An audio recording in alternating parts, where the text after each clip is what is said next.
Another tier list coming at you hot, chat. Yeah. Okay. Let's add. We gotta add our new rows as well, you know. Add row above. We're gonna have, and we're gonna have the Ultra Poggies. Ultra Pog.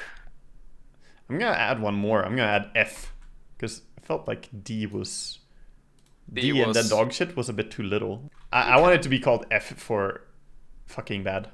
Yep. F. All right, I'm ready to list. All right.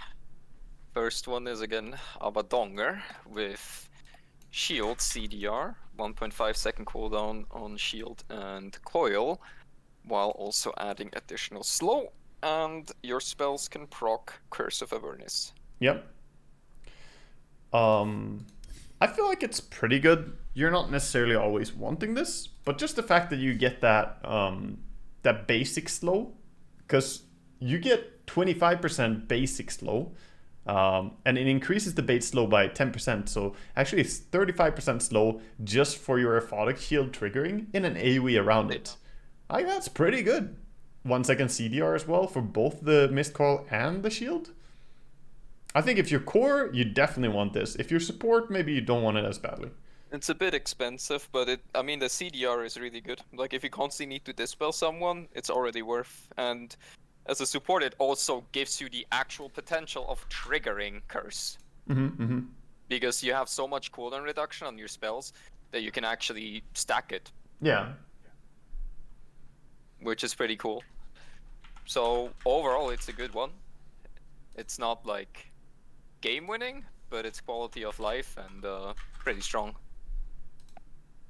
For now, we'll just say A tier. It's like, yeah, I'd say it's definitely a strong shard. Yeah, I'm down for that as an A tier. I think it's probably a low A tier shard, but I don't disagree. It's good value. It does so many things, you know. CDR for both your abilities and a slow increase and a way to trigger your slow on people easily. Yeah, easy A tier. Quality of life, that does a lot. Then Underlord. He gets the self-cast Firestorm. When used that way, it follows him and it increases the wave count by 3 always and reduces the cast point by half on the Firestorm. 3 more fire wave count is pretty big because it's only 6 waves normally, so it does result in almost a 50% DPS increase or damage increase. If you take the CDR talent, you have 100% uptime as well, which is also very strong. Yeah, and I mean that's your main way of doing damage as Underlord, so I'd say this is also a pretty damn good one. It's a very good one. I mean, it's so good for sieging and defending. You basically can't push. Creep waves die already to 6 waves, so, you know, you can't do anything. Also, quality of life, man. Like, an Underlord more like combat built to run at people. If he just Firestorms on himself and runs after someone, they can't just, you know, not be in the Firestorm area, because he's gonna chase you. Not very quickly, but he coming. There was a very small period where people did that, and it's pretty strong if you have Shroud and you can just walk on top of people. So yeah, overall it's a pretty good shard. Where do you think you wanna put that one? I'd say high B tier probably. High B. Yeah, probably high B. I mean it's great. It's not insanely good, but it's really nice. Can't complain about it. It upgrades the one thing the hero can do to do damage by a lot. So yeah, it's like B to A tier. I feel probably more B tier than A tier though. There's a lot of strong shards that are gonna kind of push even it. Stronger ones. Yeah. So we might be heavier loaded compared to our Aghanims, where we had quite a few things pretty far down. I feel in the list we might have more going higher up. It's also 1,400 gold. Like that's. It comes down to that. So little. It's like 12 minutes of passive income. Yeah. Or what? Like 70 CS. That's it to get it. It's also Shards are very affordable, and by the metric that we're using the same kind of definition as for the Aghanims list. It's based on how often you want to buy it, how good it feels, and how much you want this when you're playing that hero. So a lot of heroes are going to get there. Do you take into account that you can first get it at 20 minutes? Of course, but I mean that doesn't really change anything. That's true for every hero unless you're rushing Roshan. So that doesn't change the list so much. It's just stuff like, oh, if Ricky would have his fucking sleep dart at 10 minutes, it would be probably one of the most broken shards in the game, because suddenly you can gank at 10 minutes. Yeah, but I mean, there's a few that would be even stronger in early game than they are later on, for sure. I think Sniper is a good example as well of that. Like, if you don't have dispels. Yeah, that one at 10 or 15 minutes could be pretty game-breaking. So, I'll turn off my Dota sound for this. Next up, we have the Alchemists. Berserk Potion. You throw it at an ally, applies a basic dispel, gives them 50 attack speed, 30 movement speed, 40 HP regen for 10 seconds. You can also use it on yourself. Yep. Which puts you at very impressive HP regen. You get up to 140 HP regen at max level ulti with that. So also the attack speed synergizes very well for Alchemist himself with his decreased BAT when he's in ulti form. So for most Alchemists it's good to use on yourself, but it does have some times when you can throw it on an ally and save their life. You can, unsilence someone or whatever. It's a good counter against stuff that is basic dispellable, and it's Alchemist, so it's most likely the first thing he buys after Moonshard is just Shard, or he gets it for free because it's Alchemist. He doesn't buy it at 20 though. Like, that's not one of those heroes that looks at it like, I want it no matter what. There's a lot of other things you want first. I'd say it's probably another B tier Aghanim Shard for me. Like, it's useful. You don't want to buy it immediately. Yeah. It does come pretty late, but it's alright. B to C tier, somewhere there. B to C is high C, low B. Like, it's a main tool for support Alchemist, but Alchemist is a bit in a weird spot, and it's just another way of regening. It's not gonna be crazy and like global dispel or whatever like that. One downside I see with buying it early is that it does cost mana to use, and Alchemist doesn't have access to mana the same way he used to. He used to have, mana from his ulti, doesn't anymore. So I'm gonna put it in C tier for that purpose, because Alchemist is pretty mana starved as a hero. Even support or core Alchemist will be a bit mana starved. You can't spam spells on Alchemist anymore because of the lack of mana regen. No, not Even if you buy mana regen items, you have to commit so hard. He has high mana costs and low cooldowns. And then the AA shard. Yeah. AA shard, that's the Ice Vortex bullshit, right? Ice Vortex causes 40 DPS and reduces attack speed by 20. Of course, if you pair this up with Ice Vortex cooldown reduction, you have 2 seconds cooldown on Ice Vortex, so you kind of spam it everywhere. Ice Vortex reduces magic resistance, so it's even more than 40. Yeah, the damage is higher. Yeah. Creeps have 0 magic resistance, so it's like 60 damage against creeps? 50. 60, like 50. Yeah, 50. Pretty much exactly 50. And of course, like you said, it can be amplified even more. It's great for blink cancelling. It's an amazing blink canceller. You put this on the ground, and the enemy are going to struggle to blink initiate if you just spam the Ice Vortex a little bit everywhere. Also great for farming from a distance. Also de-pushing. If you have a shit siege lineup, AA can solo defend if you can't keep the creep wave alive, which is pretty hard if you can't push fast. Yeah. It's very annoying. It has a lot of utility. It's overall, like, in all the pro games, you see them queue it up at 20. They take it immediately. Support AAs want this, Yeah, if you don't have money immediately, it's after their item like Glimmer Cape or Force or whatever, they immediately buy it. It's just that good. Yeah. That's A tier, for sure. Yeah. I think even higher than Abaddon, A tier. Definitely. Yeah. Would say this is a must-have. Next up is Animage. Anime Mage.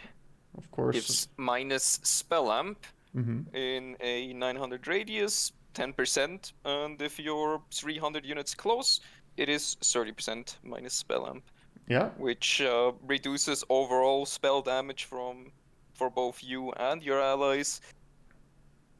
And that's about it. Yeah. So It's an interesting one, but usually not what you need because you already have magic resistance enough. yeah, I want to say for a core anti-mage, generally you don't buy this until you're like 6 slotted because you don't need more magic resistance almost ever. For support anti-mage, it's more relevant, I would say. Or off-lane anti-mage, which we saw for a Yeah. while, it's definitely more relevant. But it's still not really the biggest thing. Anti-mage has a lot of good items he can reach for. Even as a support, I've seen you go for the Manta style early or something. You know, like a lot of items are high impact for anti-mage. Yeah. And every bit of gold you can get is pretty precious, no matter if you're core or support. The problem with that chart is it does something extremely specific, so it only counters specific things, and you also have to like. It's hard to feel the impact because it's so specific. Like, yeah, if they have a super high magic damage dealer like a Queen of Pain, like I can see it against Queen even on core anti-mage because there's also pure damage that you reduce, which anti-mage struggles against. But it's so hard to justify it on a early basis. If you get Aghanims and you can't fight, but your team fights, then it's a very good purchase because it works on your illusions. So it does something that Mage Slayer doesn't do. Yeah, with Aghanims, the shard, yeah, the synergy is there for anti-mage. So it's okay. I would say in the current patch, it is between C and D. It's good, but not usually worth I'm gonna go ahead and say that it's probably bottom C. Probably gonna stay bottom C pretty far as well. Like I rate it very low C. But yeah, it's, you know, sometimes really pog, and that's what carries it. That I think it can be amazing against some heroes. I mean, we had a game where I had Mage Slayer and that, and the enemy had minus 65% spell amp. Yeah. It literally didn't do damage. But yeah, there are a lot of cases where it just doesn't do anything. Yeah. Next up, we got Arc Warden. Arc Warden is the bubble. You get 40% magic resistance in the bubble, and it slows enemies who are in it, and it pushes enemies out of it when you put it down. So a few different uses. Very StarCraft-esque with the bubbles you can throw down the fields.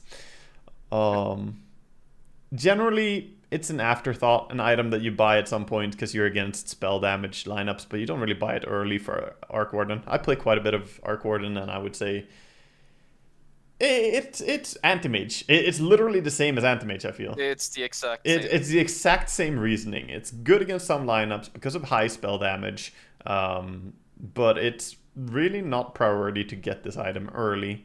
And it doesn't really do anything outside of team fighting, which is again the anti-mage thing, right? Like it's good for fighting, but all your downtime, when you're farming or when you're doing something else, when you're ganking someone, you're not really getting value of this at all. So yeah, I'm putting it below anti-mage in the C tier. Yeah, even when support Arc Warden becomes popular again, which it was before. Actually, I'm putting it D tier. I swapped it. D tier? Yeah, D tier. Yeah, I think it's pretty bad. Even for support, it's like it's decent, but it's so hard to get value from it. It's not great. Yeah. Next up we have Aghanims shard, which is the counter helix applies a 20% attack damage debuff for 6 seconds to enemies who get hit, and it increases the counter helix chance by 10%. So you get 30% chance to spin, and every time you spin, you reduce their damage by 20%. This works on bonus damage, so it is pretty pog. Yeah. I'd say a really strong shard. It works aggressively, it works for farming, it works great in team fights. It's literally good at every stage of the game when you have it, because, you know, it makes you better at spinning and makes your spins protect you in a way. More farming, faster pushing, better fighting, and then easier to tank. It doesn't even does it? No, it I don't think it makes your blade mail weaker even. Yeah. I would put this S tier. I think this is a great shard. It's really good. If Axe was more popular, Yeah. it would definitely be a pickup after like Crimson, BKB, blade mail, all like the core tank items, or even before tank items, because if they attack fast, it does. Yeah, it does tanky. protect you. Yeah, exactly. Yeah. So it's useful for sure on Axe in every stage of a game. So yeah, our first S tier in my opinion. Then we have Bane. With Brain Sap causes AoE 550 AoE 25% damage to secondary targets. So great for healing, fantastic against illusion heroes, because you get full HP instantly. If you zap a peel or something, you're guaranteed full HP no matter what your... If you're 4,000 max HP, you're gonna be 4,000 HP, because illusions heal you extra. It's based on the damage you deal. So it's good for that. Outside of that though, it's pretty bad. It's not good for pushing. The hero isn't played as a core, and even if you play it as a core, it's 20 minutes to have a slight farming boost. It's not really. It doesn't really work well for farming either. It's mainly just for sustainability and being full HP. I'd say this is really low usefulness, honestly. I would say even below Arc Warden, I see less occasions where this is useful. Because you think D or F? I mean, it depends how highly you account on the whole illusion meme, because nah, not very high. Not very high. Yeah, I mean, he already gets full HP from one illusion. Like, kinda, the only illusion he doesn't get full HP from is CK illusion. Yeah, but or PL the fake illusion, PL, full HP. the fake Naga PL illusion, full HP. Yeah. Terrorblade illusion, full HP. So it's really unnecessary in almost all the cases. value is that you can use your nuke on the real hero and life drain from the illusions around it. But yes, I agree. I think that's the best case scenario, and it's still not great. So I would put this pretty far down. This is F. Sounds about right. Yeah, F. It has its use. It's not like it's horrible, but it's also not great. Yeah. Batrider? One of the best shards. S or Ultra Pog, right? Like, yeah. It's so broken.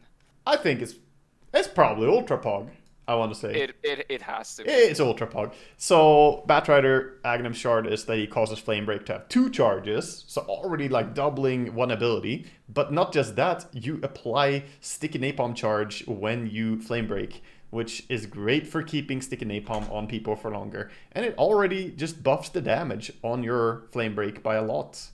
Yeah, it's just a tremendously... I mean, damage per second on Flame Break is 15, right? Yeah. So if you apply 1 Sticky Napalm, increasing that by 28... If it's just a single stack, you know, if someone is too far away, you can't reach them with Sticky Napalm, just shooting 1 Flame Break at them, you're more than doubling the damage per second. You're almost tripling it. It's incredibly pog. It's also... Batrider always buys Octarine, so the uptime on Flame Break is so high that you can perma-Flame Break someone. Yeah. It used to be beyond broken, where you could stack them, because the 2 Flame Breaks actually did damage separately, independently. Yeah. But even just grabbing someone, you like run at someone, Sticky Napalm them when you run towards them, you lasso them, and then you double Flame Break and then Sticky Napalm again and Firefly away. They now have 4 Sticky Napalms on them in the span of like 2 seconds. That happened. Yeah. You know, 3 seconds for Sticky Napalm really, but it's so fast. Incredibly fast. So yeah, easily the best shard so far, and it will take a lot to dethrone that one. It's just way too good. Beastmaster, next one. A little bit of a meme, I feel, in a way. It's the Call of the Wild Hawk suicide. It gets the kamikaze bombing, dive bomb. Channels for 1 second, reveals itself, and then flies towards the enemy target, does 250 damage, and stuns them for 2 seconds.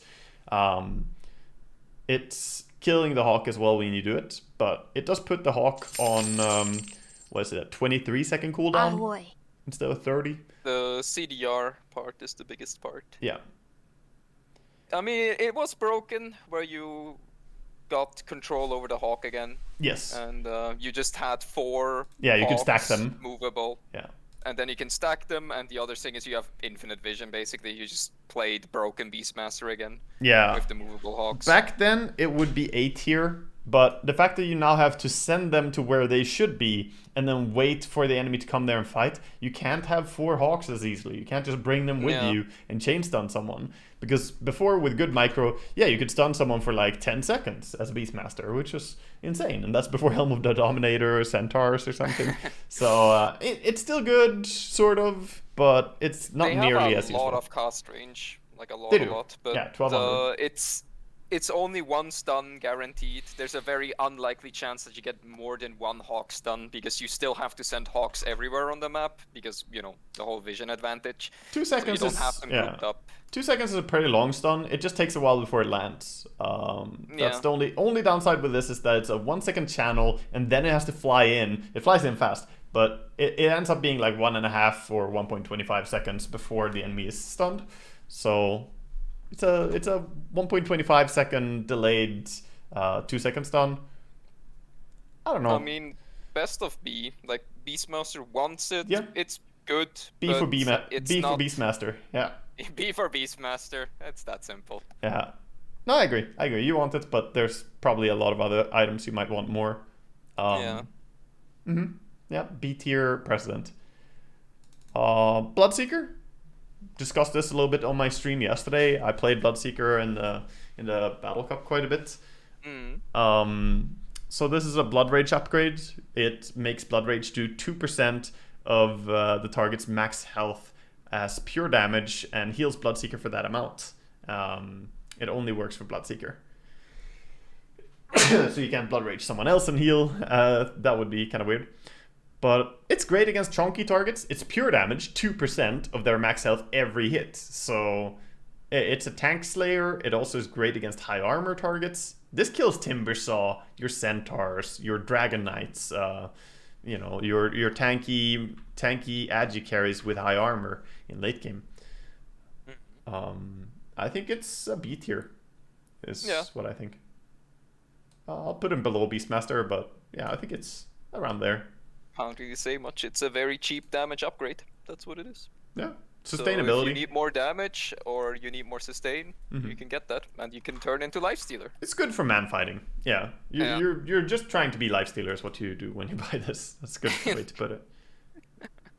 Bounty Hunter. Bounty Hunter is honestly really good.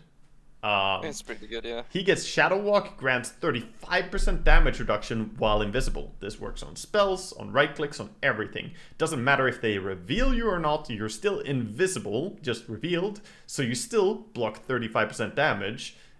It's pretty pog for only that. It also makes it so when you attack out of your invis, you stun for 1 second, and it lowers the cooldown on your Shadow Walk from 15 to 10 seconds.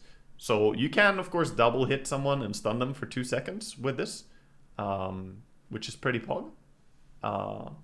It's good for cores. It gives you a stun. I believe this breaks through BKB as well, doesn't it? The stun from Shard. I have to double test it, I guess. Should be. Not sure. I think it's a bash through BKB, but I'm not sure. I'll test it right now. But yeah, if you... Right. Do you feel like there's any game where you don't want to buy this, really? It's just if you're money starved, but that's just because the game is shit and you want an item to do damage rather than stun. But outside of that, there's never a reason not to want it, because if you get picked off while you're in this, like, you have 2000 HP usually as Bounty Hunter at that point, or a little bit later. So the amount of sustain you get from the invisibility is insane. Believe it or not, it's actually not treated as a bash. It's different. So this is a non-BKB piercing bash, is what you can imagine it as. So yeah, that's a little bit strange.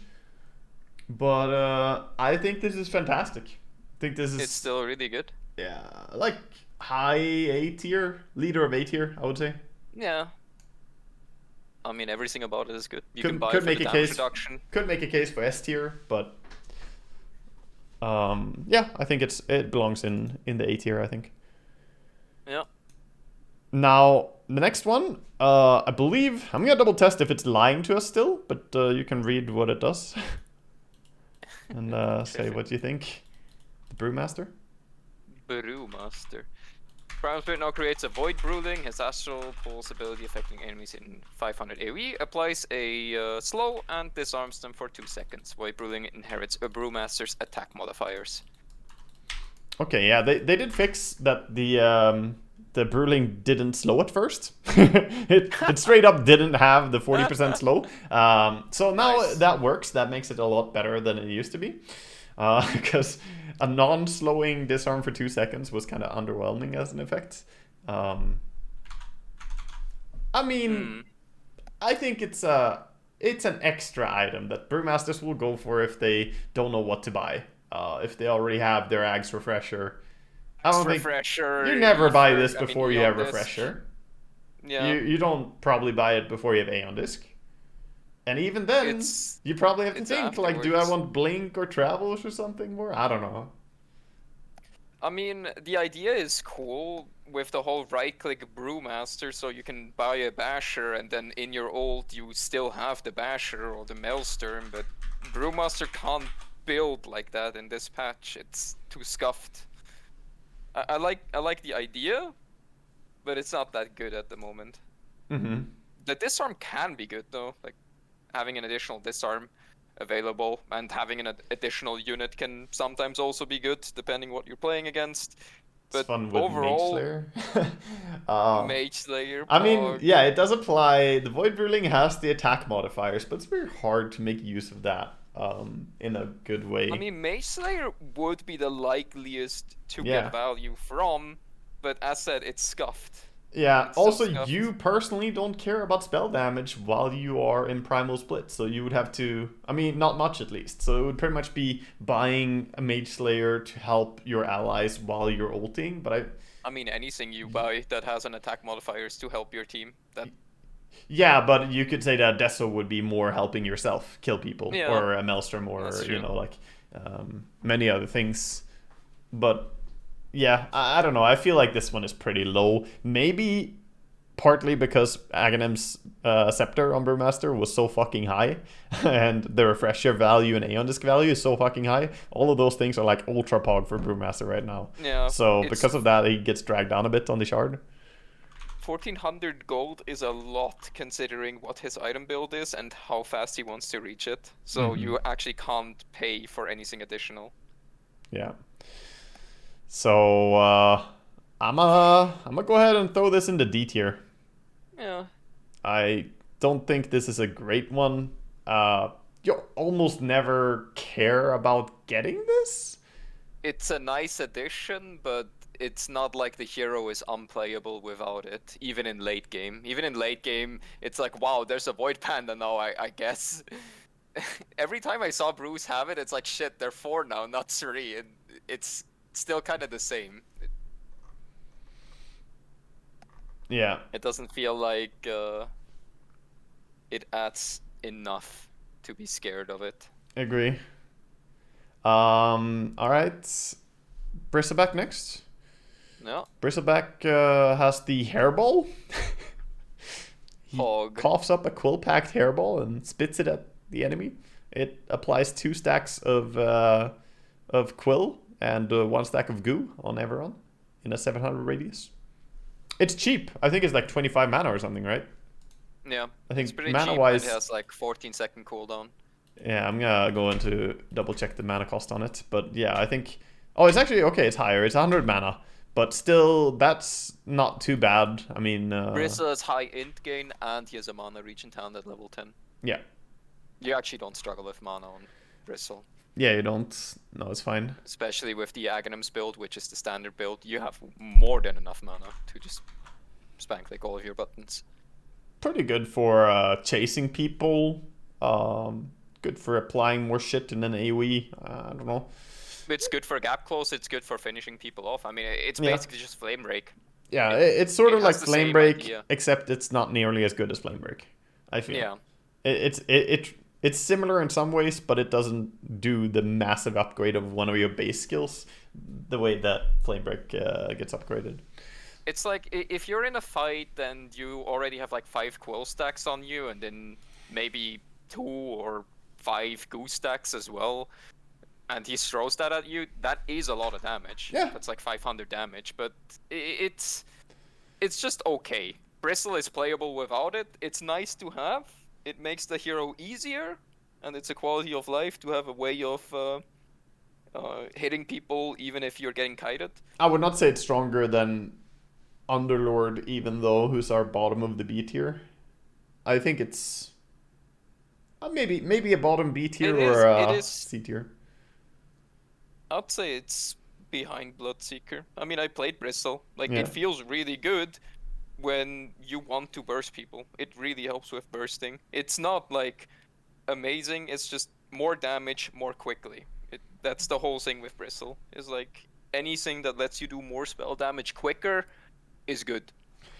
Yeah. And it lets you do more damage more quickly. It's harder to react. If you have, like, 5 quill stacks, and you think, oh, he's gonna use another quill in the next 2 seconds, and I can get away, and then suddenly you get bursted by 3. True. Instead of 1. It's like, Yeah, I could see the reasoning. Okay, I'll put it between Bloodseeker and Underlord as well. I think it's around there at least. It has definitely good uses. Agree.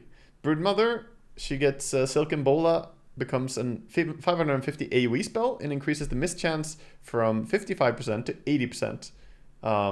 It gives you some AoE farming, gives you some more, AoE damage increase for your spiders as well, because it's attack bonus for all your spiders. It's also a pretty good slow, 55% slow in an AoE. I think I'm not a brew player, but I always see that. Yeah. At around 20 to 30 minutes. I see Broodmothers buy this almost always very early when you get it. When 20 minutes hits, Broodmothers will buy this. I think it's a really great one. Yeah, they have the money, and there's not, like, for 1400 gold, you get a big damage increase. Like, what could you buy with that money? It's also that survivability. Helps a summoner. Yeah, also survivability for you and your spiders. Yeah. And mainly for your spiders. Like, there's not that much you can buy for spiders. There's pipe, there's drums, and AC. Those are, like, the items that really buff them. And Bloodthorn or Orchid. Yeah. And that's about it.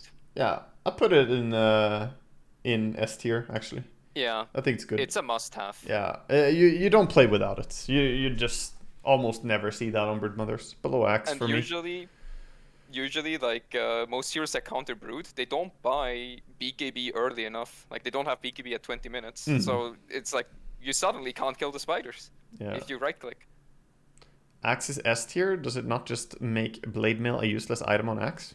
Well, does it not just make that? No, it doesn't just do that. Blade Mail becomes less value, of course, the longer it goes. But, I mean, keep in mind, right when you call them, you don't immediately have, 100% damage reduction. Blade Mail useless.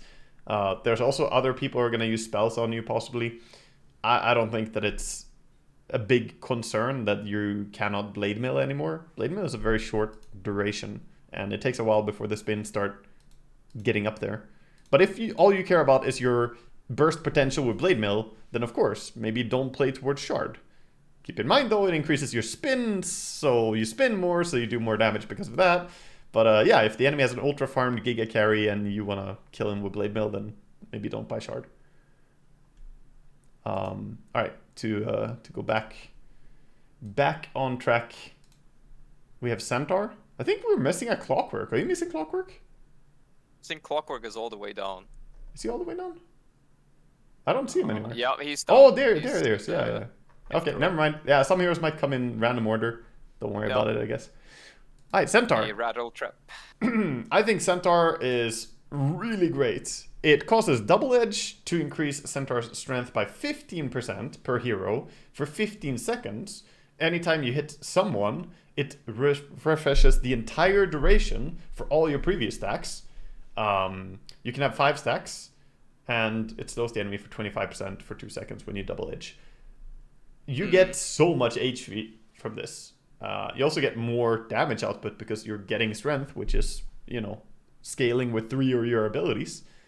I think like 5 strength gain, and then there's also strength. All your spells are strength based. Your ultimate is strength based, your retaliate is strength based, and your double edge is strength based. And double edge also has a talent to do, I think, like 30% more strength based damage. And with that shard, I've seen centaurs with like 500 strength. You can get very high. I reached like 12,000 HP on Centaur with only 1 heart in my inventory. Granted, I had, of course, a lot of other items, but a lot of this was because of the shard. The shard gives you an incredible amount of strength. So this is a great item. 75% more strength. Yeah. We don't see a lot of centaurs being played right now, and I think way too few centaurs buy this item. I think people are sleeping on how strong this is. Incredibly good. I'd put it's it. Also if you hit. Yeah. Go. If you hit 2 heroes at the same time, you also get 2 stacks with 1. So if you get double stuns or triple stuns, you actually get more stacks immediately, which is also a very strong addition. Exactly. So if you get a 3-man double edge, that's 45% increase in strength immediately, and it feels amazing. Yeah, I'd put this in A tier. I think it's a must purchase for Centaur. I think you want it pretty much as soon as possible. I put it between AA and Ponti. I think it's really good. But it's pretty good. But people don't buy it nearly as much as they should. They just play around being a stun and then tank, but even though the shard makes you a better tank for very little money, and the only thing you have to do is press double edge after you stun, which you usually do anyways. Better tank and better damage output. I mean, it gives you everything. So the only downside I see with it is that it only works while you're fighting. It doesn't really do anything for non-team fight scenarios. But even so, I would say it's A tier. If it was good for scenarios outside of fighting, it would go even higher on the list.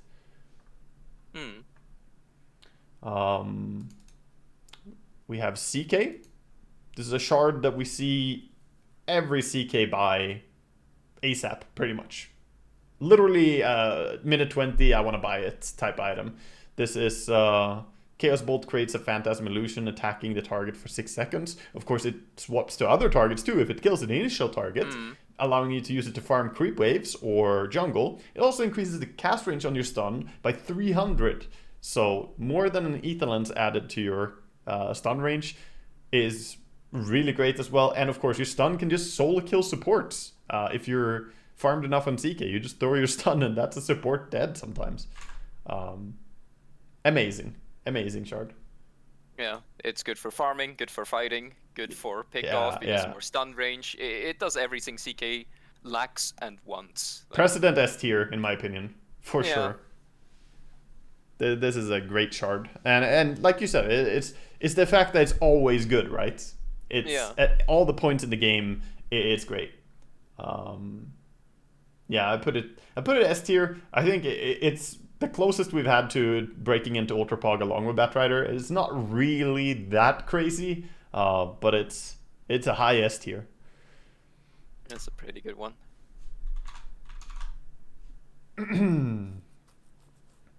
Next we got Chen, which allows him to control Ancient Creeps depending on his Hand of God level. 1 per level up, so up to 3 Ancient Creeps at level 18.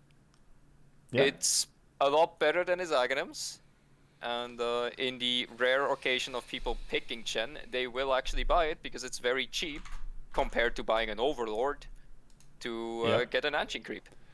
Yeah, I mean, and there are a lot of there are a lot of good Ancient Creeps available as well. It breaks him into relevant creeps for the mid game.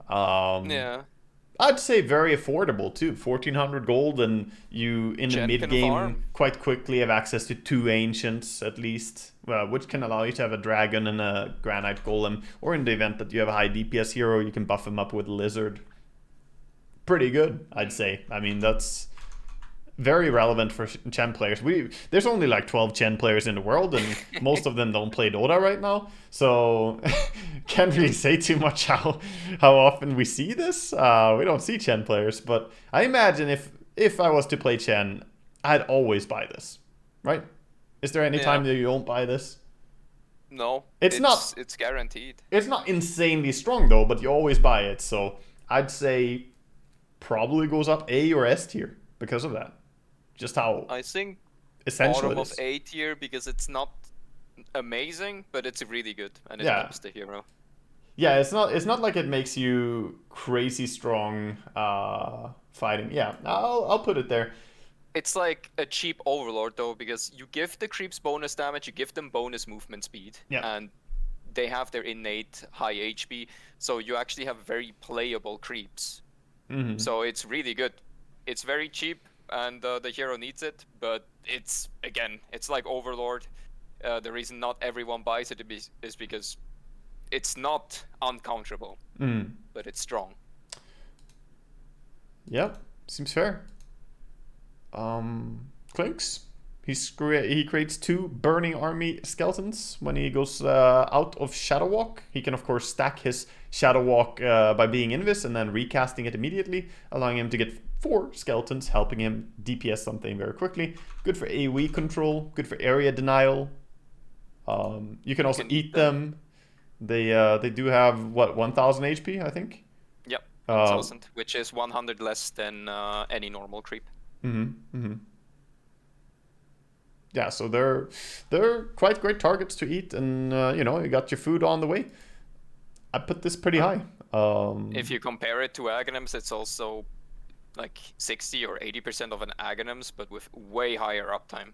Yeah, I mean, just the AoE control you get from randomly having skeletons pooped out wherever you go, it fucks They with the enemy. also give good vision. Yeah, they give like 600 vision. Yeah, they do. I'd say high A or S tier. It's really good, and you always see it. It gives you a lot of utility and additional damage. Yeah. There's not a single game where a Clinks doesn't buy it after S getting tier. like a Crystallis or Daedalus. Bottom S tier for me. Yeah. Yeah, I think it's great. It's great. It's you can't really complain. This is an item that you always want as Clinks, and it's also very good. Unlike the Chen, who always wants it, this is, you know, even stronger, I'd say. Because it changes. Yeah, it changes your impact on the game so much. And if you pair it up in late game with Burning Army, you just create so many fucking skeletons, and you can completely zone the enemy team.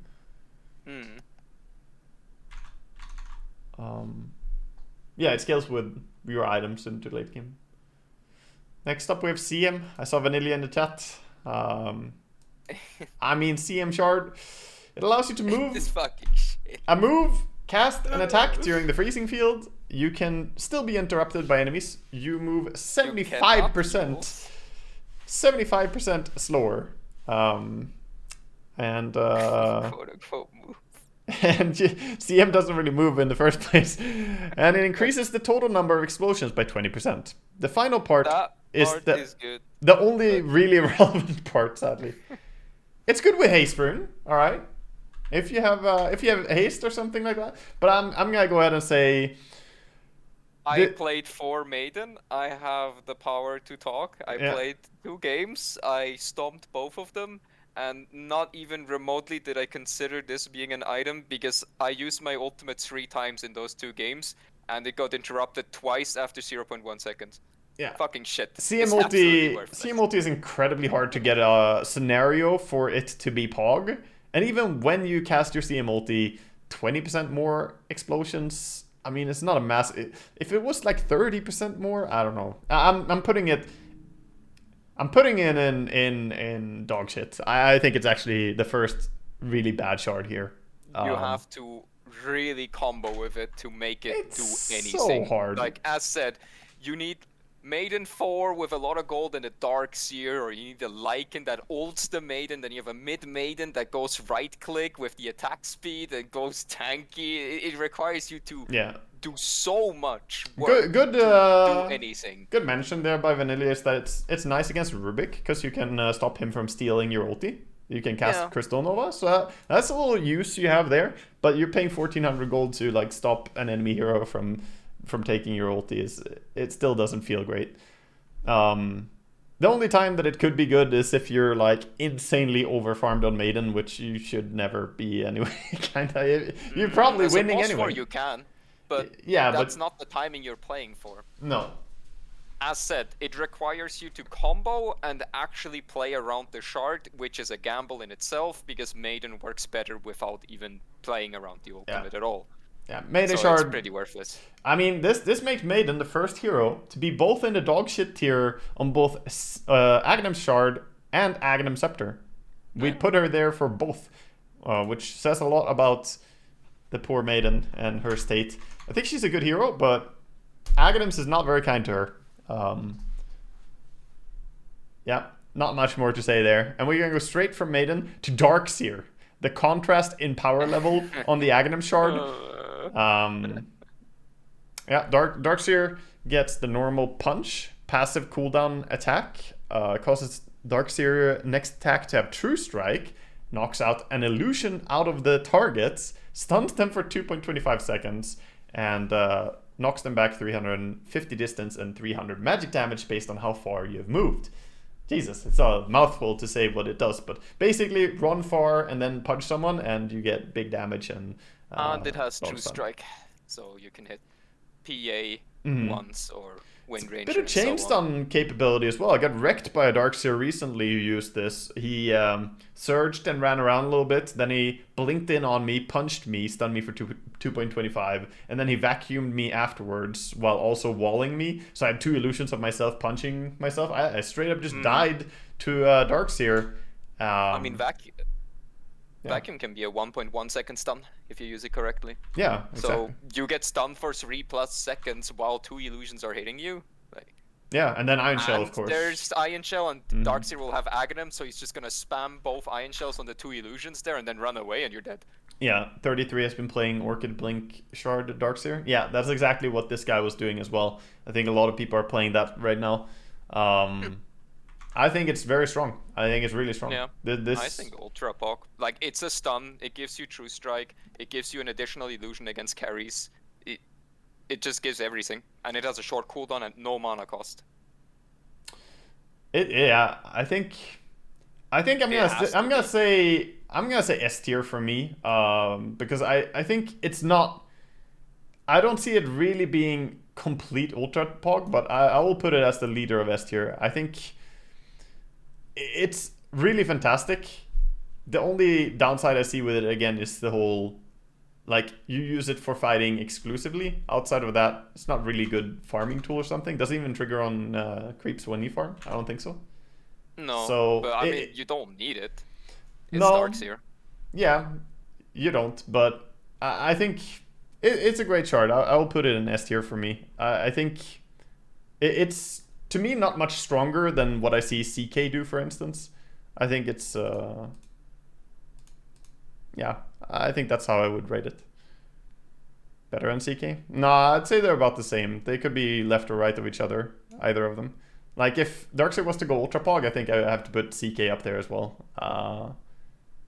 So, for that reason, I think it's top of the S for me.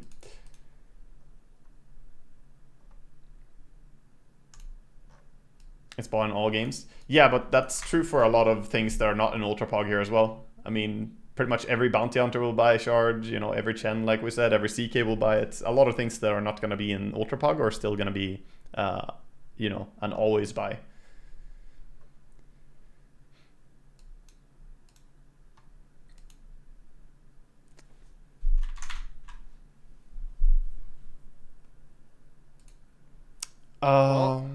Next one, Dark Willow.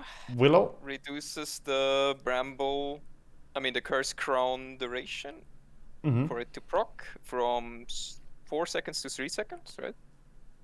Yeah, from 4 to 3. Yeah. And it spawns Bramble Maze around the target, even if it dispels. So if you dispel the buff, it still spawns them. And 2-second cooldown on Cursed Crown, which is already a 3-second stun with 12 seconds. So, and the fact that it sets faster means that you can stun stuff quicker and more often. I think it's great. It also is tedious as fuck to play against the brambles when you come out of the stun. I mean, if you walk correctly and nothing else is near you, you can always walk out. But you can walk out, but it's very difficult. But there might always be like creeps on you as well or something, or someone else close to you, and suddenly you're walking into a bramble after being 3-second stunned. Ugh, stuck forever. You know, like it really annoys. It's actually very easy to not move correctly. You could also just stun someone and then bramble mace them when they're standing there, and you put it in a way that the extra brambles you put down are around, you know, so like there's no way out of it. I played against someone who did that. It was super annoying. So yeah, I think this one is pretty fantastic as well. Another good shard. There's also a AoE Cursed Crown talent that makes Cursed Crown a super big AoE. True. So if it does go Bigger off, stun. which is pretty likely, since it has so low cooldown and it's so easy to cast, you can very easily stun multiple heroes. Yeah, because of 520 radius stun. That's wild. Yeah. That's huge. So yeah, very, very good. Definitely not lower than A tier. I would say this one is a must buy, and it's rather powerful. I'd put it probably president of A tier for me. Yeah, I mean it's so easy to use. Yeah. You also buy Ether Lens a lot. Very fire and forget. You just click it on someone and boom, you're getting value. You know, some of the shards we're talking about, you're gonna have to use in a certain way to get value. This is just click it. You know, it's gonna happen. Click it and it's done. Yeah, very easy. Dazzle gets Hex on targets with Poison Touch for 1.25 seconds. Amazing against illusion heroes. Yeah. Literally just owns Terrorblades. It can be great against, you know, channel stuff. You can suddenly cancel Black Hole if it doesn't have BKB. You know, like you can stun people. You suddenly have a TP cancel, which TP Dazzle cancel. doesn't have. And just some random AoE control as well. I mean, great for chasing people. You already slow people when you Poison Touch. Now you hex them as well. So just amazing in so many ways, I think. This is another must-buy item. Since it's Hex, it puts you on 100 movement speed, doesn't it? Yeah. I think it slows you the same way Hex does. Yeah, making it even better. Yeah, I mean, it's long range as well, because you can Poison Touch something closer to you and hit stuff that's farther away. So it's a very long-range Hex in some ways. I mean, it hits 8 targets, man. It's an 8-target Hex. Even if it doesn't last very long, it's only 1.25 seconds. That can be enough to set up someone else to chain stun with.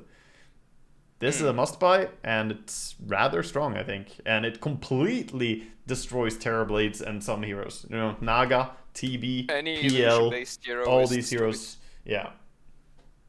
CK is an exception, because strong illusions. CK and Venge, yeah. Aghanims. Strong illusions do not get killed. So, I think below Clinks, maybe? Yeah, probably. Somewhere there. Sometimes it's not that good, but there's so many occasions where it just does stuff that Dazzle usually wouldn't be able to do without it. There's nothing Dazzle can buy to do the same thing, basically. Yeah, I mean, for most heroes, 1400 gold to buy a 1.25 second disable in AoE is already pretty great. Just that, you know. And if you go into illusion games, you get 40 gold every time you click the Terrorblade illusion or the Naga illusion. So Naga illusions, you get rich. It's literally a farm so tool. Much money. Yeah, it becomes a farm tool. 1400 gold hex though. Yeah, and who wouldn't buy a 1400 gold hex if you played Dota? Say the hex was available for 1400 gold, we'd all fucking buy it. That's fucking broke, dude. Everyone would buy it. So yeah, that's great. It also goes down to 9-second cooldown at max level with 1.25 second hex. I mean, that's really good. Next up, Death Prophet. That's I've been playing some DP lately. The Spirit Siphon increases charges by 1 and then causes enemies to be feared for 2 seconds if they are siphoned for 4 seconds consecutively. So any long suck is going to result in the enemy running away from you. So you can position yourself in such a way that they're going to run towards your team or towards a direction they don't want to run. Because it's not towards their fountain, it's away from you. And that's pretty useful. I'd say overall, it's not something you buy early. It's not a must-have. 4 seconds is a long time to channel as well. It's a must-have for support DP, which is popular. But as core DP, you want tank items. Like, you don't care. You just kill them even though they can hit you, because you're just too tanky to care. You don't need the stun in most cases. But it's nice.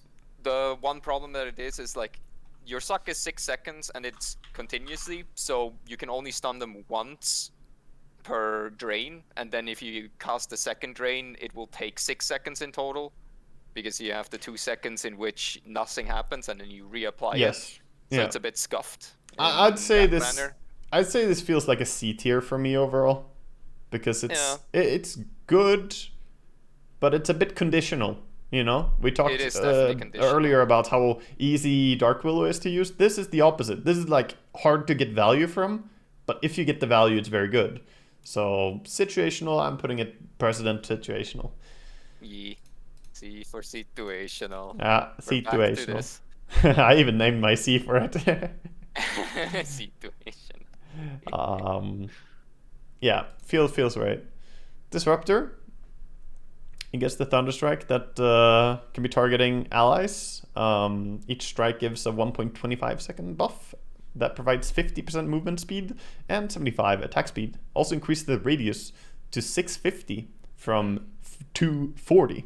So it is an insane amount of AoE increase. Especially considering, you know, if we know math and circles and shit, the more the AoE increases, the more valuable every bit of AoE is. So it's a lot more than people give credit for. This is insane AoE. Massive. Yeah. And Disruptor has high cast range, so you know you cast it on your carry, and there's a very high chance that you hit 2 or 3 heroes at all times. That will hit like everything. If you have a melee carry, you send out on a Slark or something, shit, man, he's gonna hit everything. And 60% uptime on the attack speed and movement speed, which is extremely high to begin with. How much it gives for how little money it costs. It costs less than a Solar's, and it gives more than a Solar's. Yeah, I mean, it synergizes extremely well with the Thunderstrike hits talent as well. If you take that on level 20, you get 3 extra hits, meaning that it lasts longer. Because it does not speed up the way that certain abilities do. It just lasts longer. So then you can have 2 of them going at the same time even.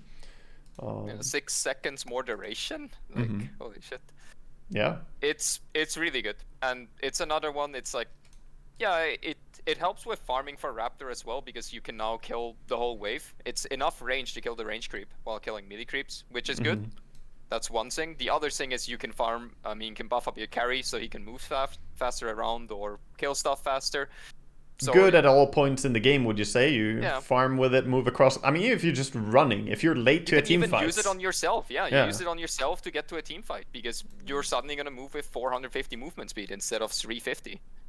Yeah, this is like, feels just about the same to me as like Willow or Dazzle. Very similar, like a great shard. It's pretty similar. Yeah, great shard. I'd say it's Willow tier. I'm putting it right under Willow. I don't think it's Dazzle level must-have, but it's definitely Willow tier, which is really good. Really, really good. It's pretty strong. Yeah. We see a trend here that a lot of shards are really good, and you do want them. Yeah. Unlike the Aghanim Scepters, which are bigger investment, you don't necessarily always want them. Shards are going to be a little bit higher rated, which is what I called at the start of this as well. Yeah.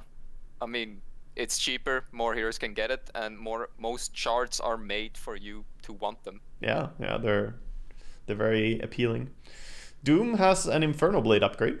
The stun is increased from 0.6 to 1.2. If the enemy is a multiple of level 3 or above level 24, they will be stunned for an additional 0.6 seconds. So then we'll be stunned for 1.8 instead of 0.6. Scuffed level death. Yeah, and they take bonus damage. 150. Yep. Scuffed level death indeed. I mean, at level 25 it's a guaranteed, because guaranteed 1.8 second stun on Infernal. It's omega good late game. No matter what, because of it. Earlier on it depends how often you can hit and how value a 0.6 or randomly, depending on their level, the 1.2 second stun increases. Yeah, this is not one of those that you want to buy immediately, I feel. You want to buy it later because of the level death interaction. Exactly. Like, later on, it's extremely good. Like, really, really good. But early on, it's scuffed because it doesn't always work. That's why. Because the max value is when it's good. Just the 0.6 seconds more for 1400 gold is like, you can just carry a Centaur creep and you get the same value. I mean, what you could say is that it gives you more time to, get the Centaur stun out, but you can get the Centaur stun out just fine on 0.6 from the Infernal Blade. So, yeah, it does make the stun of 1.2 always. I guess it's kind of value if you want to chain stun with your team, but I think you want other items always as Doom and... Like you said, good late game, but this puts it in D tier for me. It's good, but it's just not a poggy shard. It's not something you can use early. It's really good late game. I mean, if games go late, it's very good. It's very good late game, but it's, it's still gonna King of go D, bottom. D for Doom. He's shit of D for me. King of D. Yeah. Then we have D for Davian. Dragon Knight. Anime Dragon hero. Breath. He gets Fireball, which is the same name as the Black Dragon's Fireball. They're literally called the same thing. Yeah. And it's Fireball. We discussed this a little bit during DPC, me and Suns fan, because we had some downtime in a game that we were casting, and found it interesting how Dragon's Knight Fireball is basically a worse version Black Dragon Fireball. It's 65 damage per second for 10 seconds, but it's 20 seconds cooldown. Whereas the Black Dragon has, I think, 5 second duration and 10 second cooldown, but 80 damage per second. It is bigger AoE. It has way more range if you're in Dragon form as well. Yes. Yeah. But overall, I would say this is like a nice addition for Dragon Knight and some area. It feels like a little macropyre, a weak little macropyre you can put somewhere. If you're offlane or support, it's really good though. It actually lets you push out waves for reasonable mana and in reasonable time. You just walk up, you put it down, you walk away. Yeah. And it costs less mana than using Fire Breath, which doesn't even give you last hits because it's only 300 damage versus the 650. Yeah, I'm still not wanting to put it very low. I'm just saying there's a worse Black Dragon, but Black Dragon's Fireball is very good. It's just funny that they're named the same thing. I think this is actually more than situation. I think B tier is where I put it. I buy it every single support game. If I need to push out waves or I need more damage, like there's no item that gives you as much damage as the Fireball for DK if you just want one item for cheap to do more damage. Yeah, for sure. I think as a core, it's a lot lower rated in my opinion. Yeah. If you pos 3, it's of course quite good. For pos 2, I think it's really quite bad. It's pretty bad. And now we don't have a pos 1 meta of Dragon Knights at all, but for pos 1 it would be quite bad as well, like really bad. So I'd put it Precedent B. Yeah. I think it definitely has its uses. It's not bad overall. Pretty good value shard, but it's not so appealing if you're playing very farm heavy Dragon Knights. Like if you have a lot of farm, because then you just kill shit quick anyway. The less money you have, the more value it gets. Yeah. Next up is a pretty poggy one. Pretty good. Yeah. This is the Drow Ranger. She gets well, you can take it. You play a lot of Drow Ranger. Sure, the Drow Ranger one. It is Frost Arrows now apply Hypothermia. It stacks up to 7 times, and each stack increases the Frost Arrow base damage by 5 and reduce the regen by 10%. So it stacks up to 70% less regen and 35 more Frost Arrow damage. And Frost Arrow damage is applied on multi-shot as a base damage. So not only does it give you more right-click damage, the longer it goes, it also makes your multi-shot stronger.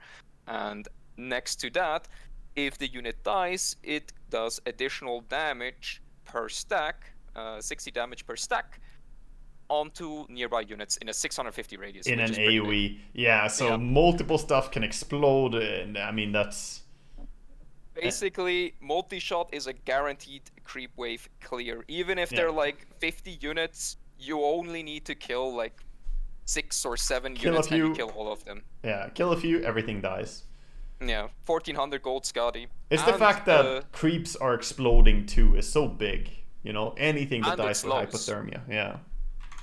The fact that it also slows, so even if the enemy is hiding behind creeps to not get hit by multi-shot, you still slow them, you still do damage. So you suddenly just make multi-shot basically get more arrows. Any arguments against this being ultra pog? Any reason it wouldn't be ultra pog? 1400 gold, Eye of Skadi, wave clear, and bonus damage, 35 bonus damage, plus the 20 base, plus the 15 frost arrow. Like, I mean, the fact that it's buffing your multi-shot, buffing your auto attack, it gives you all that farm speed, it's good for killing region-based heroes. I mean, this is just...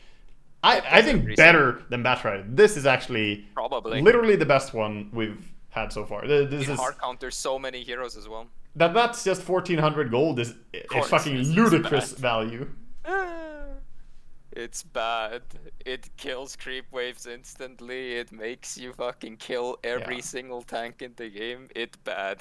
Yeah, I mean this is literally better than the Aghanims. Yeah, for sure. It could be swapped around with the Aghanims, and people would still consider buying the Aghanims. You know, like you'd consider buying this for 4,200 gold. That's how fucking good it is. I mean, at max stacks, you have what? You get 55. No, you get 35, and then another. Yeah, you get 70 flat damage at max stacks. 70 if you take the level 10 talent. Yeah. It's so much. Just that part alone. To have 70 flat damage on right clicks and multi-shot count and multi-shot attacks is so much. That's very strong. Very, very strong. All right. It's pretty good. You can't really get much better than that, but that's Drow. Next we have Shakira. Shakira gets the CD reduction on Fissure by 2 seconds, and you can walk on the Fissure as Shaker. So you get unique access. You also walk high ground and low ground as long as you're on the Fissure. Yeah, it works like Spectral Dagger. You can traverse paths. If you cast any ability, it will echo an aftershock along the Fissure, and it stuns for half the duration. It also adds the damage. If you're next to someone with a Fissure, you get just double aftershock damage if you're next to the target, making it really nice as well. So if you go in with... you Fissure someone and then you blink on top of them for an melee or shock. I mean melee enchant totem. He takes double the enchant totem, no, double the aftershock damage. There you go. Which is pretty nice. Yep. Yeah, pretty good. Where do you see this one? I mean, it works for everything. As said, it doubles your damage, which is easy to use for creep waves. It gives you actual ranged stun. It fucks with people. It's good for high ground push. It's good for high ground defense. It's good when you have Octarine for high uptime on Fissures. It's just something Shaker wants. It gives you an easier way of stunning people even if you can't full engage, because suddenly your full engage hero can poke. Yeah. Yeah. It's pretty good overall, right? Like it's similar like Willow. It's low commitment. It's even lower commitment. You don't even have to stay next to the Fissure, which is the best part. Like I always thought you had to stay next to the Fissure, and it's like there's a Fissure. And you just throw the Fissure down, and then you can walk away from that, and now you have a little stun rod there. Works well with the Fissure range talent as well, making it an alternative to the Echo Slam damage. You can take the Fissure range. There's also an Aftershock range talent on level 25, which honestly sounds really good. That would make it the 500 radius around the Fissure that you stun people. Jesus Christ, dude. Yeah. That's terrifying. Yeah, I mean this is pretty good. I think A tier for sure. Definitely A tier. Another A tier. Yeah, it's Willow, right next to Willow in my opinion. It does the same thing kinda and feels the same. It's just easy to use and a lot of impact. It's the Shaker version of Willow Shard, basically. Yeah. Earth Spirit coming up next. With Earth Spirit, he causes Stone Remnants to give 375 ground vision and increases the charge count by 4. That's it though. Great for Roshan. Great for giving vision when you push higher ground or if you're defending higher ground. Also can be useful for just, you know, kicking a rock in. It increases the duration, I believe, in which the rocks stay. Oh, does it increase the The Yeah, I stay think it's duration? not written down, but it should increase the duration in which they stand around. They have a minute normally. Does it increase it beyond that?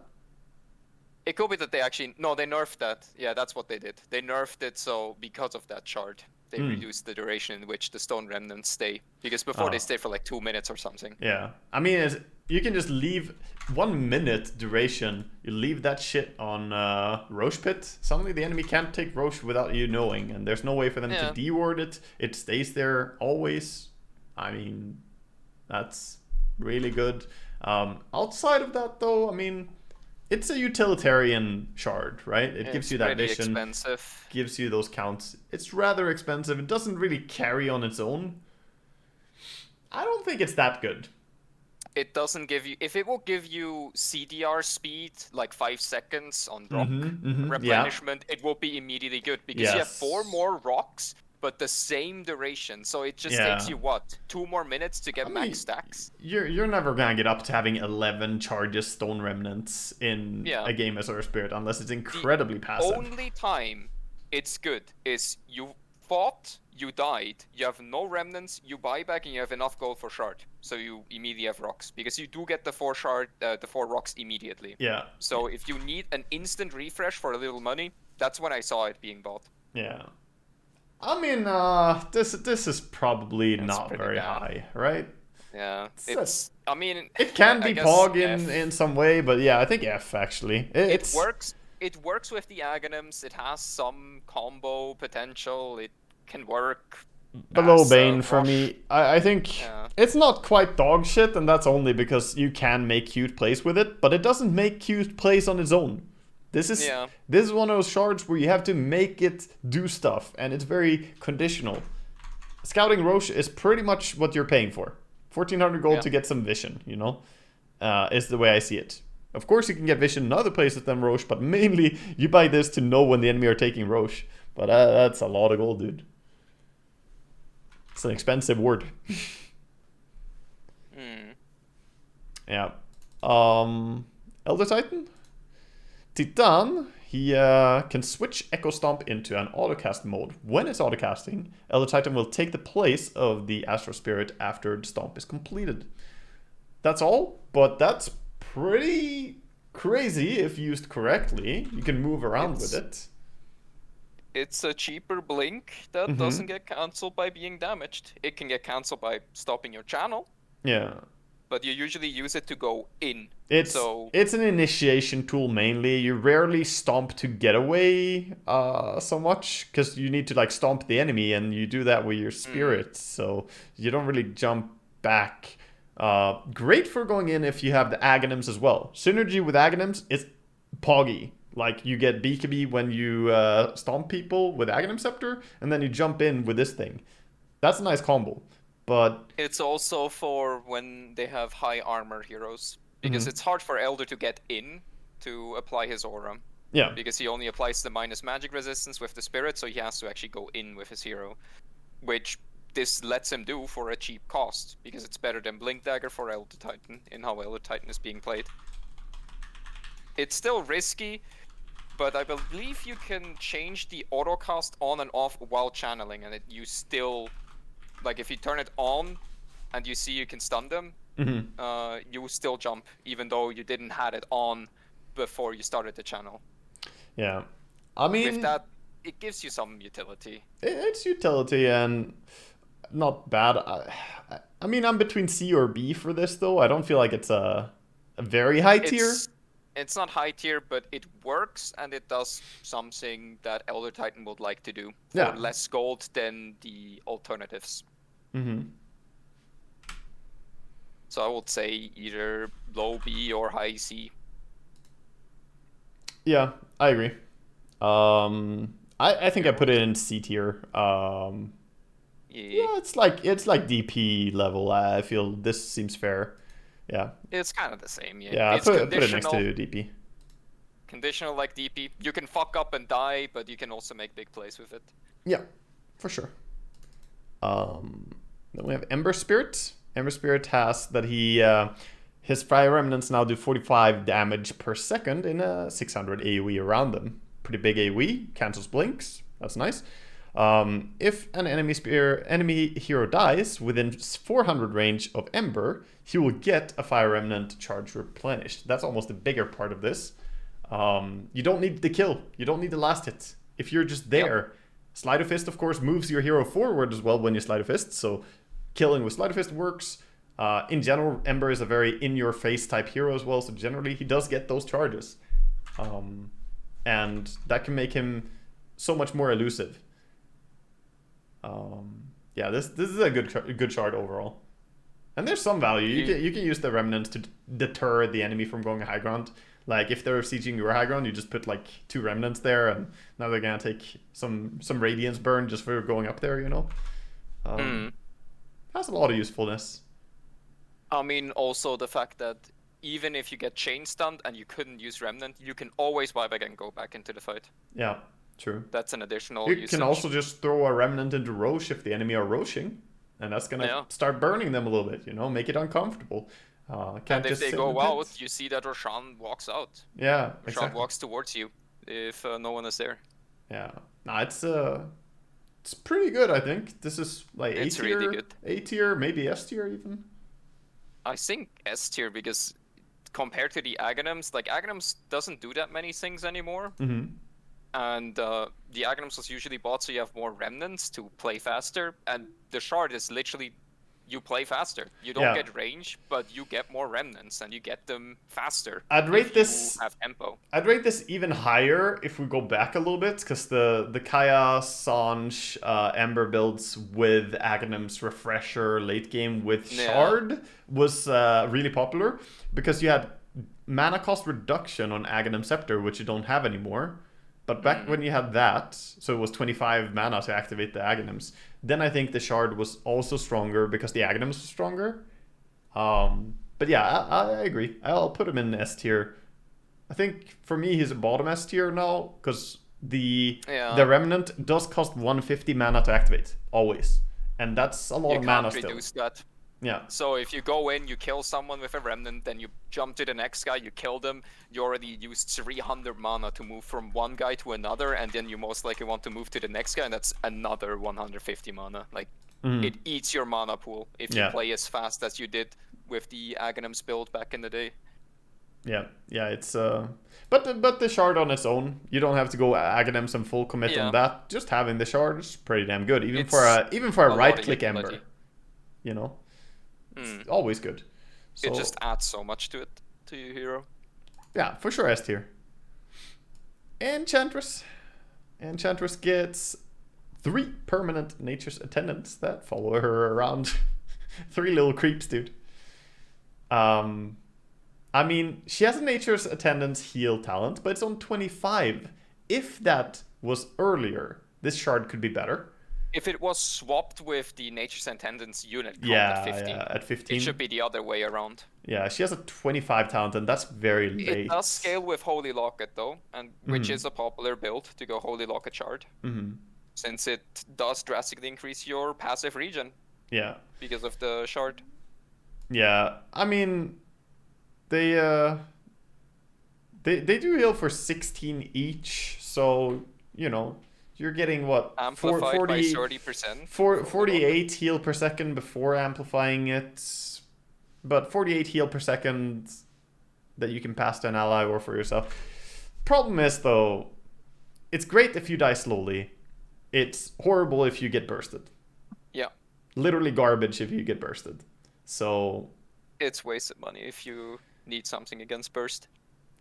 Can be good, can be really nice, can be quality of life, but I'm gonna say, for me, it's Bane tier, dude. She's President F now, for me. I don't think that it's, you know, I don't think it solves a very specific... prevalent problem for Eng, which is getting bursted quickly. It's about games where they can't kill you and they want to kill someone else and you stand next to them and you give them a lot of additional regen. Because the fewer units there are, the likelier the wisps heal the right target because they heal random targets. The 3 wisps around you also heal random targets. Yeah. So if there's a lot of shit around you, it's very unlikely that you heal what you want to heal. So it is very conditional. She also has no AoE farming ability, really. She farms with enchant, of course, a bit, but Yeah.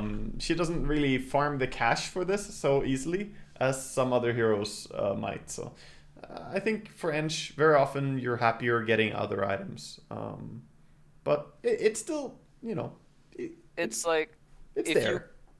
if the build Holy Locket Shard is good for the game, you literally can't die if you're next to Ench. If it's a good game for that. Yeah. It's a decent counter to stuff like Venomancer and so on. You just can't die to time damage, basically. Next up then, we got Enigmas. I mean, obviously I stack with Fly all the fucking time. I play a lot with Enigma. Black Hole pulls, it does a non-interrupting pull in a 1200 AoE, which is huge. It pulls enemies in at a 175 rate. This is really good. However, Enigma is a little bit constricted by having to get that Blink, Beakby, Refresher. Those are like the core bread and butter items that he must have. And usually he kind of wants to get, you know, Aghanims Octarine as well. He has a lot of items he wants, but it's very strong. I've seen this shard win so many games. Like, in general, it makes Black Hole very hard to fight around, because you kind of just have to run. Even if you're not in the Black Hole, you kind of just run. You can't stand and fight the way you normally do. I mean, it also means if you're around 100 units next to the Black Hole, the chances of getting caught in the Black Hole You is insta extremely get high. caught, right? If you're right outside the Black Hole, when he puts it down, you'll immediately get sucked into it, probably. If you're less so it's than 50 kind of an units, AoE increase, you could say, in a way, to the Black Hole. less than 50 range, and most people could not react to it. Yeah, no. Because it's like 50 units is like 0.3 seconds to pull you. It's very fast. Yeah. So, I mean, I think the big value of this is just that if you don't actively run away, you will get pulled into the Black Hole. So heroes, especially low movement speed heroes, get hard countered by this. They like an Oracle, for instance, trying to save his carry who was Black Holed. But now it's much more complicated, because if he doesn't actively run away as well, then he's gonna get pulled into a Black Hole himself too. So it does have the downside that if heroes are there that can counter you, they do move 125 units faster to you, and it goes above the movement speed cap.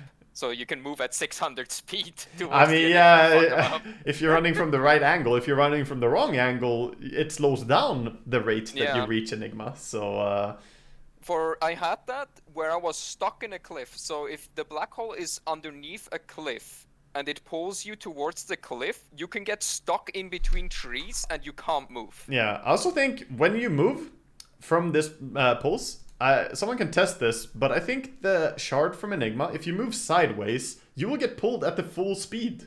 You need to actively run away. Like, you need to put in movement speed towards getting away. You know what I'm saying? So basically, you have to very actively run away from it, or you can't get that close. Well, it should be like that if you move at an angle, at a 50% angle of the Black Hole, you get pulled by like 60 units actively. Like, you get slowed down and the other pulls you towards him. Yeah. So it's less effective if you move sideways, but it still fucks with you. And as said, if you're next to a cliff, you get pulled into it and you can get stuck, and your movement gets absolutely fucked. Yeah. Yeah, I would say this is definitely A tier for me, at least. It would be S tier if it wasn't for Enigma having to buy so many other things. I'm putting in Precedent A tier, actually. I think it's really great, but and like you always want it, the only thing limiting you is time. How much farm can you get on your Enigma? But this is very, very strong shard at all stages of the game if you get it early. You can also meme Roshan with it, which is completely useless, but you can park Roshan on a fucking cliff and nobody can kill Roshan anymore unless they have, ways to do it. Because you can't hit him. He's outside his home.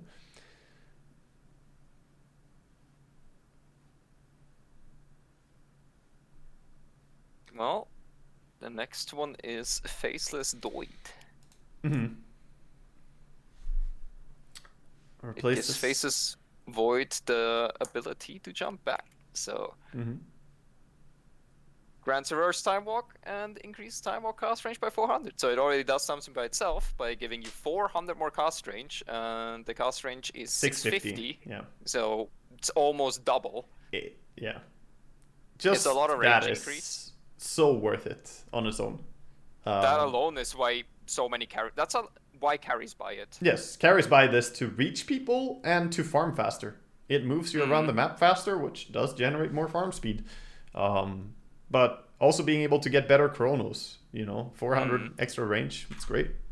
Makes it a lot easier. And then the reverse time walk is you have 1.5 seconds in which you can go back to your starting location. It doesn't matter where you get moved, you go back to where you were before you use time walk, which is extremely good to jump in and use time dilation. So for support and off lane, it gives you just the utility to jump in, use time dilation, jump out, and then later on it gives you juke potential. I did that multiple times where you jump to one direction, they blink after you, the moment they blink, you jump back. Yeah, I mean, there's some unpredictability in how you're gonna move as well. And for support, it's also you can check cliff wards for free without being in danger, because you don't get stuck for 6 seconds on a cliff. This is jump back down. This is great for many things. I'm putting it next to Ember for me, or below Ember. S tier. It gives you vision utility, it gives you fighting capabilities, farming speed, it works outside of fighting, it works extremely well for fighting, and it overall buffs the whole Void kit. So just good. Yeah. Doesn't matter how you look at it. Yeah, good for everything. Next up is Furion, who causes the first 2 trees destroyed by of Sprout to create greater treants. And you can only have 2 greater treants alive, but even just sprouting and running away, the trees do get destroyed at the end, so you still summon. This, of course, also is great against Quelling Blade users, because they get stuck. They can't just Quelling their way out of your Sprout. Those treants are really chunky as well, so any support, even carry heroes, they will not have the time to kill that thing before getting out of there. They need a different way to get out of the Sprout. It's really great, and you can just summon those greater treants and push with them. Never mind the trapping part, which obviously is fantastic, but just pushing. Those greater treants, they don't give an extra reward. You don't get more gold for killing them, I don't believe. I think they're the same fucking reward. You get 20, I believe, instead of 11. Yeah, I mean, that's basically nothing. It's literally nothing. Yeah, that's basically nothing, because they're so fucking strong. It never feels good to kill these guys, and they do take your range racks really fast. If you have an exposed racks, they will fucking do it, it's really annoying. Yeah. They have over 100 damage. The problem is that it takes so long to kill them. They don't do that much damage anymore. I think they do 114 or something damage per second, because they attack only once per second now. But they're still strong, they're still easy to use, because as said, you just put Sprout down, you don't even have to use Nature's Call, because the Sprout just dies, so it spawns them. And you can spawn them even if they're currently alive, because you just respawn them in that case. Resummon them. So you can push out the lane on top, for example, with the greater treant, so it's faster, and then you have the Nature's Call there, and then you TP bottom and you just put Sprout down, and you suddenly have the 2 boys bottom. It's really good. Yeah, this is really strong. It has, you always want to buy it, and it's good in all scenarios. Good for fighting, good for farming, good for split pushing, literally always good. And it increases your base ability, Sprout, to be able to catch people much better and more reliably. Yeah. I don't know, this is at least S tier. Yeah.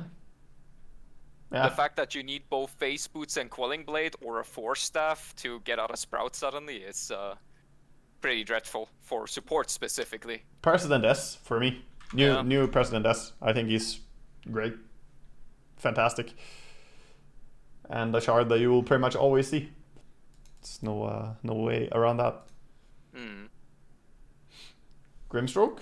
Inkswell does 40% more damage, heals the target 40% of the damage that the Inkswell deals, and it gives a strong Dispel, which is quite rare effect in Dota to give a strong dispel to the target afterwards. Doesn't matter, you know, what happened. You don't need to apply a certain amount of damage for that to happen. Always strong dispels at the end of the Inkswell, making it much easier to play like a suicide bomber when you get buffed by your Grimstroke. You can like blink in and you know you're gonna be, you know, at the end of Inkswell you're gonna be able to click stuff again.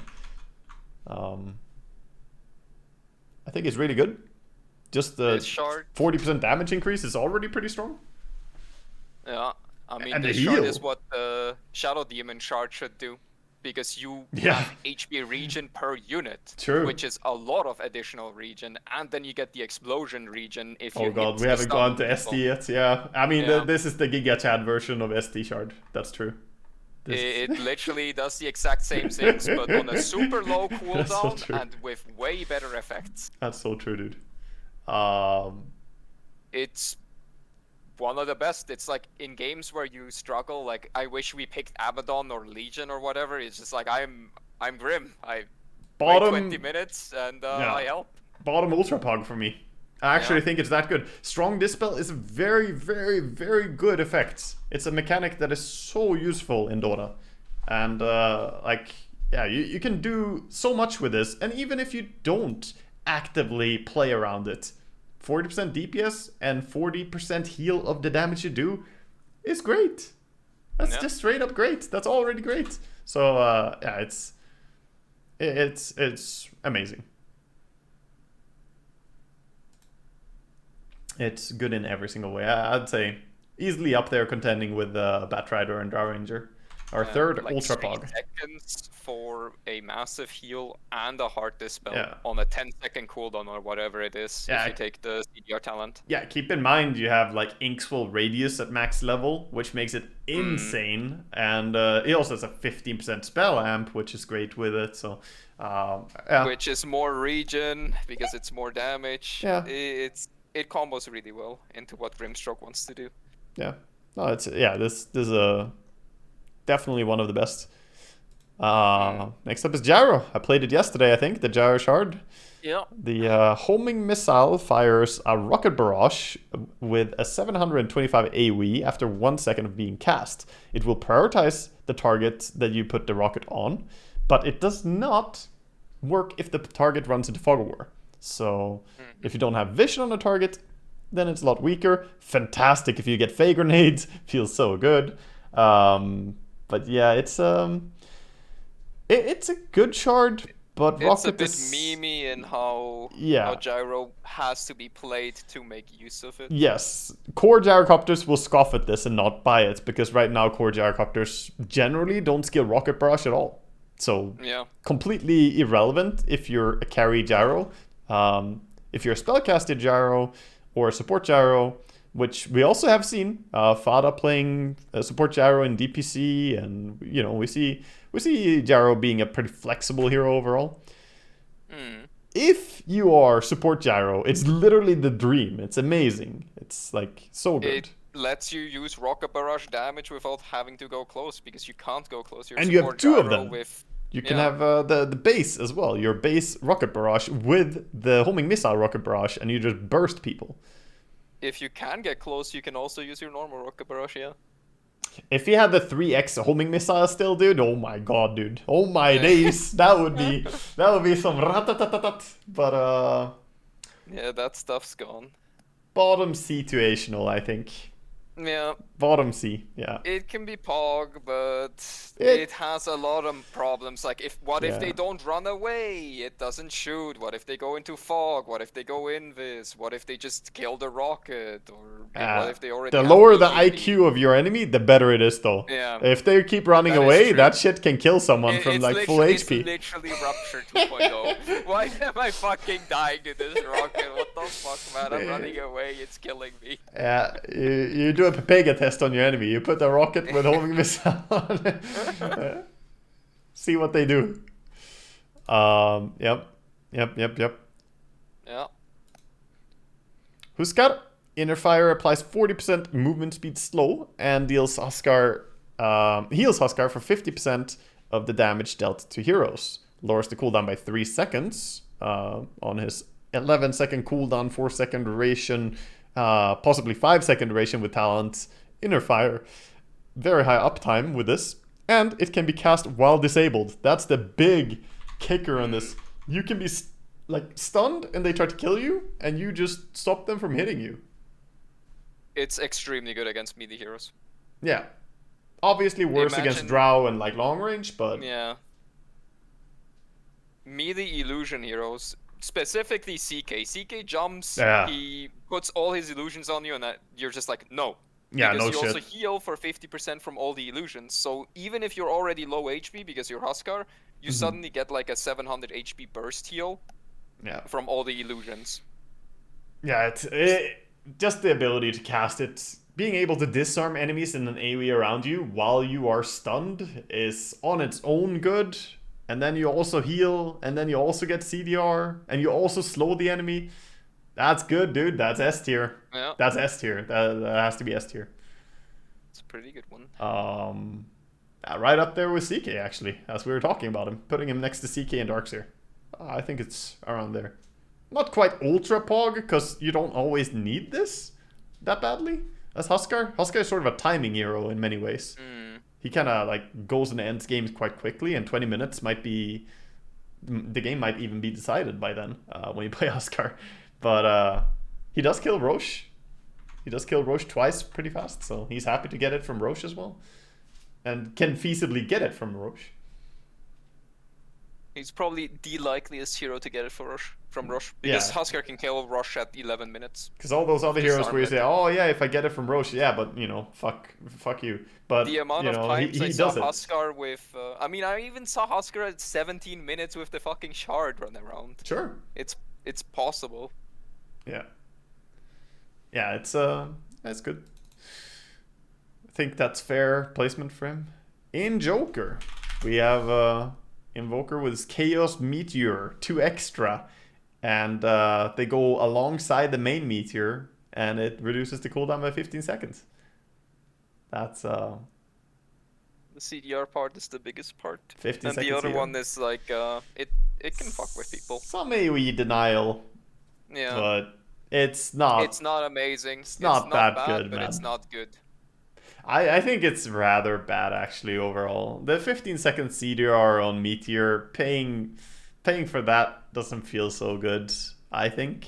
Meteor is not really something you... I mean, yeah, you can use it to farm and then to fight as well, but... I think like I said, the best part is the CDR. It's not great, it's not bad, it's situational for me. I've seen it be useful. Like, there are a lot of people that are buying it. It can be. It can be. It depends a little bit on the team that you're fighting. If you're fighting a lot of illusions, a lot of units, then of course the meteors will be better. I'm down to put him in. It also means that if you fuck up and you slightly misangle the meteor, there's a high chance that the other meteors hit, because meteor goes 1400 units. So yeah. The amount of times you randomly walk on a meteor, because the meteor tick rate is extremely fast. You take like 200 damage if you stand in the meteor for 1.5 seconds. Yeah. Yeah, it's not amazing, but it's really not bad. I put it in right next to Arc Warden. I feel like I can't justify putting him above Arc Warden by much. I put him right next to it. Like, I'm just thinking in my head about these other shards we're seeing here. I also don't feel right putting it next to Gyrocopter. I don't think it's nearly as good overall. There are times when it's good, but yeah, for me he's a D tier. No, I said it's not horrible, but it's really not good either. Yeah. Especially compared to the Chad shard, which was vector targeted ice wall, which was absolutely busted. Jakiro. Little Kiro with the frost attack. I mean, that's just a great shard. Good for fighting. I mean, it's an additional stun. It's a mini stun, so you TP cancel if you fuck up your ice path. It's also a getting caught off guard kind of meme. Yeah. It sets up your ice path. Generally, you use it as a setup for ice path. Yeah, Yeah. you liquid someone, that flies at them, especially if you have an attack range talent, you can do it from very far away, and then your Yeah. ice path is guaranteed to land pretty much, so it's And it's 80 base damage plus 10% of your max HP as magic damage. And towers have 0 magic resistance, which means 9 of these and the tower is gone. Yeah. That's it. Yeah, It's I very mean good this for everything that Jakiro wants to do. yeah, it's a must-have, I'd say. 150 years. This And is I can reach Especially higher with the level. current offlane Jakiro meme. Triple null Witchblade. feel this is even better than Dazzle Shard. I'm kind of comparing it to Dazzle Shard in my head. Think it's less situational. It's always good, you know. Like Dazzle is always good as well, but it's situationally amazing. Whereas Jakiro Shard is always amazing. if you ever hit a building, then it's amazing already. And if you hit heroes, it's really good for that. So I mean, as said, what you do right now is you pick offlane Jakiro, you go triple null Witchblade, and then you have the shard, and you do like what, 300 to 400 damage per second for the next 5 seconds. yeah, they burn You're down dead. quickly. You Yeah, die really quickly to it. I'm putting it next to CK and Axe, but above Axe and next to CK. I think it's straight into S tier without a doubt. It's I can't say that it belongs anywhere else. It's really good. I mean, percentage-based damage is always good, and the longer the game goes, the stronger it gets. Yeah, disables also scale better into late game than other than slows. It has a stun component. Juggernaut, Blade Fury Shard increases movement speed during Blade Fury by 100 and attacks a random nearby unit per second, once per second for 75% of your damage, which can trigger your effects, which you could already kind of do by fake attacking during Blade Fury, but now you get more attacks. 100 movement speed is great. The extra attack is also good. I mean, it allows you to mix your damage output even more, getting some attacks in there. It's an additional chance to proc, and it uses your actual attack damage on top of it. It makes you feel less bad about spinning, because the whole point about spinning late game is like, if you don't have Mjolnir or the other proc items, it feels bad because you can only proc on hits while spinning. You cannot get your actual right-click damage. So having at least some of your right-click damage per second is really nice, because you still want to spin, since there's so many talents to make spin better. Yeah, I think this is pretty much a must-buy. I'd put it in A tier for Juggernauts. It's great, but it's not always what you want to buy next. You have a lot of items that you want. I will put it between like Shaker and Disruptor in A tier. It's a great shard. Yeah, it's pretty nice. Somewhere around there. Feels like it's not as essential as Faceless Void, for instance, where you like must have it to farm faster and so on. But it is really feels good shard when you get it for team fighting, and that speed for spinning around is great. Then we have Coddle, Old Man Coddle. What is his shard right now? I forgot. I don't even know. Oh, it's the recall. After a short delay, teleports the targeted friendly hero to your location. If the targeted friendly player takes hero-based damage during this time, the ability is cancelled. Dude, I don't even see people buy this anymore. I literally didn't know what Coddle shard is anymore. We don't see too many Coddles, but when we see Coddle, I hardly ever see them buy this. 50% of them buy it. In high MMR they buy it. Yeah. For obvious reasons. I mean, it lets someone can play Spectre. Yeah. That's what it is. Yeah, true. Someone can farm and then you bring to them. be a team. If you're not a team, it's worthless. Yeah. So considering we are looking at high MMR and Of course. Tournament, they will buy it. I guarantee you they will buy it. For sure. It's not great because it used to be better. It used to be literally part of Coddle. Yeah. But it's still good. It's situational. You want someone to split push in this patch. This is the four people run around and someone farms patch. So it's very good in that sense. The downside is obviously you need to use Spirit Form to have the ability, I believe. Yeah.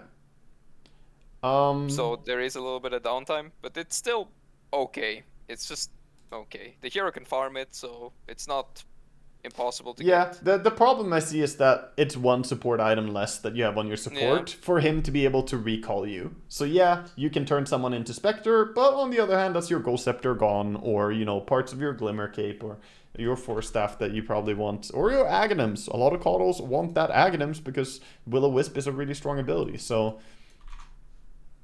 yeah, you'll buy it probably, but it's still okay. sort of, yeah.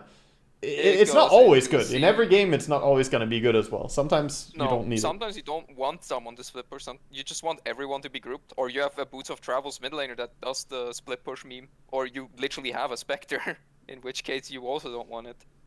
Next to DP, ET maybe, situational. Yeah. Yeah. It's a strong situational one. It's really good when it's good, but there are a lot of occasions where it's very underwhelming or wasted money even. Yeah, that's true for a lot of these situational ones though. When they're good, they're really fucking boggy, but they're not always like that insane. Next up we have some control. It's Kunkka. Kunkka is crazy, dude. Both his Shard and Aghanims are control spells. And he has 2 control spells, well, 3 control spells in the base kit as well. So he releases the Tidal Wave, spawns behind Kunkka. It deals 250 damage and drags the enemy along with it for 600 distance. Enemies cannot attack while they're being dragged, so if you use it on Medusa or something, she's going to be controlled for that time. It can also make you push the wrong way. It's fucking buggy in the way it works. If it hits you in the right way, you can fly in the wrong direction. Yeah, if you're... Isn't it where it spawns and it hits you when you're behind it? So yeah, sort of. Yeah. You get scuffed. Yeah. Yeah, Kunkka, I think, tried to kidnap me with the tidal wave, but instead I was standing too far back, so instead it pushed me away from him. But I mean, 250 AoE damage already for 1400 on a low cooldown? If you... With the cast range, you can kill creep waves. You use that and torrent, and you can kill without having to go out of your base, which is already a plus. Yeah, I mean, it's 12-second cooldown and 75 mana cost. Mana cost very low, and the cooldown very low. Yeah. And the utility very high. Yeah, it's a knockback, it's a disarm, and it does damage. It destroys certain heroes as well, like, you know, any form of AoE, illusions, you know, PL, TB, these type of heroes. You just buy Aghanims and Shard and you just fuck with them so much. And it also saves against so many jumpers. You get jumped by a Clockwork, you just push him away from you. You get jumped by Monkey King in his ultimate, you just push him out of his ultimate. What is he gonna do? Yeah. There are a lot of heroes that actually get fucked over by just getting pushed out of their circle. Sand King, Monkey King, Clock, and so on. They don't want to get pushed. For me, it's President A tier. Feels very similar to Enigma in many ways. You know, that AoE control added. And again, Kunkka a lot of times has better options to buy. We saw a lot of carry Kunkka in DPC. We've seen quite a bit of Kunkka played recently. Doesn't necessarily always buy the shard, but it's a great shard to add. So yeah, destroys the FPS as well. True. Yeah. Good against weak. Yeah, good against the poor players. Yeah, if you play against some, you know, demographic of players who have less money to buy a good PC, this is your option. You know, if you're in a tournament, you know, you gotta crash their computer. It's not really anti-synergy with Torrent either, because it's always the same range. You just have to get used to how far it pushes. Yeah. And if you know it gets hit, you can combo people. It literally synergizes with all your stuff so well, because you can buy this with Aghanims, and the Torrent Storm is going to be impossible to dodge, because you just push them sideways during the Torrent Storm, and they're going to land into fucking torrents. It gives you a chance of getting hit by more Torrents, which is more damage. Yeah, it's great. It's really good, because if you're used to it, you can actually perma-stun people with Torrent and the Tidal Wave without having to use X-Mark on them. Which is a big bonus to not have to waste X-Mark to get a stun guaranteed. Yep. That's a pretty good one. Pretty good. Next one is Legion Commander Shard. Support Legion. Yeah. A Shard that turned a hero into a common and popular support when previously it was only played support by true Chads. Yeah. Me. Press the attack gives 1.75 seconds of immunity. I think it was 2 before, right? It was They 2, nerfed it, and yeah. it gave more CDR, I believe. Yeah, I think it was 3-second CDR as well. So now it's 2-second CDR and 1.75 seconds of magic immunity.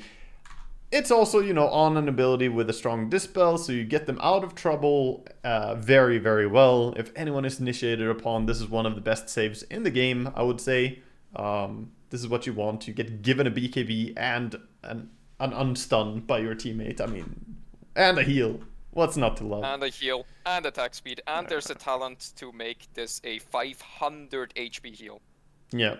On level 15. And at level 25, you can, of course, AoE BKB your team, which is, you know, kind of a meme, because level 25, it's so far away. You shouldn't really base your evaluation strength of a shard on that, but it is AoE BKB, which is the only AoE BKB in the game, right? Well, Marcy gives always her and someone else, but yeah. That's still targeted. Still it's not AoE, really. Someone. Yeah, true. I mean, it's extremely good. Yeah, it's great. This. What can you say? I mean, this goes high up. I don't know. It's a must buy. Every offlaner buys it, and every support buys it. Ultra Pog, bottom Ultra Pog, actually. Yeah. This goes up there. It's a BKB. It's so good. It was good enough to get nerfed, and it's still good. And the thing is, like, if you're good at reactionary stuff, you get jumped by a Sven or Wraith King. You dodge the stun. Yeah. You waste their stun, you dodge it, and then you still have the press the attack, heal, and attack speed right afterwards. Like, it's so good for so many reasons. Yep, it's pretty fair, pretty great. Yeah. Leshrac gets the Split Earth repeating at the same location 3 additional times. So every Split Earth is 4 Split Earths, with 5-second delay between each one. Each time the radius increases by 75, and the Split Earth echolocation is visible to both teams. So the enemy does see it, otherwise it would be dumb. It would be beyond broke. Yeah, that would be really dumb. It's still a huge thing. This is mainly great for extended team fights, high ground sieges, high ground defenses. Yeah. Also good in Roche Any pits. choke point. Yeah, and with any form of big spell combo, like if you have Black Hole or RP or Underlord with Pit of Malice, if you have Naga Song, there are a lot of things that can make this even better. But yeah, this is a pretty high value shard. I mean, that was the first shard that you saw non-stop bought the moment it got released. And for a good reason. I mean, if you have any kind of additional disable, you just get stun locked. You can perma-stun people with this shit, yeah. And if you need 2 stuns from other heroes, and then you can perma-stun for yourself. Yeah, you need a bit of setup time, and then you can chain stun forever, basically, or like for a very, very long time. Yeah, with the right build. Of course, when CDR stacked as well, you could just perma-stun people, literally permanent. You could just do it on your own. On your own, yeah. But now it's more of a teamwork thing, but it's a problem. In the fight, it creates a big problem for the enemy. They have to move. They can't stay. And that's great, you know. Same reasoning as Enigma's shard being great. It forces the enemy to move. They don't want to move, but now they have to run. Same thing with Leshrac, but I think Lesh is stronger than Enigma, this shard. Where would you put it? I mean, lowest here. It's always good if you want to use it. I mean, it's obviously not always if the game is super fast. It under Jakiro for me. Yeah. Seems kind of right. It's not, you know, it's not really up there with Ultra Poggies or something, but it's a great one. You want it. For when you have to win the games, you have to go high ground, and it's extremely good for high ground. You have to defend Rush, and it's extremely good for Rush. Yeah. And those are choke points. Great for all the game-deciding times, right? When you're pushing high ground, when you're fighting Roche, everything that matters a lot, then it's really big.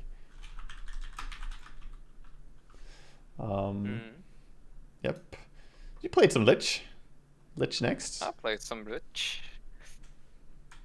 The Lich one is Creates an icicle at a target spot for 15 seconds, slowing enemies within 750 range by 30%. Has 800 health. Chain Frost can bounce on the icicle if there are no other enemies in range. And you can cast Frost Shield on it as an additional damage target.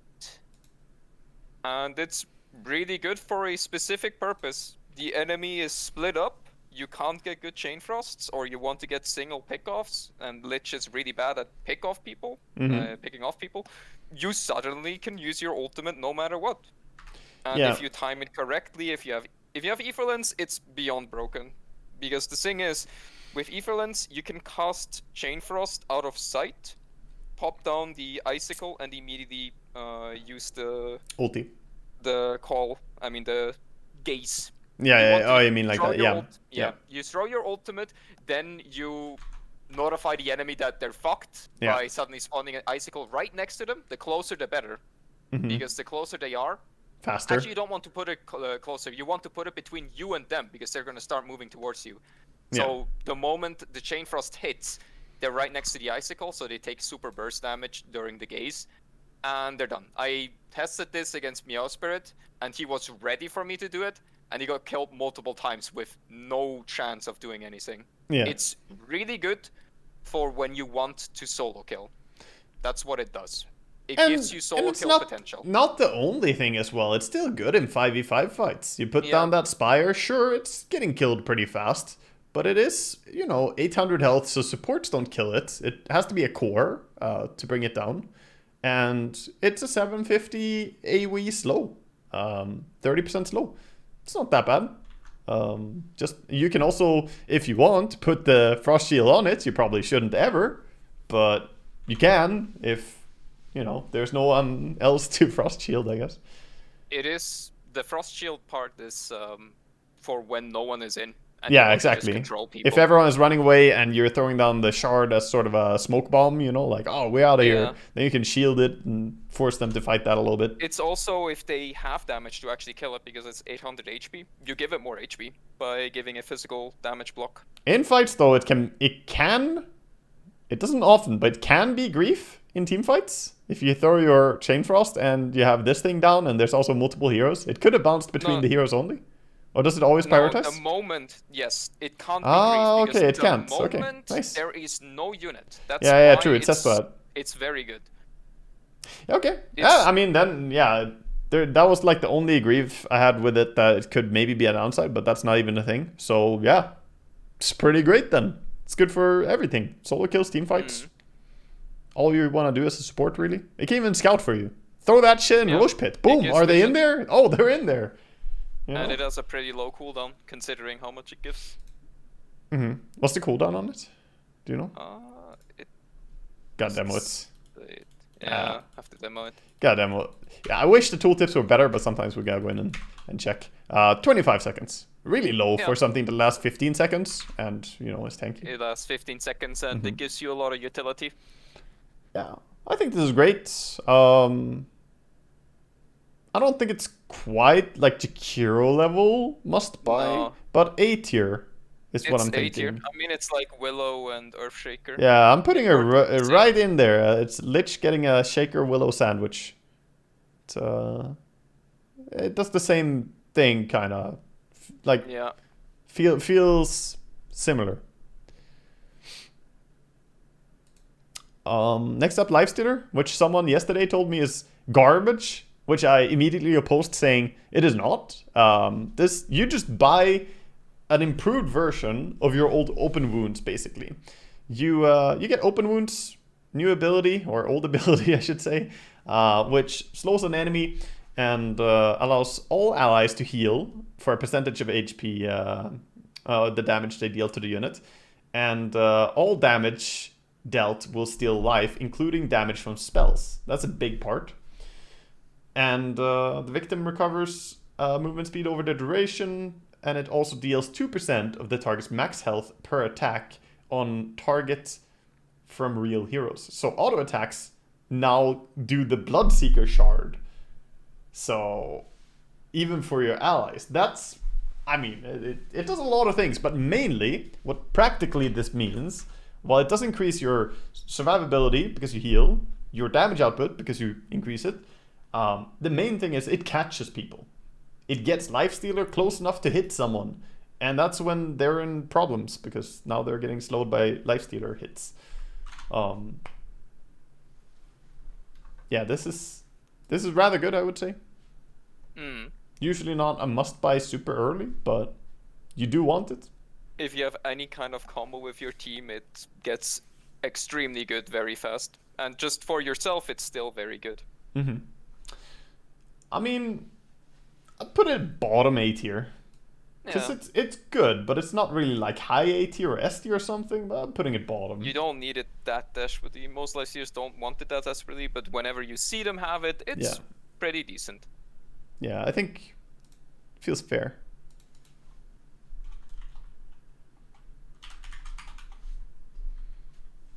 The next one is a trash one. We got Lina. Lina gets Laguna Blade, increases the Laguna Blade cast range by 250, causing it to go full cast length and hit all the units along the way. It can be ground targeted. It also reduces the mana cost on Laguna Blade by 100. But yeah, it's just AoE Laguna Blade, basically. You can actually miss that, which is the funniest thing, because it's ground targeted. It's fake unit target. So if they blink, you usually cancel it, because either they're still in range and Lina can use her ultimate, or it stops the cast and it's like, oh, they're out. And with that, if they blink during your cast animation, since it's only removal of the delay, you can just miss your Laguna Blade. It used to be better than Aghanims because it made you BKB pierce. Yeah. But it doesn't do that anymore. It's fixed. And the fact that it doesn't do that anymore, it is pretty bad. I mean, you hardly ever see this. You pay 1,400 gold to do a little bit of damage to creeps that you already can do by, using your actual abilities. You can stun Dragon Slave, and there you go. I think the big problem is that Lina has Fiery Soul and just hits so fucking hard and has so much other value. And having an AoE Laguna Blade, you would need to run around and position yourself to do a big AoE nuke. But generally, Laguna Blade needs to burst a certain target. You don't have time to position yourself. The only positioning that matters is that you're there when you need to be. So what I'm saying is, you kind of want to play it like a Fisher, where you line it up and hit multiple stuff. But Lina doesn't really run around like a Shaker does. She goes in and is playing for her much shorter range stuff. Doesn't play around that either. There's no reason to play around it. No, you never see this. This is actually down in CM tier. I mean, dog shit actually. Even though on paper it sounds really strong, AoE Laguna Blade, right?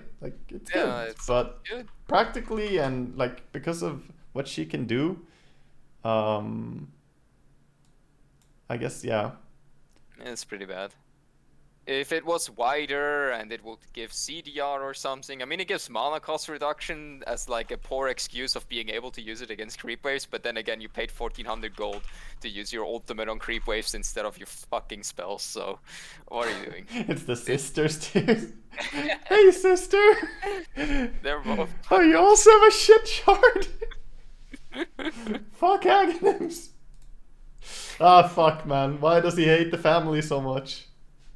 Oh no. Yeah, that's not fair, man. Next up, not Lina, but Lion. He gets mana rain effects up to 3 enemies, and you become spell immune while channeling. So the only thing stopping you from sucking is if you get BKB piercing stunned or killed. Generally, you just get right clicked is the problem. Pretty great for dodging stuff. It doesn't dispel you, but you can dodge effects from landing on you.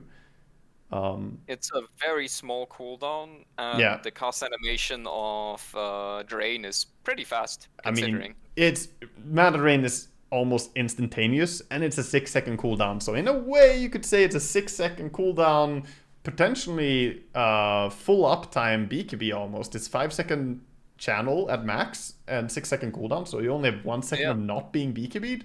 The problem is, do you care about standing there and not being weak? But it can be great.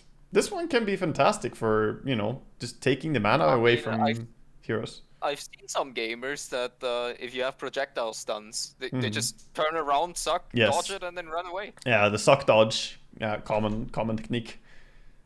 You can also take the mana drain restores allies instead of the finger death damage per kill, which is the more popular one. But if you take the mana drain restores allies, you can suck an ally and it's gonna splash onto enemies. So while you're giving mana to an ally, you're taking mana from enemies at the same time. So if you have a Medusa or something, or a Storm or a Tinker, a Storm is gonna break it because he jumps. But you know, there are. You can regen during like downtimes. Yeah, exactly. Very quick fix. You know, I think it's great in many ways. This one. There's a downside. I think if you cast your. It didn't used to break illusions with a multi-target one. I wonder if that's fixed now. I think it might be fixed. The extra sucks didn't kill illusions at first, I know at least. And if you had your first suck stopped, then all the sucks would stop as well. Even if the... Yeah. So there's some gimmicky stuff. I'm gonna try right now and see how the interaction is, if it's changed or fixed. Alright, I'm gonna put some food in Eon real quick. Okay, so now he does actually kill the extra targets, but you still have the same thing, that if you suck an illusion, even if you have multiple extra sucks going on at the same time, those are going to end if your first one ends. So if you target an illusion, you're not going to keep sucking something else. Your channel stops. But at least you kill illusions with extra now, which it didn't before, and that was really bad. Yeah, I mean, it's a good one. It's a good one. I would say Lion... The only downside is that it's not really that often useful. It's Pogus for dodging stuff, and it's good for, you know, healing mana when you have a team that requires mana, but usually it's not so important. This is a situational shard for sure. It has its uses, but it's gonna go bottom situational for me. Yeah, it is cute, can be good, but it's definitely not a must-have always Poggies like God Gamer thing. And again, you're very often a support hero when you play a Lion, and that 1400 gold is still a lot of money spent to be having this effect.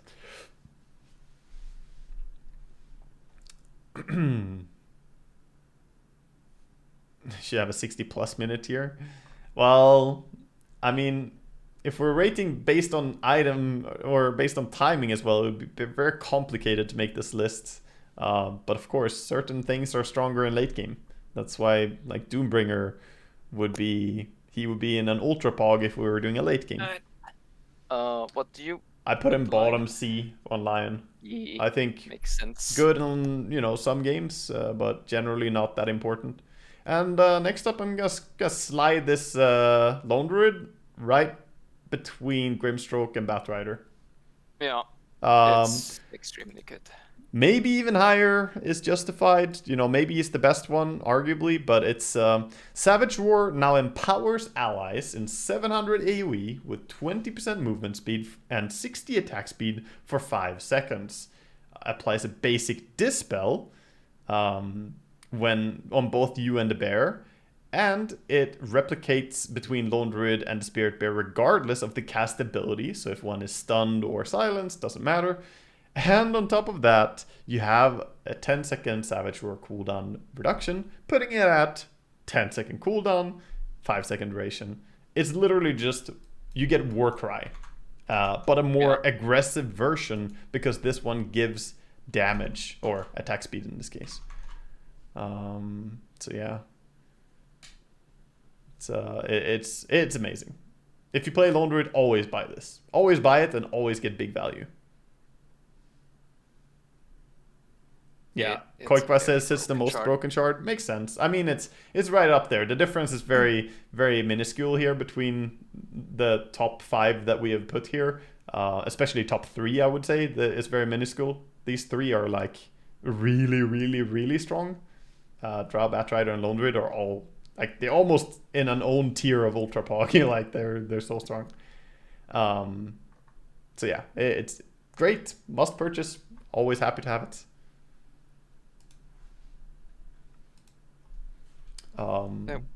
Next one is Luna. Tell us about Luna. Lucent Beam becomes ground targeted and it throws a glaive attack. If you use the Lucent Beam on a target, it uses the normal primary attack. Well, actually, it's just the first unit hit, I believe. Yes. I believe if you target someone, they always get hit by it. Yes, I think so. Yeah. And then it uses the normal amount of Moonglaive bounces in an area around it. It's very good. It's very straightforward. If you have crits or other high damaging abilities, you just increase your Lucent Beam damage by a lot. It requires you to have items. It's not a insta-buy, because at 20 minutes you hit like a wet noodle still. It doesn't really amplify your Lucent Beam yet. But after like 30, 40 minutes, it's a must-buy. People are currently buying a Daedalus build. It's very common. Yeah. That's the build people are doing, and they do this very largely because of the shard. They buy Daedalus with the shard, and then you just send your Lucent Beam on people, and that can crit. You know, you can crit with a nuke from far away. So it's sort of a spellcasting crit, you could say, in Dota, which is rare. But effectively, that's what it plays like. And it can also, you know, farm really well, like you said. Pretty fantastic. Great it's shard. Like double Luna's attack range. Yep. And you have CDR on Beam. Beam can have what 3.5 second cooldown. So 3.5 second cooldown on a full right click that also procs on hits, while also doing Lucent Beam damage, which is going to be 400 damage at that point. Yep. It's really good. It's just not good at 20 minutes, but it's a must-buy. Every Luna buys it. Yep. You rarely see games where Luna does not consider the shard as like her 5th item latest. Yep. I put it leader of S tier. New leader. It's strong. Great. It's really good. Not quite Ultra Pog because, like you said, the early game value is not really there. Whereas Drow Ranger, for instance, immediately Pog, right? Like immediate value on everything. Bat immediate value on everything. Lone Druid as well. Grimstroke and Legion. They get a lot of value. Yeah. Lycan. We have Lycan and his meme. It was an Aghanim Scepter. But now it's basically the same almost as a shard. As you got, you know? Yeah. You used to get 2 doggos, now you get 1 doggo. Wolves. 1 dog in a random lane. Yeah. Random wolf spawn on creep waves. Honestly, for 1400 gold, that's great push. They can also cripple towers, and that is pretty good. It makes the best towers part, just. They did 2 things. The buff did a lot as well. They are targeted last.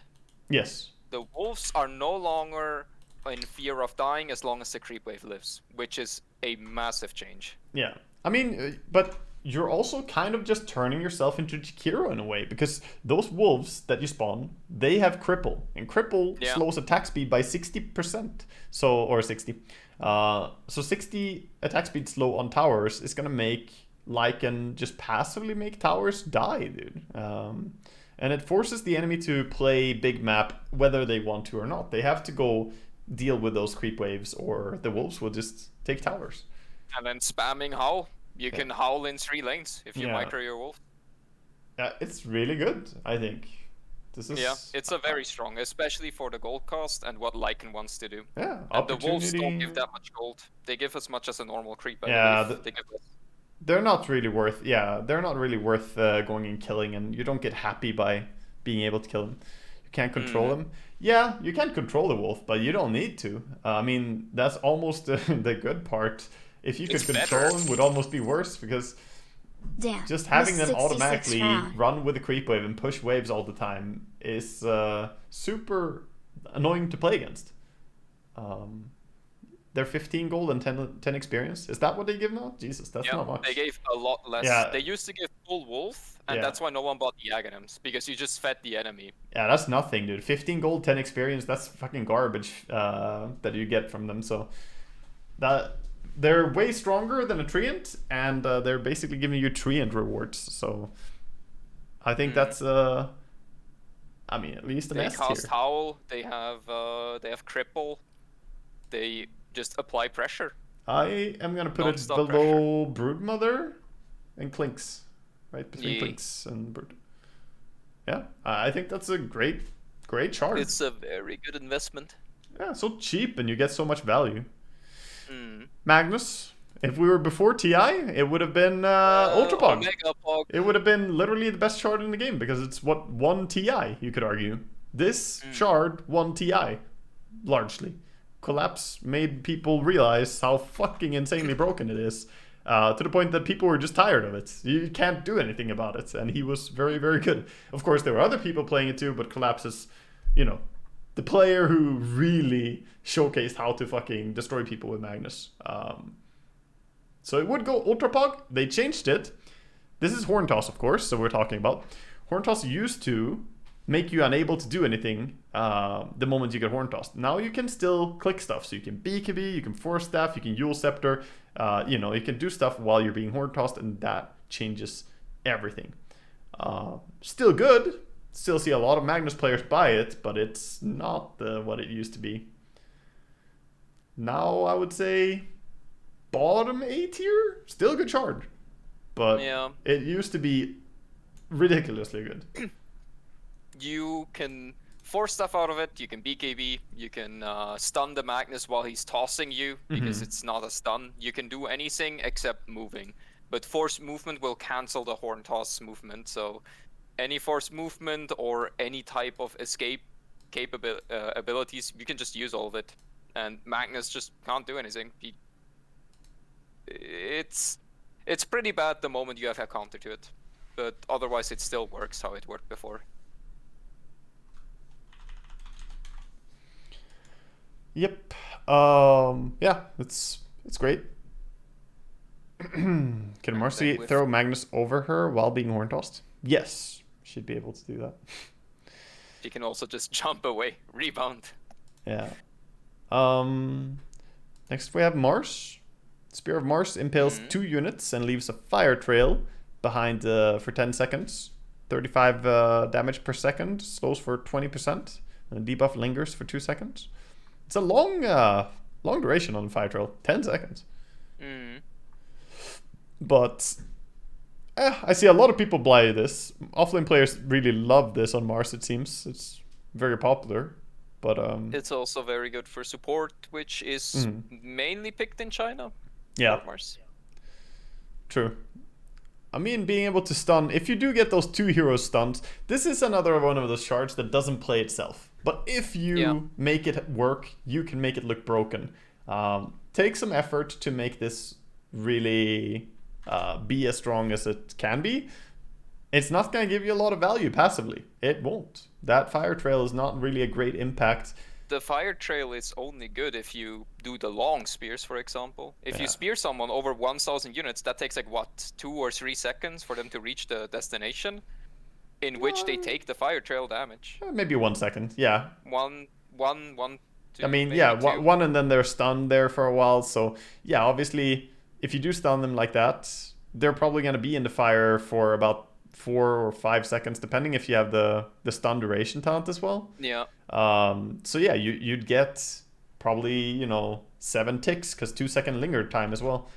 You'd get a lot of burning spear ticks, but yeah, I think it's a good shard, but it's not to me an A tier. Amazing. No, it's no. This feels like, depending on how good you are at playing it, greatly so. I feel like it can go into B, but it depends like how you look at the players. Like the worse the player, assuming players are good, because we're rating for high tier. I'll put it in bottom B tier. Seems fair. Yeah. Assuming that players are good and know what they're doing, I wouldn't say that this is good for like lower level players or should prioritize it so much. But if you're a Mars spammer and you're confident in your abilities, I mean, fuck, doesn't matter what MMR you have. If you land those 2 hero spears, That's good. Then it's good. But yeah, I put it B tier. For sure. Medusa, she gets the reaction snake.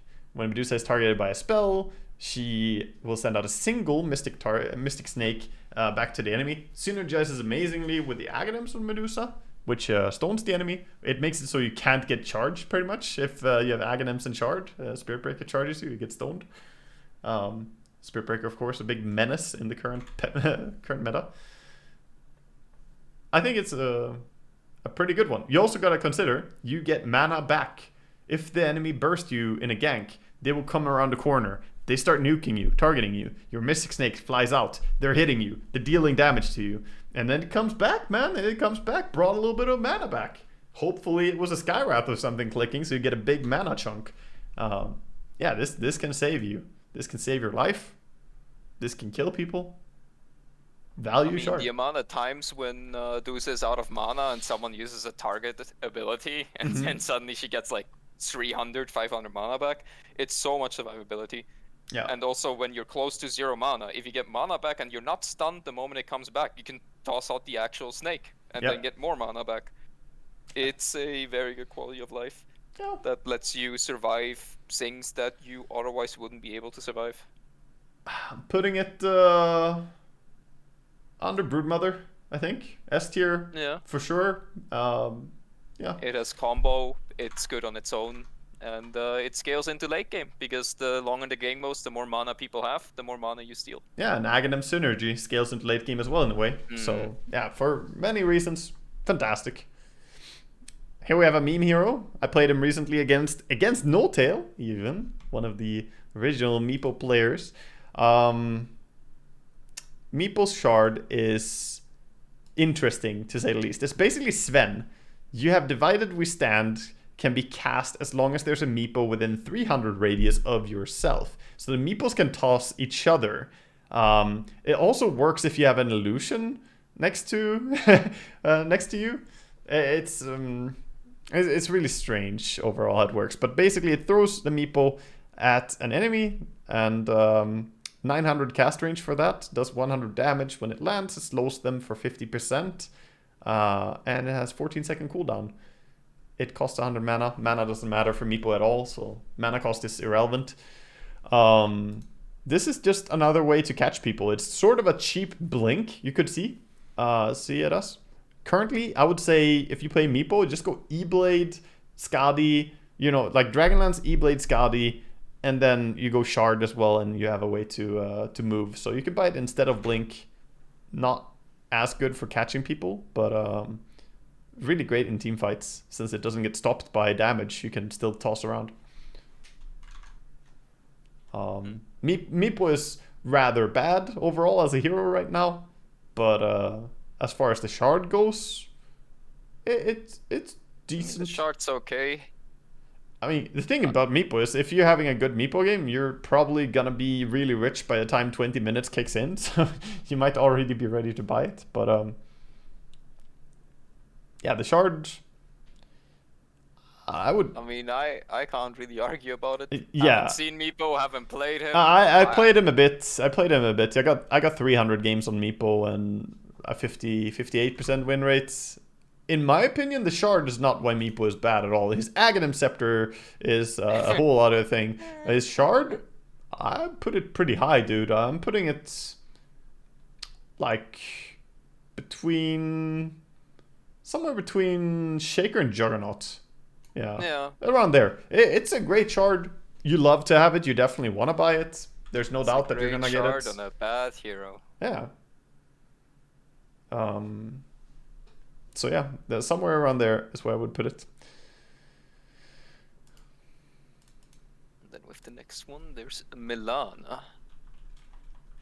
which gets an additional leap, and each right-click during the leap attack speed buff will crit for 150%. Yep. I mean, it's just 50% more damage during the leap attack speed, and there's a leap attack speed talent at 15, so you get like what, 120 or something attack speed, or even more. Leap. Yep, you get a lot. Yeah, you actually get 180 even. 180, yeah, it's a lot. Yeah, I mean, this is a big way that you kill people as Mirana when you play core Mirana. Even as support Mirana, I would say Shard is still great, because one more leap charge is really good. Yeah. It does restore a charge, same as other charge things when you buy it. This Shard is definitely a must buy. It's just a matter of when you buy it. I wouldn't necessarily recommend it always at minute 20, because you want to have some damage items before you get it, because otherwise it doesn't really do that much. You need 15. Like, that's... Yeah, level 15 minimum. is... Yeah. Level 15 is pretty key. But yeah, this Shard is also great. It's also very good late, but it requires you... It's like Luna. It requires you to prepare before buying it. It doesn't do anything on its own. Yeah, I mean, a little bit it does in just having one more leap charge. It can literally save your life just defensively even, not even thinking about the aggressive capabilities. And aggressively, it does change some kills from impossible to possible. I put it below Jakiro, but above Lesh. I think it's a fantastic shard.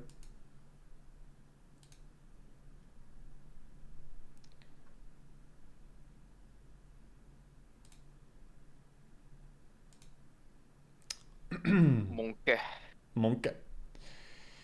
Monkey King is another one of those that's skill cap based.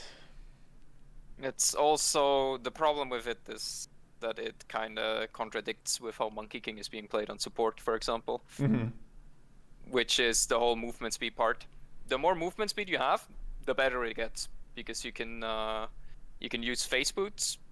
So basically what it does is it reduces the cooldown in which Mischief can be used. It puts it down to 8 seconds. During Mischief you use your actual movement speed instead, and you get more invulnerability while also dodging projectiles that come towards you. Mm-hmm. The movement speed part is completely gutted for support Monkey King at the moment, because you don't buy movement speed on support Monkey King, which means it is grief to buy it because you get slow. Yeah, you get slowed, right? It doesn't put you on a base speed like before you would have a certain speed. Yeah, so depending what speed you have, it just doesn't really add that much. So you can't use it to move around. If you have face boots, it's really good, because you use the face boots active, or you have a haste rune or a dark seer, and then you turn into whatever you turn into with Mischief, and you actually have that movement speed forever, as long as you stay in Mischief, which makes it really good with face boots asset. But you don't buy face boots and support Monkey King, you buy no boots at the moment, so you can't utilize the movement speed to sneak around. And then the other part is extremely skill dependent and also game dependent. If they have projectiles that are strong and dodgeable, it's pretty good. If you can dodge them because you're good on Monkey King and Mischief, then it's even... you start getting some value. But considering I don't buy it a lot, Seb, who I saw play a lot of Monkey King and offlane Monkey King and so on, also didn't buy it. Other people like Crystalis are also not buying it. It's on average too expensive for what it does. I think it's really good for like making outplays and stuff. Yeah. But the downside for core, you obviously highlighted downside for support Monkey. Downside for core Monkey King is that's item progression, right? You're always struggling to stay ahead in farm compared to your opponents, so that you can keep winning those fights. This is more a gimmicky, like, oh, I'm gonna make a funny Thompson clip on Reddit, you know, see him outplay people. Obviously, this can be insane in dragged out fights, slow stuff, but it has to go into like D tier or F tier, I think. Yeah. Still. I mean, yeah, either low D or high F. Yeah, I'm putting in high F. I'm putting it chief of F, because I mean, it's not like the other, like Ench, you know, compared with Ench, it's not. Ench can do stuff too, but it's it doesn't feel like priority for any Monkey King. It is not priority for support Monkey. It's not priority for core Monkey King. Yeah, and it's 100% relying on skill. Yeah. If you're not comfortable with Mischief, it's just grief, and if you're comfortable with Mischief, it's just unneeded. Like, I had games, so they have Vengeful, Clockwork, and Beastmaster. And I knew if I go on a tree, I die. So I bought Face Boots and Shard. And I was just running around as a healing self, hiding underneath objects. Yes, it was good. But it was extremely specific, and it was because I couldn't use Tree Dance. Because if I used Tree Dance, I died. That was the only reason I bought it. And then it was okay. But again, it's very specific when it does stuff. I'll be right back. Yep. Seems fair. All right. Next up, we have the Morphling Shard. His shard is that he causes Adaptive Strike to have +1 multi-shot and increases the stun duration by 1 second. Multi-shot prioritizes heroes. So very, very interesting. It increases the stun duration by 1 second, just period. So even the AGHA Morphling shooting you is still gonna have a bit of stun.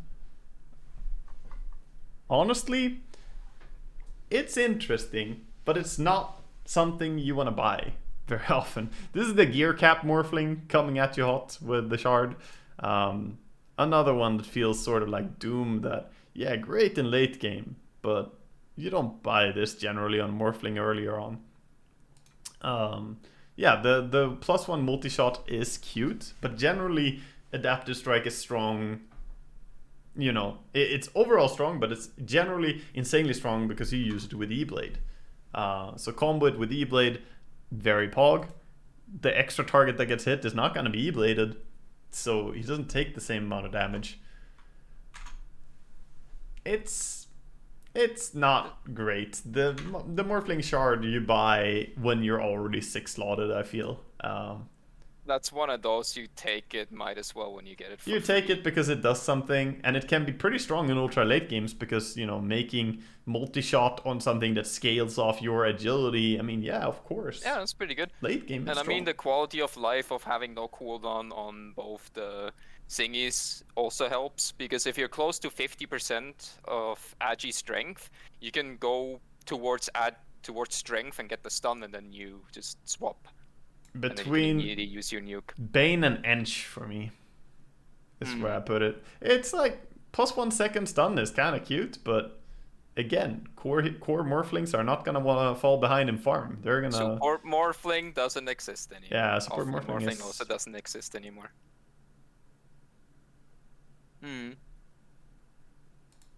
That's fair.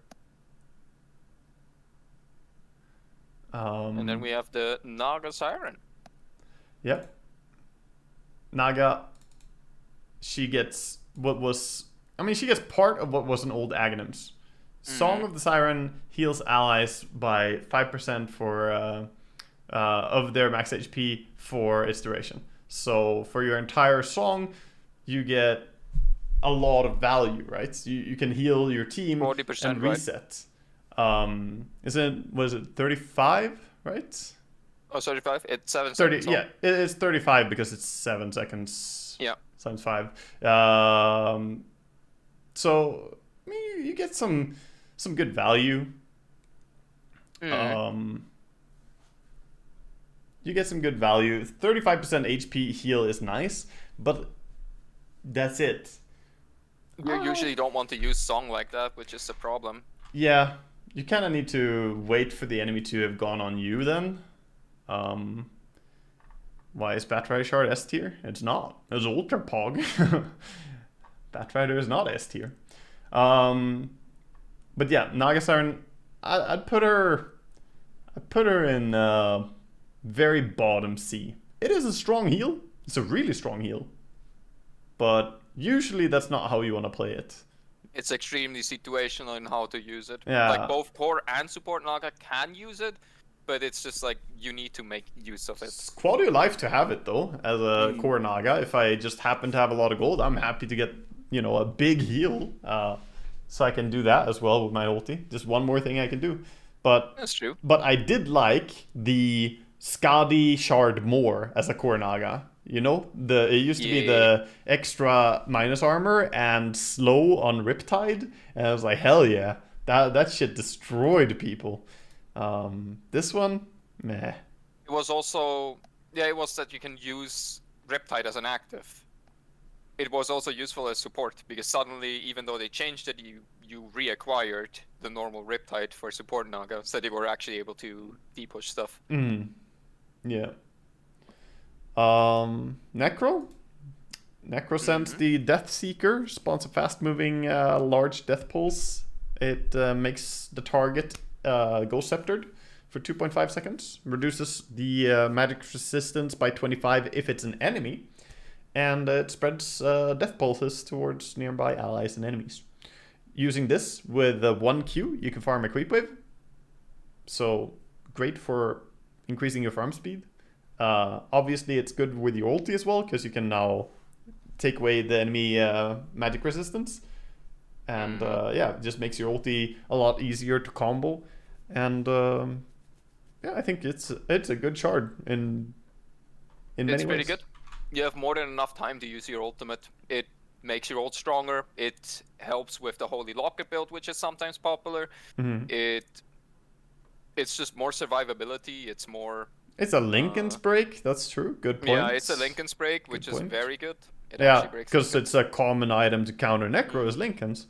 Yeah, this is another one that I would say S. We're very heavy in the S tier, but this is how shards work. I mean, shards generally, you want shards. Unlike the Aghanims scepters. I would put this... I'm going to put it bottom S, but I think it's S tier.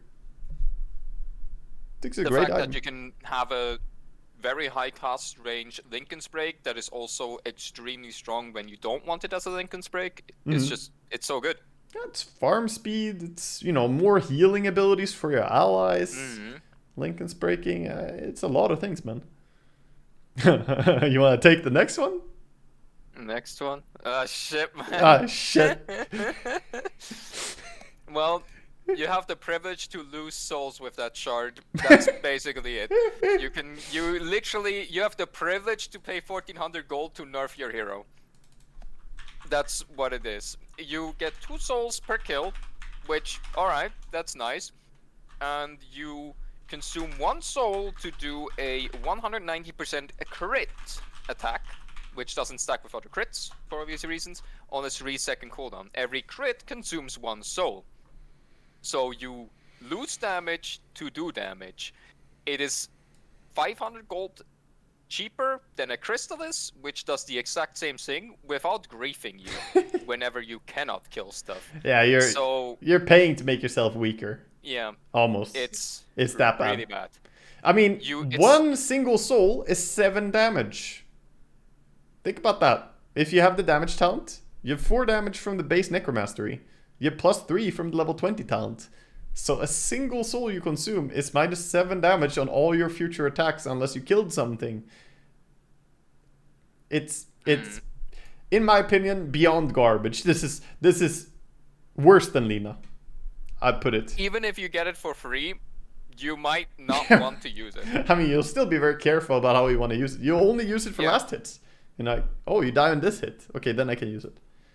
It's like you use it when you initiate with Silver Edge, which is a common item, to be fair. And then you do a lot of damage, and then you don't use it until you can kill someone. Guys, right-click SF is the jam now, and they don't even use souls. Right-click SF uses souls more than any other SF. You always want their souls. Yeah, but you don't want to give away your souls. It's like, oh, you're a right clicker, you want to give away 7 damage for a potential attack that does slightly more damage than buying a Crystallis, which gives you more flat damage in general, making Crystallis still worth more because it also increases your damage when you're not critting. Yeah, this is also, who comes up with the idea of giving a cooldown based crit on a hero that easily gets 4 attacks per second? If he goes right-click build. Yeah, no, this... I don't rate it very high at all. You're wrong, Yatoro bought it several times in officials and Nisha as well. You gained souls very quickly and a must-buy item for safe lane SF. It is extremely valuable and is way more damage than Crystallis and is way cheaper. I disagree. I disagree entirely. And speaking of people having bought it, yeah, people were experimenting with carry SF. They were, for a while. Where do you see the carry SFs right now? You don't. I cast DPC up in Stockholm. Literally no fucking SFs, dude. Just don't play SF. The carry SF has faded out as quickly as it came. It is currently not a very popular hero. SF is currently on a downtrend in games played. He was extremely popular, and now he's just not. He's a 47% win rate, 9% pick rate now, where he used to be like picked in probably about half the games or some shit for a while. And yeah, the carry SFs that I've seen be successful have not been using it. They've actually just gone for straight up like Mask of Madness into Silver Edge builds with early Eye of Skadi, AGHS or some shit like that. And the shard has been irrelevant. They've just not gone for it. Like, let's be honest. What is better? Silver Edge or Shadow Blade and a Chrysalis component plus shard? Yeah. What's the better power spike? It's not great. It's not great. Moving on. We got Night Stalker. Hunter in the night can cast on creeps. It consumes a creep, instantly killing it, and restoring 35% of Night Stalker's maximum health and 25% of his maximum mana. It cannot target ancients during daytime. Cooldown 20 seconds. Very little. The downside with this one, it has almost no cast range. You need to go up melee range to eat something, which makes sense, I guess. Probably should learn from that. But it's pretty great. It's all the sustain. Instant cost. Yeah, instant. And it gives mana back. Instant, all the sustain you need for the rest of the game, basically. You just can use this very quickly. If you're being chased, you can run over to the ancients, kite them there, eat a creep, and turn around. You've literally never seen anyone buy this? Oh, I've seen people buy it. People are picking it up much more now as well. Because it was buffed. It was weaker before. Didn't eat lane creeps. You were not able to eat summoned. Yeah, it was just neutrals. Able to eat only neutrals, Yeah. nothing else. Yeah. No lane creeps, no controlled creeps, nothing. Only neutrals. I think it was only neutrals, and it couldn't even eat ancients during nighttime. Then it made it so that it can eat those. Yeah. I think. So and now you can eat everything. Yeah, now it's way stronger. I see people buy this a lot, actually. I was randomly watching some Heimar pub yesterday when I was getting some food or something, and there was Night Stalker with Shard. It's very common, I would say, now. If you watch a lot of Night Stalkers, you'll definitely see people buy it. Like, it's what, a 20-second cooldown to insta-kill a creep? During daytime, that's like triple your farm speed. Yeah, I mean, and the hero during struggles. Nighttime, it's, yeah. And just like it it is a shard that works at all times. It's very good for fights, and it's very good for just normal map play. I just love the sustainability of it. The fact that you won't run out of mana for the rest of the game. You'd never need to go to base. Like, that's a big thing for a Night Stalker. You don't really want to build mana items on him currently. If you go way back in time, there used to be the Yule Scepter Night Stalker builds and so on. We don't see that. Yeah. We don't see that. We see Night Stalkers go Blink, BKB, and then like some Basher and, some right-click items, and, that's sort of what you do. But in that build, you have no mana regen, and you also don't really have HP regen. So this solves both in one fell swoop. I'm putting it B tier. Good, definitely an item you want. I'm putting it highest B tier, President B. It's good, but it's not like incredibly good. It requires you to play around it. It doesn't do things unless you correctly use it.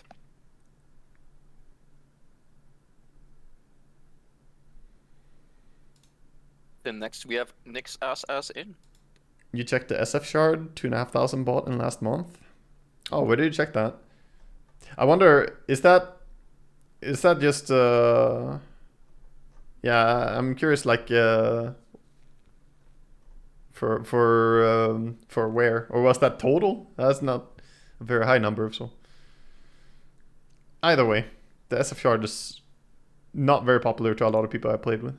Oh, 1.7 million BKB spot and 2,500 shards. Yeah, okay. Yeah, I think that answers the discussion about how popular it is. If we had 1.7 million BKBs, and we all know how many people don't buy BKBs, stupid fucks, right? So if we had 1.7 million BKBs and 2,500 shards, I think safe to say the shard is not very popular, and for good reason, in my opinion. interesting. Yeah, Nyx Shard. Nyx Shard was giga broken. It was nerfed. Yeah. It was insanely strong. Causes Vendetta attack to reduce enemy magic resistance by 20%. Also, for 4 seconds. Also increases Vendetta movement speed by 25%. It used to also uncap the movement speed for Vendetta. But it's not uncapped movement speed anymore. Also, about the Shadow Fiend shot, I found it in Spectral. It actually has a 58% win rate, but that's as a 37-minute, medium 28-minute, and it's bought after Silver Edge. So the thing that I said, having both Silver Edge and the shard is good. Item win rate percentages are scary to look at. They're also though. scuffed. Yeah, they don't really work because what if he was already winning? Maybe he's already winning. You know, Maybe if he took Roche, yeah, exactly. Yeah. In general, win rates on items, I think, it's a very complicated data to look at. You can extract information, but it's not as simple as 58% win rates. That's better than 50. It's good. Yeah, it's like that fucking meme of guys. Don't upgrade courier, low win rate, buy gem, and buy divine rapier. Yeah, exactly. Refreshers and rapiers. That's for sure. But it got bought more than expected, like 6% of the Shadow Fiend games have shard. Yeah. That's the one thing. Yeah, but considering almost all the SF that we see played right now is carry SF or right click SF, if only 6% of them are buying shard, that says a lot. You know, yeah, that says because nobody plays Spellcaster SF in this patch. Nobody. Yeah. I haven't played against a single Arcane Blink SF in the last month. I'm pretty sure, and I played Dota a lot. So if everyone is playing carry SF and it's only bought 6% of the time, those 6% of people might be wrong. Could be it, or they're just giga farmed and they have nothing else to do. That's true. Anyway. The Vendetta upgrade. Yeah, I don't think it's great anymore. I'm gonna throw Nyx into D tier. I actually don't think it's very good. Bottom D. It gives you a little bit more movement speed. Doesn't give you uncapped movement speed. Reduces magic resistance, which you don't really care about. It doesn't even buff your ultimate damage. It just buffs your impale and mana burn damage. But you don't go Dagon on Nyx think anymore, it also used to break. Yeah, it had break. It had break and uncapped movement speed. It was literally ultra pog, like beyond ultra pog. Also 40% more movement speed. Yes. Yeah, I destroyed Crayon so hard with my mid Nyx. I remember terrorizing people with my mid Nyx build, but yeah, it's just not an item anymore. People go Aghanims a lot on Nyx nowadays, though. Nyx is still Nyx X is still good, but Shard laughably bad. Yeah. OD Imprison grants 5% additional mana capacity steal. It also allows allies to move at 60% movement speed during Imprison. They are visible, untargetable, and cannot perform any other actions. You can move out of Chrono, so obviously this is like a super good situational item. It can be insanely good for saving people. Overall, it is great for saving people, and it's mainly for it, yeah. Synergizes with the Aghanims too, because you get 2 charges, so you can imprison yourself and start running away, and then you can blink away when you get out of it. And if they still chase you, you can still imprison and run again. You know, like it's sneaky as fuck. It's just quality of life. So like, if you're playing versus Mirana or something, and you need to save because they have like Mirana Legion or whatever. And it's like, oh, it's just free setup. Like, yeah. Thanks, Zodi. I'm gonna kill him now. No, you can juke at your 60% movement speed. It also confuses enemies still, I think. Yeah. Because it looks weird. You see the hero, but you can't hit him. It looks really weird. Yeah, there's some confusion value there for sure. I'd say like a B tier shard. It's not like something you play around heavily or must have. But it's great when it is good. So I would say it's better than situational. But yeah. I'm putting it under Underlord. Yeah. Under Underlord. But yeah, situationally super strong. Ogre Magi, he creates a fire shield, 85% damage absorption from attacks, the next 3 attacks, and it can multicast. It also launches fireballs at the attacker, dealing 125 damage. So just a little bit of damage spray in there as well. Amazing against high damage, few instances of attacks. But yeah, I mean, it's great. Support ogres are happy to buy this. It also got buffed. It doesn't trigger from creeps anymore. Only hero attacks. Which means you can just go in, hit towers, and not care. And like you have the protection for the next 3 attacks. And it gives a decent amount of damage and has very high uptime.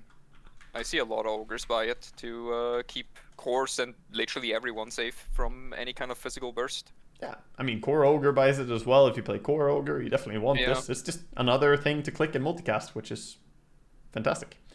I think it goes into A tier somewhere. Yeah. I'd say maybe between Disruptor, Bounty Hunter-ish. It's a strong item. Good. You want it. You will buy it. You'll buy it. It will do a lot. Yeah. It's also one of those items that kind of passively does a lot, so it's hard to rate how much impact it has. Yeah, hard counter to Sven. I mean, yeah, hard hitting heroes struggle against it. If they hit hard PA, and slow. TA. Yeah, the good thing for PA is she hits pretty fast, but those first hits, you know, the daggers are irrelevant. Dagger harass, kick W. I have my fire shield.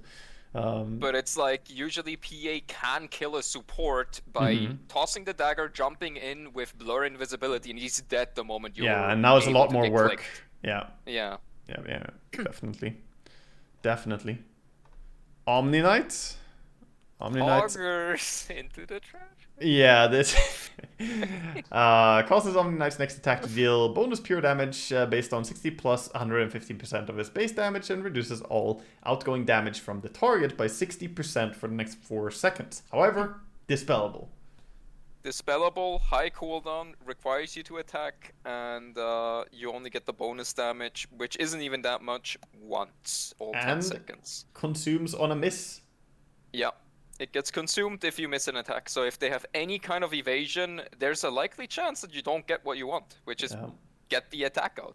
Yeah, and then it's 10 seconds before you can do it, which is going to be the difference between win or lose if you're relying on that 60% damage reduction. This is dog shit. Like, the miss chance didn't matter that much when it was 4 seconds. It's like, shit, I missed. But it's like, well, 4 seconds, I can survive that long to get the heal. This is CM tier. It's not SF. It's not really SF bad, but it's CM tier. It's like, yeah, I can see it maybe doing something, but the conditions that have to align, there has to be an enemy who you want to reduce their damage output, who doesn't have a way to dispel it, and you must land your attack as well, and you have to be close to them because it's melee. Fuck off, dude. It's too many things, and it's never gonna be during a time value. where no one skills Dijon Aura on Omni. Yeah. It's really bad. Yeah, I've tested it out on Core Omnin with Radiant Sanjiasha and a lot more. It was complete garbage. It does not heal. It does not DPS. It's a waste of gold. Yep. I mean, it is. It is. The other one was like Poggers, less mana, more farming speed, more survivability. If they jump you as a support Omni Knight, you can hold purification for allies. I agree. I agree with Slardar in chat right there. Yeah, this should be a ranged thing. Give it 600 range.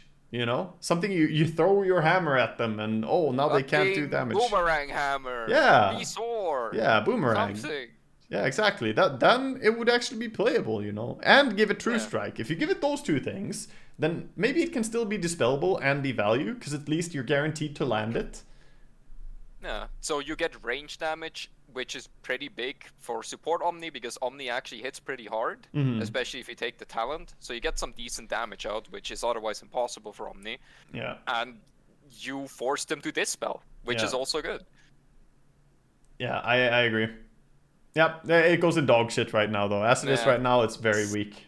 Very weak. But considering they said that the patch comes at 23rd, they might make it good. I mean, watch this video, Val. Watch this video, learn some shit, you know? Like, These heroes, do something, man. They're dying down here. These shards are crying, man. And especially give CM some attention, because she has a shit Aghanims as well. It's pretty sad when you have both a shit Aghanims and an Aghanim shard. It's like, which garbage do I want to buy now?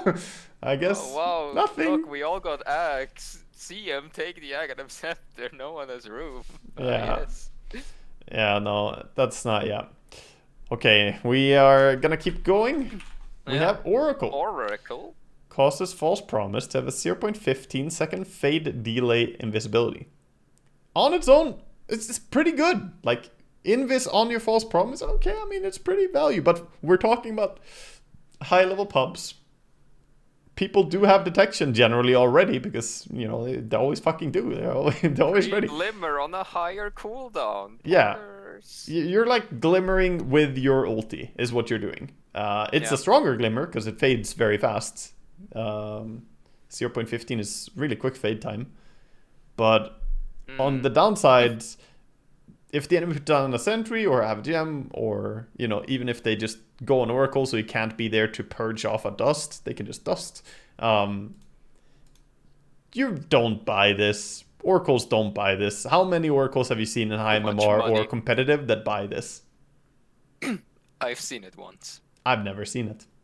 So there we go. That's pretty bad. I mean, it's too much gold for what it does. You don't want to pay 1,400 gold for that. I literally see no Oracle do this in high MMR. I didn't see any Oracle do it in DPC, even though I saw some Oracle played. It's just not worth it, man. That's your Ghost Scepter right there. You want to give your Ghost Scepter away for this? Fuck that.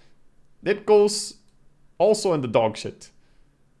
For sure. It's, in my opinion, better than Omni, but yeah, okay, it's president dog shit. That's what you are. Oh. Yeah, we have a new president of the club. The cool kids. Yeah. It's really bad. Next up is a pretty good one, though. We have Pango. Yeah. Pango is very utilitarian with this. It gives you so much value. You can read what it does. Yeah. I can read that. Pangolier's Shard gives him roll up. Pangolier goes into an immobile protective ball for up to 4 seconds, grants magic immunity, allowing him to turn. Can be cast during Rolling Thunder to temporarily hit the brakes. Can cast Rolling Thunder and Shield Crash during roll-up. If enemies attack Pangolier during this, he will roll away from the attacker for 0.75 seconds and applies Rolling Thunder stun damage on targets that it passes through on. The cooldown is 30 seconds. So, roll-up allows you to extend your ultimate for 4 seconds. It allows you to use your ultimate during it, so if you're scared that they're gonna cancel you during the wind-up, which happens a lot, you can use that in that way. You can use it when you chain stun someone and there's no wall nearby. You can jump on someone with Blink Dagger, you stun them, you roll up, turn around, because you have a very fast turn rate, like 3 times as fast as the Rolling Thunder turn rate. And you can chain stun them for multiple times, especially if you're Scepter. You can Dispel yourself. It applies a normal BKB basic Dispel, which Pangoliers use. If you get Dream Coil, for example, you just double tap roll up, and then you can Swashbuckle away, because the coil gets immediately dispelled. You don't even have to wait. I'm gonna just slide this up here and put him right under Underlord. Lone Rid, sorry. Yeah. Yeah, Ultra Pog. Must buy. It also works with the thingy. It works with the 15 talent, in which you can shield crash more often. Yeah. It just does everything. It combos with everything Pango does, and it's a must-have. It makes him so hard to burst if you run into Pango. Normally, Pangos would either jump away, jump in, or maybe ulti, all of which has some drawback. But just turning into a fucking ball and then pressing ulti while he's in the ball, you can't do much about that, dude. You have to bash. Yeah, but he rolls away. You can't stop. You can't stop him. He's gonna get that ulti out, and that is incredibly good. It's almost like it gives you the Aeon Disc value as well, you know? It feels like, because you kind of have to stun him from Fog of War, or if he has any time to react, he presses one button and you're not killing him.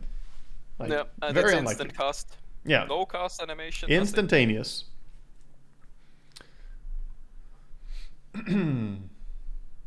And then with the next one, PA, another good one.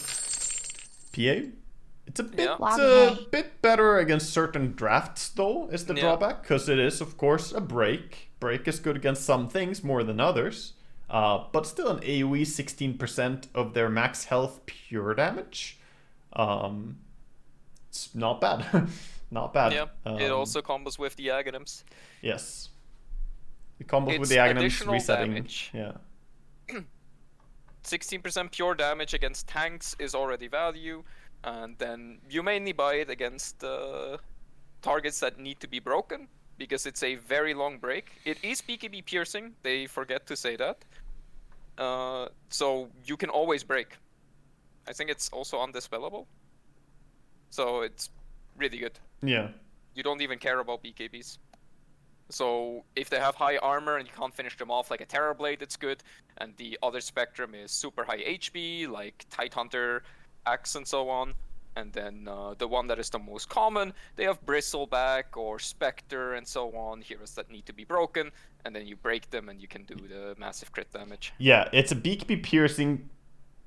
Am I not wrong that it's BKB piercing but dispellable by BKB? I think it's actually dispellable. It could be dispellable. Yeah, I'm gonna go and test it right now because I think that's how it works. But yeah, I mean, it does a lot of things. Yes, it's dispellable by BKB, but it's BKB piercing. Yeah. Which, I mean, it's so good, dude. It's so good. The shard is not always highest priority for carry heroes to buy super early, because again, you want to buy, you know, other carry progression. Of course, for support PA, it's a different ball game, but you're kind of a niche in that, so I'm not gonna base too much on support PA here, because that's really rare. But yeah, it's BKB piercing.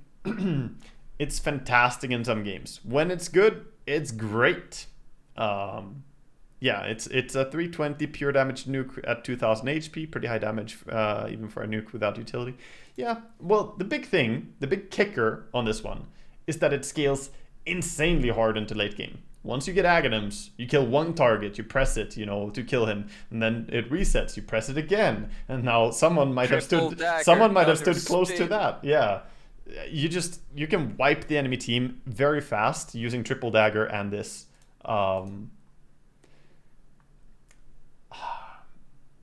I would say, since it's still situational, top of A tier. Yes. Because it's so good. I would say top of A. That's exactly what I was thinking. Because it's not an always must buy, but it's insanely good when you do buy it later on.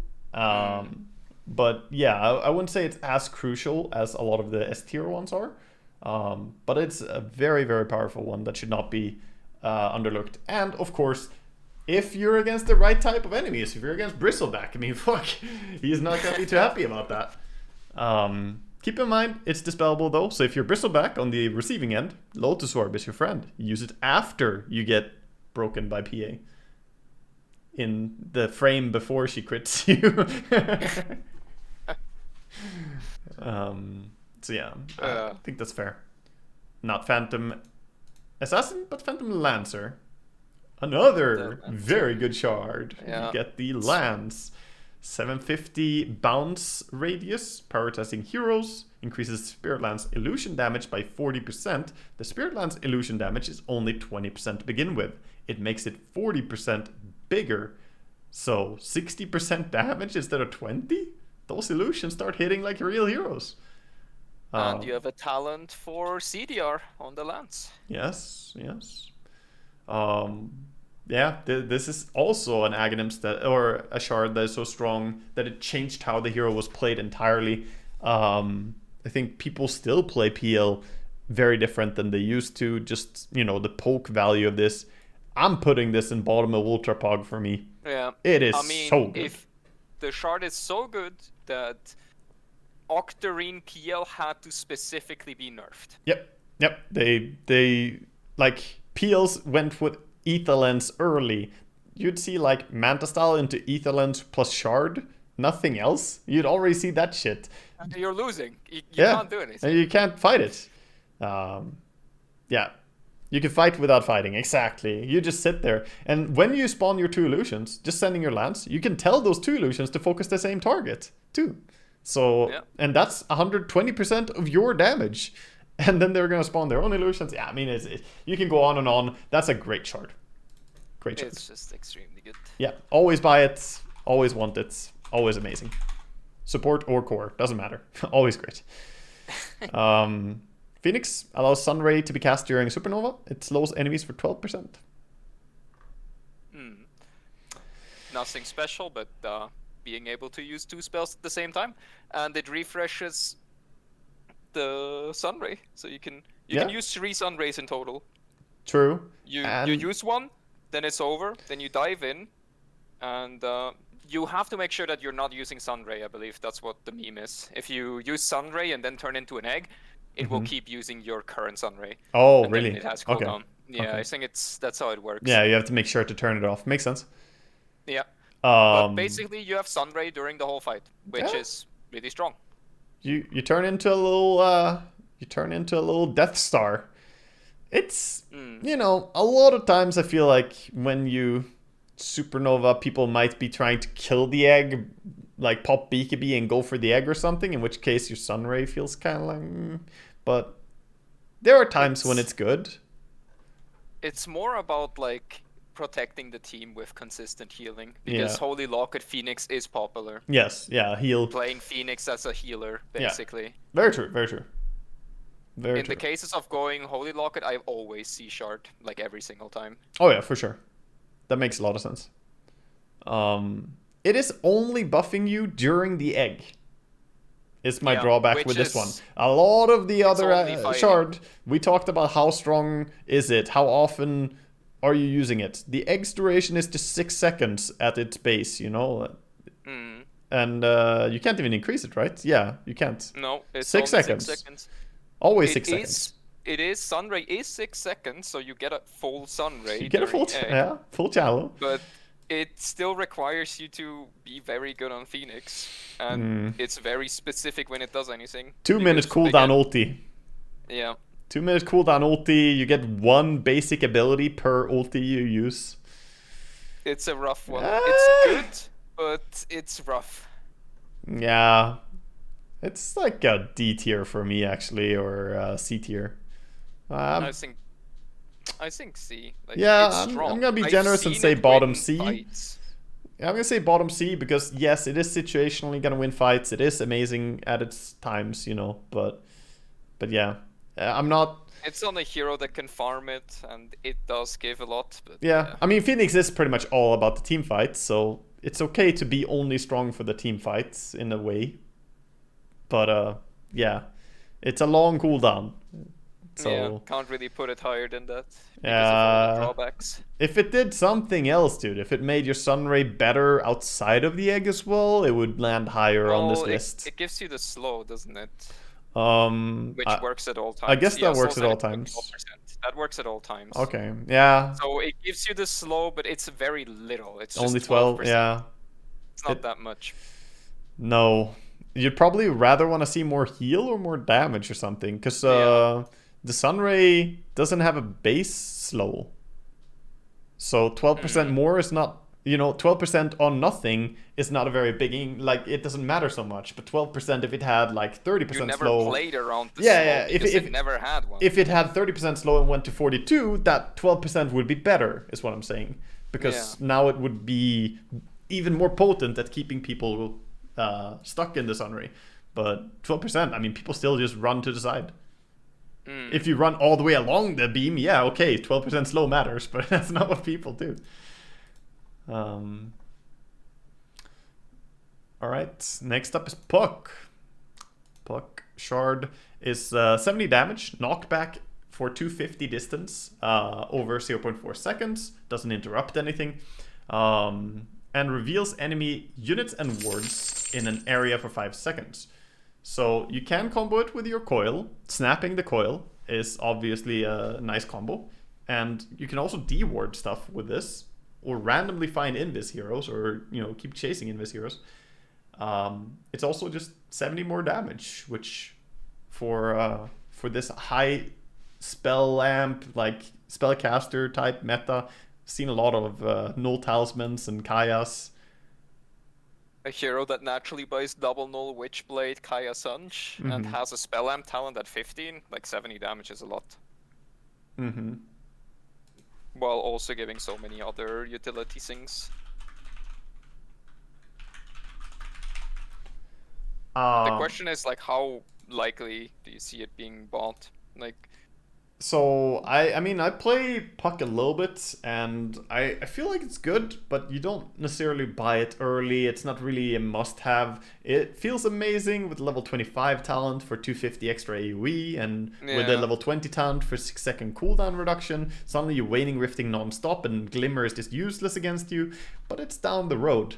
So for the fact that it's not a must-have at 20 and how bad it is initially, it gets some deduction, but I'm gonna put it in top B actually with that, because I think it's really, really good. Outside of that, it's, you know, the fact that you can check wards, you can check high grounds without even paying anything. You don't have to buy a gem. You know, you don't have to have an inventory slot dedicated to seeing Invis heroes. If you're Puck, this can help you a lot. At around 30-35 minutes into the game, you run low on sentries anyways. You have like maximum 5 on your supports. So being able to just check cliff wards without having to waste sentry after sentry is really big at that point. Late game Puck has like 5-second cooldown on his Waning Rift. So you just permacast this, which means Glimmer is literally garbage because you can't go Invis.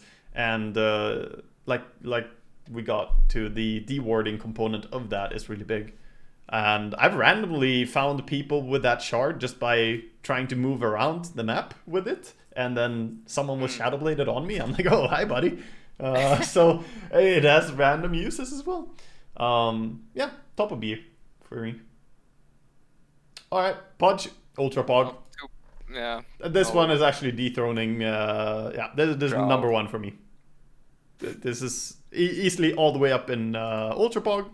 This is Podge. Podge buys Etherlands and he just saves everyone. I mean, it's also a 10-second cooldown reduction on Dismember, which is not to scoff at. It's literally 50% more uptime. It's more than Octarine. It's a fraction of Octarine's cost. It heals allies for like, what, 4% per second of their max HP while they're consumed. And it is a hard save, and apparently it's also a dispel. It's a strong dispel. It's a strong dispel. Pop them out immediately, so they get stunned, and you don't want to keep them.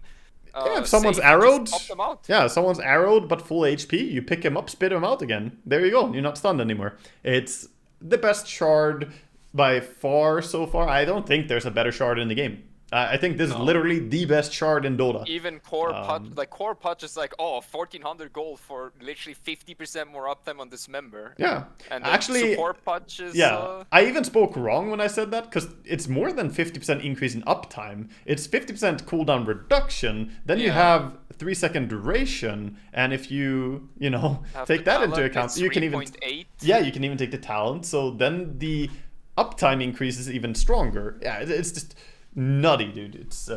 It's wild how good it is. It's definitely the best. Rubik Shard is Pudge Shard? Not guaranteed, because Pudge can rot during Dismember very easily. Good Pudges will do that before you can Dismember. So it's not easy to steal Dismember even for Rubik. And while Rubik does have an amazing shard in his own, I wouldn't say that he is automatically entitled to Dismember.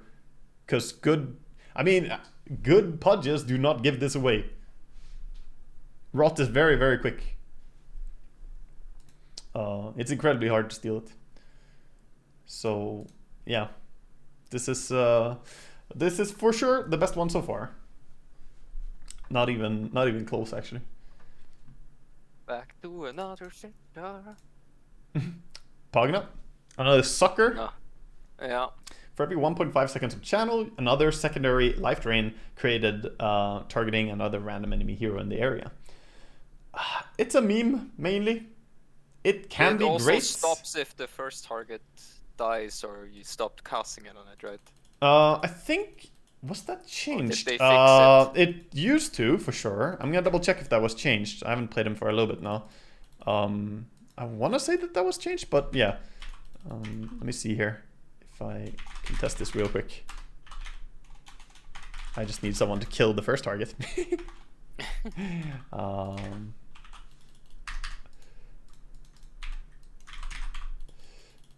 Alright, there we go, and now die.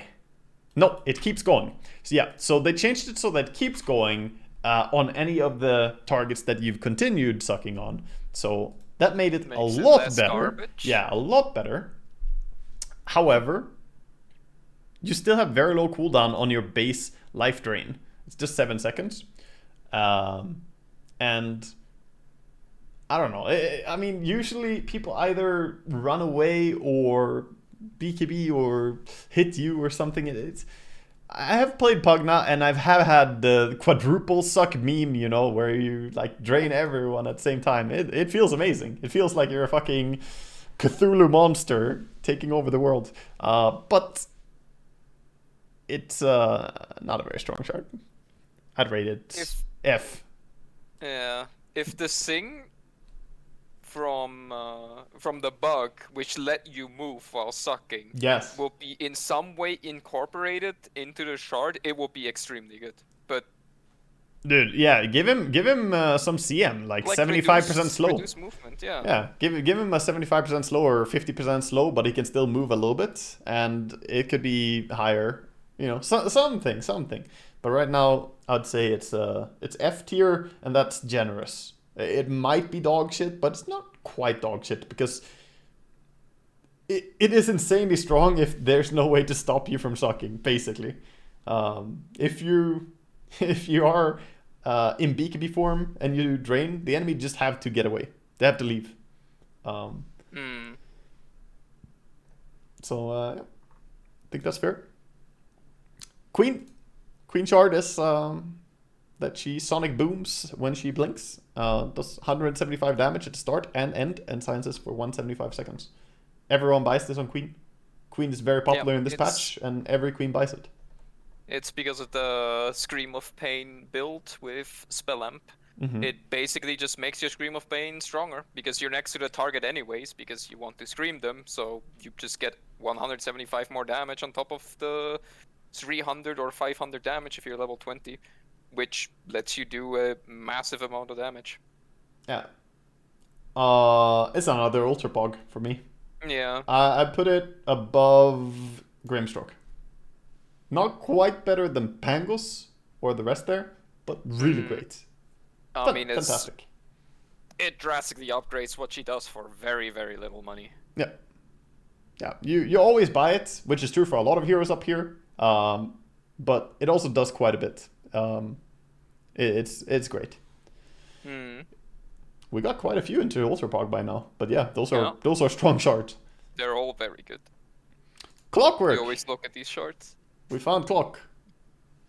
Clock is the jetpack. Yes. It's awkward. You can't stop it as you want. You keep moving. And it does allow you to fly around with 20% movement speed increase. It also gives you flying vision, which allows you to hook more easily since you see everything. It also gives you no cast point. I mean, turn rate. So you can cast behind you, and it instantly casts, and uses only the cast animation. Yeah, but you do have a turn rate, though. Your turn rate is very slow and awkward for moving around. Yeah, the move turn rate is awkward. Moving around is weird. The cast turn rate is instant. Yeah. But yeah, this is pretty great for like hooking someone and then trapping them and then fucking ditching. You like fly around. It's hard to catch a Clockwork when he does this, but he also doesn't do that much while he does it. I mean, it's a save, I guess. Here's what I'm gonna say. If he could end it when he wanted to, it would be so much better. If he could just press a button to stop it as well. But he can't. You can only stop it by hookshotting. Yeah, hookshot will end it. Which is a 30-second cooldown on max level. But outside of hookshot, you can't do that. So yeah, it's all right. I'd say there are games when it can definitely be great for catching Tinker and stuff. finding heroes who are hiding because the flying vision. It's also great If you have no for... flying vision and you desperately need flying vision, I can see its use, Mhm. but it's scuffed. Yeah, a little And bit. you don't see it, like, compared to the Aghanims, which is a must-buy first item after, like, maybe Earn and then immediately Aghanims. You cannot spare that gold. Yeah. After Aghanims, you rather want to be tankier so you can stay in the fight, because what are you gonna do with the fly? It literally just, the only real utility is either escaping if the game is really, really hard and the enemy has no, like, blinks to chase after you if you fly away, or if you need high ground vision. But I'm that's putting usually it not what one wants. Chaos Meteor level. It's Invoker for me. It's D, like Invoker Yeah. Brewmaster. I think it's it has uses for sure, but it's overall not that great. Pretty scuffed. It does give you some get out of jail kind of free card though. So the escape potential and the catch potential are not that bad for it. That's true. Next up we have a meta hero, Razor. Razor causes Storm Surge to have an 18% chance when you're attacked to trigger a nuke. Always when you get targeted by a spell as well. And it releases a forked lightning that strikes the target and 2 other enemies and deals 150 damage and slows them for 50%. It's really convenient against a single target. We talked about this the other day. Great against single target nukers or fast attacks.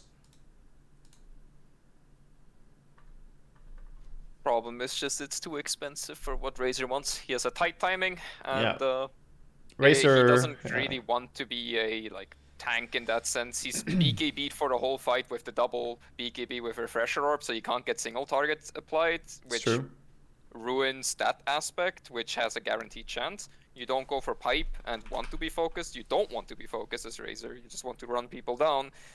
So it contradicts with how people play Razor at the moment. True. And again, 1400 gold is so much money because that's a third of your Refresher Orb, which you need as early as possible. Yeah, I agree. Yeah, I'd say this is like either D or F overall. Yeah. I mean, it has uses, and that's true for like every shard in the game to some degree, but it's I mean, you not can great. really easily make this work, but it's not what Razor wants, so you will just ruin the hero by trying something that the hero is not meant to do at the moment. It's nice to add in the ultra late game as well. It's another one of those, Yeah. like, when you have a lot of tankiness already, you got your Shivas, you got your maybe Heart even, you know, at that point, it's really sweet, but it's not that good. I'm putting it Precedent F. Yeah, sounds good. All right, Ricky. You get the Sleep Dart, which is 1000 range and I think 15-second cooldown or something. Sleeps the target for 4 seconds and applies damage and a slow at the end of it. It is extremely strong for catching people because you now can set up the slow. I mean, you can set up Smoke Cloud. It's 12-second cooldown even. 12 it's even seconds lower. even. Yeah. 12-second cooldown, fast projectile, hard to see as well. It's very slim and fast, and the noise it makes is... You can easily overhear it. It's just a light swoosh. And if you're hit by it, you're done. You can dispel it, but it's such an easy setup of stopping people from TPing on a hero again with no TP cancel, with a low cooldown shard to cancel TP. It's good against heroes that don't want to buy dispels and are easily killed with silence, like Ember Spirit or Weaver. They're pretty vulnerable to that. Yeah. And it just puts people out of the fight. I'm as they're not being gonna call it between Queen and Grimstroke Ultra Pog. Yeah. It's a must-have carry or support. Ricky doesn't matter. It's just a super cheap disable, long cast range, low cooldown. And You it know, has high 4 damage. seconds is a long time, and it does damage. And when they wake up, I mean, it's so silly, dude. When they wake up, they get slowed. What? you're slowed for 30 seconds or 30% for 4 seconds after you wake up. So this shit has 4 seconds of sleeping, then 4 seconds of slowing, and then 4 seconds of being free until you get fucking darted again. And then it repeats. The cycle repeats. This is literally used as a tool to just take out the enemy most important hero. If it's a Dazzle, so he can't grave, or if it's the enemy carry, so he can't fight. I mean, it's just used as a tool to stop someone from doing what they want to do in the team fight. And it's amazing. It's just so strong. Already the fact that you can do 200 damage before they wake up. So 350 damage on top of being able to set up your follow-up spells. Like, it can ruin people. Yeah. Because it's 200 actual HP, so post reductions. Yeah. So if you have high armor but low HP, it can take a big chunk of your HP out. Yeah. Next we have another good one. It's Rubik. Yeah. Rubik Shard, of course, he's the same as Morphling in a way that he can get other people's shards. If he steals the right abilities, he gets their shard upgrade as well. So having shard on Rubik can be good because of that, depending on who you play against. If it's shard upgraded stuff that you want to steal, like Inkswell, for instance, it's very scary. But even just his own upgrade, it allows him to target himself or allies with telekinesis. Throw range is 85% longer, and cooldown is reduced by 30% when targeting allies, and the throw delay is reduced to 0.5 seconds. I mean, just the utility of being able to also target your allies makes it, you know, it feels like extra spice for Rubik. Generally, Rubik wants to look at what shards are there on the enemy team as well. But this is such a nice utility to have in your team. Because he can get you out of danger. He can reposition himself. It's hard to argue that this is not Ultra Pog for me. Because of how he gets every... You know, like he gets so much value from a lot of other shards. And then also has this. You know, Rubik steals fucking Savage Roar from Lone Druid, and suddenly that's strong, you know? Like, it's powerful. Just the fact that he steals other people's stuff already is kind of putting him in Ultra Pog for me. Yeah, I'm putting him bottom Ultra Pog, but I think he's belonging up there. Yeah, that was good. The only downside that I see is that the upgrade to telekinesis, making it able to help your allies or yourself, even with reduced cooldown, you're still using your one built-in disable to do something on your own team. You know, you're not... It is a long cooldown. Yeah, I mean, you can still stun the enemy with that. You can take your ally, throw him in on the enemy and stun them, and now you did both. So that does combo with the damage on landing as well. Yes, yeah, it does. Yeah, it's good. Yep. Then we have Sanking, the little bug that used to be awful, but it used to be worse. Now it's okay. It's not special. It's not bad. Yeah, it increases, you know, the epicenter pulse damage by 20, which is kind of neat as a little added thing. I didn't actually realize that. I haven't played much Sanking. But of course he gets the 700 distance moved. He creates an epicenter pulse around himself. But yeah, it increases the epicenter pulse damage by 20 as well. And because of that, I rate it a little bit higher than I otherwise would. I'm going to say this is like probably a precedent situational-ish. I don't feel like it's a must-have. I don't feel like it's insanely good. But it's nice, though. It is nice. I mean, C is probably your own right. I mean, it also gives you the added detection against invis heroes. If someone is next to you, you get the pulse, and you get it immediately, because if you move for 700 units without using the pulse, you will immediately have it as soon as someone is on top of you. Yeah. Which helps with dust. It makes dust more valuable. It's true. Sanking also farms very easily, so you can easily find that gold to get the pulse. Like, he, as an off laner, he kind of just racks up items very quickly, as opposed to a Mars. I feel like he Clears creep waves very fast. Then we have another That's dog true. shit. Yep. I mean, for continuum's sake, he has to be on the very bottom. Yes, I think so. It's like Grimstroke is what it should be, but you know, Shadow Demon, he's the little brother. He doesn't really know. SD is so fucking bad, dude. Yeah. So yeah, it's a continuous dispel on your ulti. You can use it on allies, making it continuously dispel them, and then heal them at the end for the damage value that you would have. The downside that we really dislike is that it's a 7-second delayed heal. You don't know that you're gonna heal him in time because he might die before that goes off. Yeah, it's You get only the dispel while it's triggering down for the heal, nothing else. So if there's nothing to dispel or only 1 or 2 things for the dispel, you could have just used the Lotus Orb so you can use your ultimate on an enemy, because you used a 1-minute cooldown ability to dispel like 2 minor abilities. It's also the the Aghanim shard is almost only useful if you have Aghanim scepter. Yeah. If you don't because have you those spare purges to you can waste one. Yeah. Which is basically what it is. Question, why doesn't it speed up allies? I don't know. Shouldn't that would it? make too much sense. Shouldn't it haste your ally? Just question here, chat. Like, what if SD ulti, it slows the enemy to a crawl? Shouldn't it speed up your allies? I don't know. Yeah, I mean, what it should do is, like, it should be hasted, and then it slowly decays over the 7 seconds. Yeah. Exactly.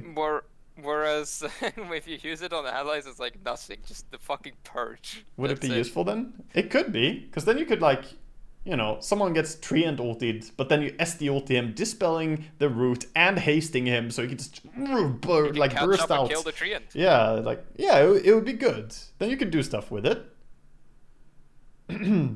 Like, it has to just give more than just purging and then a heal after 7 whole seconds, which is worse than just Omni Knight heal, for example. Yeah, and Omni you're Knight also just not purification. you're also not a healing hero, so you're not gonna have the Holy Locket because you're not a healer. So that heal is, just gonna be that. It's not increased can't buff healing. it.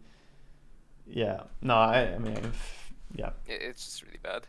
Yeah, it's really fucking bad. All right, next. Shadow Shaman. Shadow Shaman gets 4 snakes on his shackles, which is already super nice. Then it increases shackle range as well. Yeah, shackle range gets increased by 125 extra cast range. So with Ether Lens as well, and maybe a keen optic, suddenly you're grabbing people from really far away. And also, these snakes last for 7 seconds. So these snakes synergize great with the Aghanim Scepter. You get the multi-shot, you get increased range. Fantastic. I think this shard is a must-have for Rastas in general. I mean, it depends a little bit on how you play, but it also really doesn't. These snakes are strong as fuck. It has a fraction of a cooldown from your ultimate, and you get 40% of your ultimate. Yeah. I mean, it's also 7-second duration. Your shackle is 10-second cooldown. You can literally just shackle a creep wave, and that creep wave is farmed. Those creeps will die to your snakes. It's good for pushing as well. It's good for just pick off and solo killing people because you shackle them and then the snakes start hitting.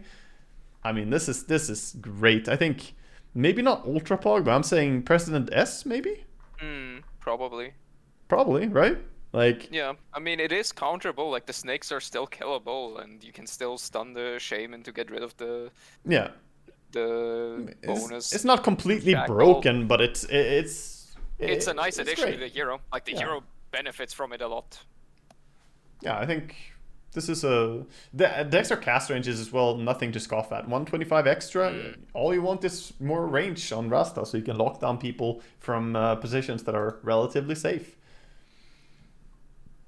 Yeah, makes sense. Timbersaw. He gets the flamethrower. Flamethrower.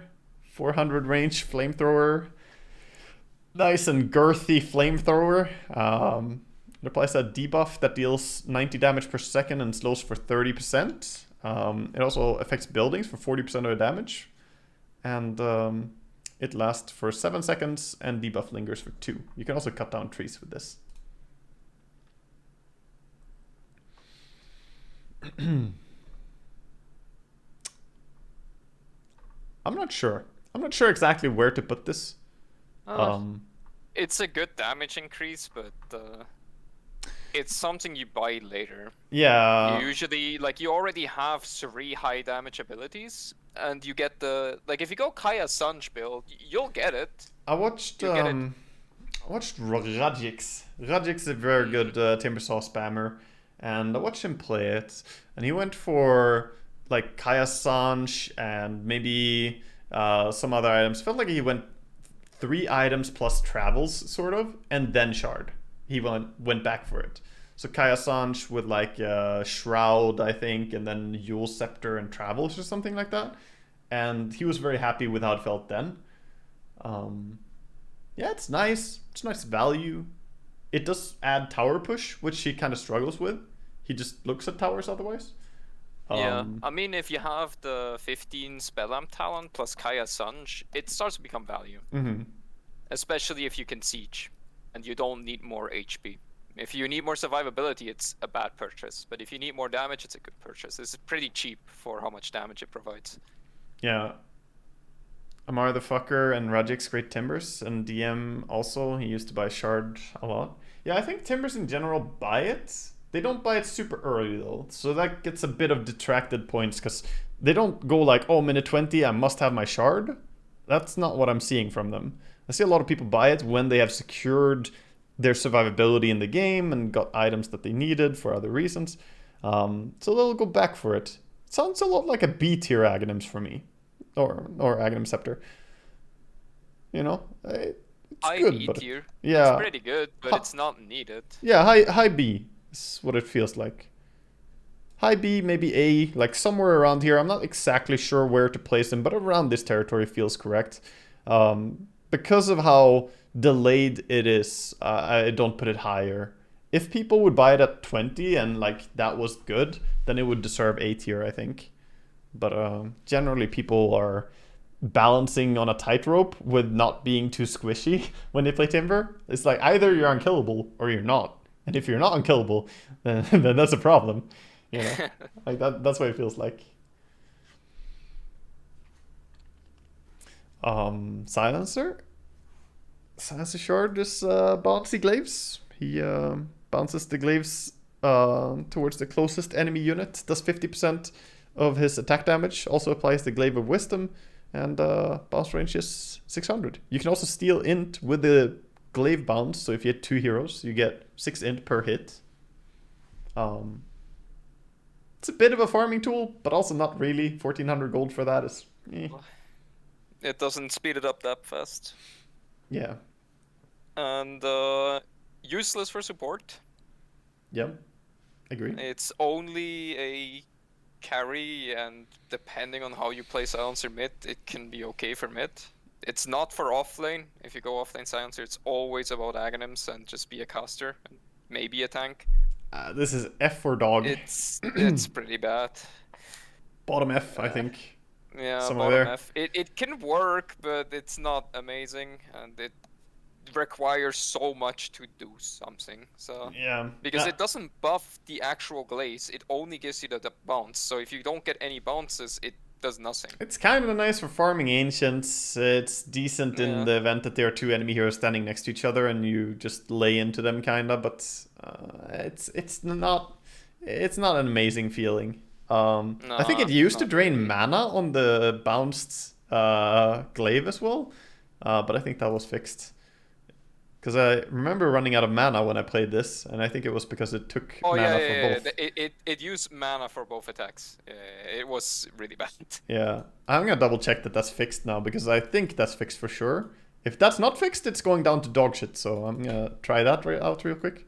And you can tell us about Wraith King meanwhile. Yeah, Wraith King, you do not need mana anymore to use Reincarnation.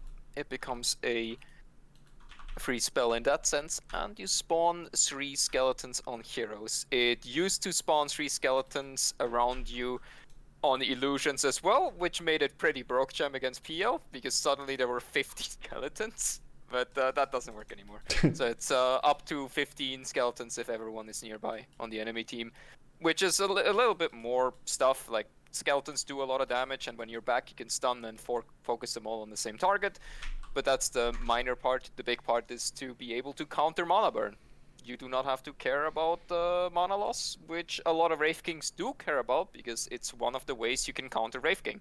Yeah. And if you see a Diffusal Blade, you see that someone is going Diffusal Blade at like 12 minutes, so you can already prepare yourself to buy Shard at 20 to counter that. Yeah, I mean, it's so nice. People go for that. They get their differ around like 13, 14 minutes if they have really good farm on like a differ buyer, and then you just need to avoid them for 6 minutes and then buy a Shard, and then you don't care about it. So it's good for that. If they're a problem and you know you're going to be out of mana and you die because you're weaker, then you just dodge them until you can have the Shard, and then you can play the game again. Yeah. Also, those extra skeletons can do some work if you go for skeleton talents. Most people don't.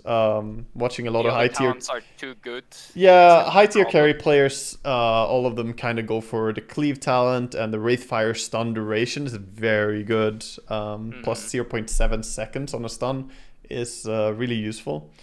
So I would say mainly it's just bought to counter out losing your mana, and that's very situational but amazing when it's good. I mean, in that it's kind of A tier. Like, it's really good, and you see it being bought. Like, it has to be bought. There's so many games where it's bought because of it. Or maybe B. It's just how hard you value the matchup of losing mana, and there are a lot of heroes that do get mana burn against Wraith King. I think there's plenty of games though where you play Wraith King where there's no mana burn, and then I think it's actually quite bad. You do not buy it. Yeah, then I don't think you want it at all. Part is useless. Yeah, so and I even got a little bit upset as a caster because I saw someone take it when there was literally no mana burn threat on the enemy team, and he had no shards on his allied heroes, and he still took it in the DPC. I was like, you don't need this, bro. But meanwhile, you had like, I don't know what it was he had next to him, but there was some other hero like Konka or something. It's like, you really don't want this on, someone else.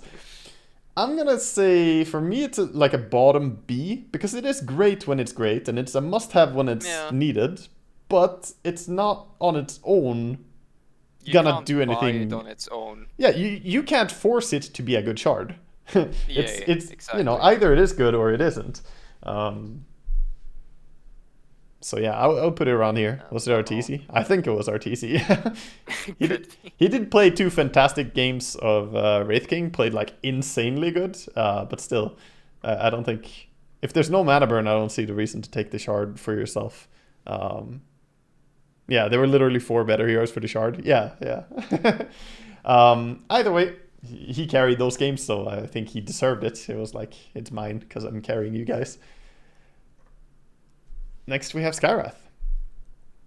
Skywrath is also one that someone argued in my chat recently is dog shit and the worst one in the game. I disagree. You get 5 int every time you cast an ability, and 1 armor every time you cast an ability for 35 seconds. They stack independently, so you can't build up some infinite stack. This, if you're playing a support Sky, can very quickly give you a lot of armor where you otherwise wouldn't have. It also gives you int, which, I mean, support Sky is a sucker for int. You buy all those nulls.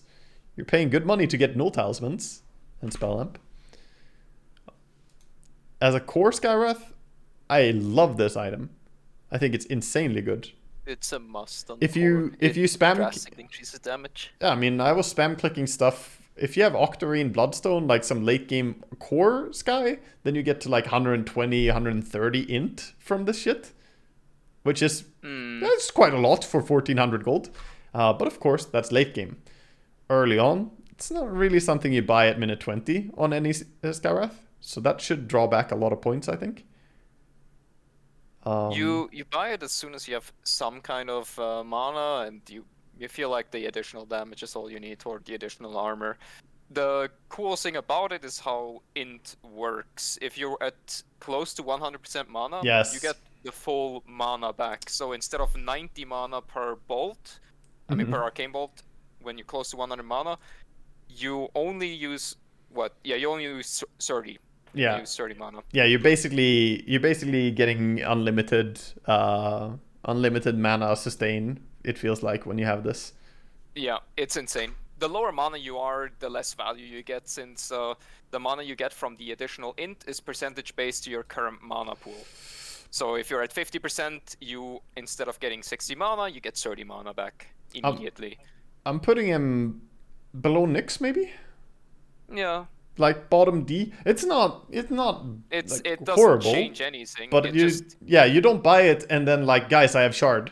You know, it's not one of those. Game is easy, I got shard. It's more like, guys, I got Bloodstone, Octarine, Aghanims, and a shard. Let's go. Yeah, it's more one of those you buy it and then you don't tell anyone you have shard, and then they can, not flame you because it is good, but people are gonna think you're fucking stupid when you buy it, kind of. Yeah. And it gets better the later it goes into the game, the more you can use abilities, and it just increases your damage more and more. Yeah. But it's more a scaling thing. It's not something that you can buy at 20 and then feel extremely good about it. Slardar Shard, next. Slithering Crush applies Corrosive Haze for 5 seconds to units affected. Also increases the radius by 75 on your Crush, which is really good already. It's like a 30% radius increase. Yeah. So that's big. And increasing, it puts the Corrosive Haze before it crushes, which means you can insta-kill creep waves just with Crush. This shard enables core Slardar to be played in a way that it otherwise couldn't be played. Because you can literally just run up and crush a creep wave and keep running. It makes him a flash farmer, which is insane. The hero usually sucks at farming.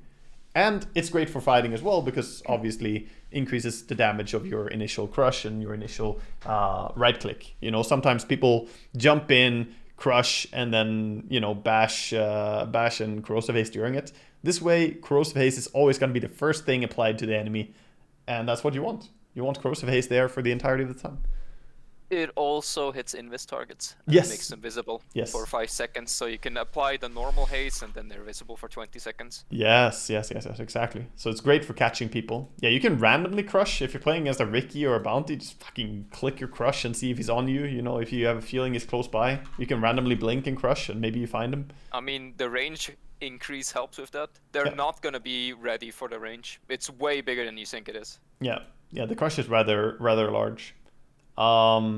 Considering the talents that he has as well, he has great talents for synergizing with this. He's got the crush movement and attack slow, more AoE on it, obviously good. You also have the corrosive haste talents, crush damage talents, crush cooldown talents. He has so many things that synergize with it.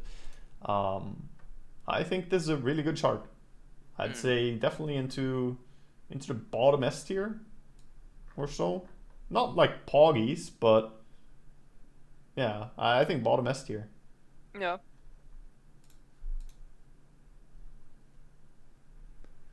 The next one is Schlurk.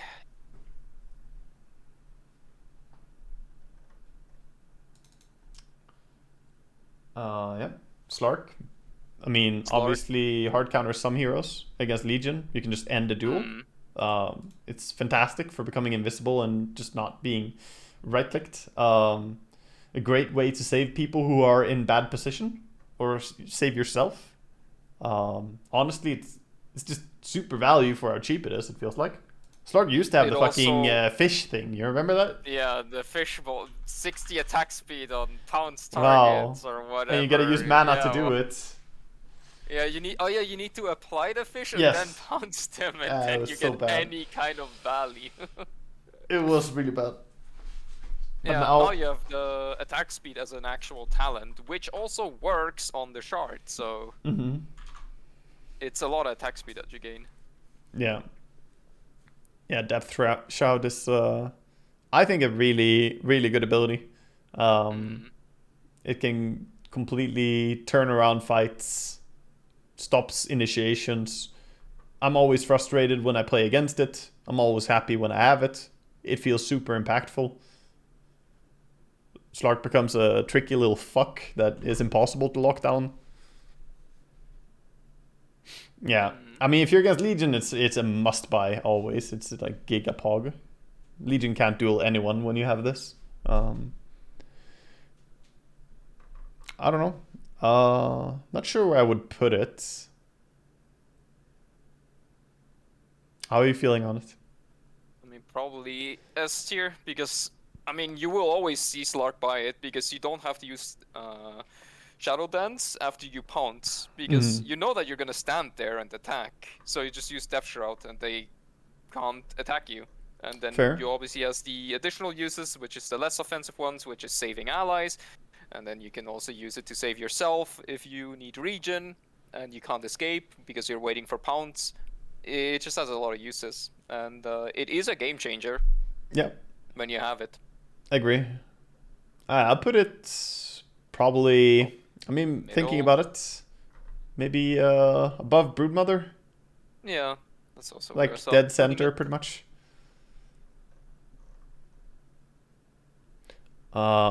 Next up is Snapfire, a shard that we see a lot, I would say. Scatterblasts, knockbacks, causes Scatterblast to knock back enemies in point blank range for 250. It also does 125 extra damage, which is very impactful. And stuns them for 1.5 seconds. That's a long enough stun that you can easily land a Fire Snap cookie as well to chain stun them. Give this the Aghanims Scepter as well. Suddenly you have 3 stuns on your hero. You can chain stun all of that. You land 1 stun, you land the next one, you land the next one. It allows for Blink Poggy's place, where you just blink on the enemy with Shard and then cookie them.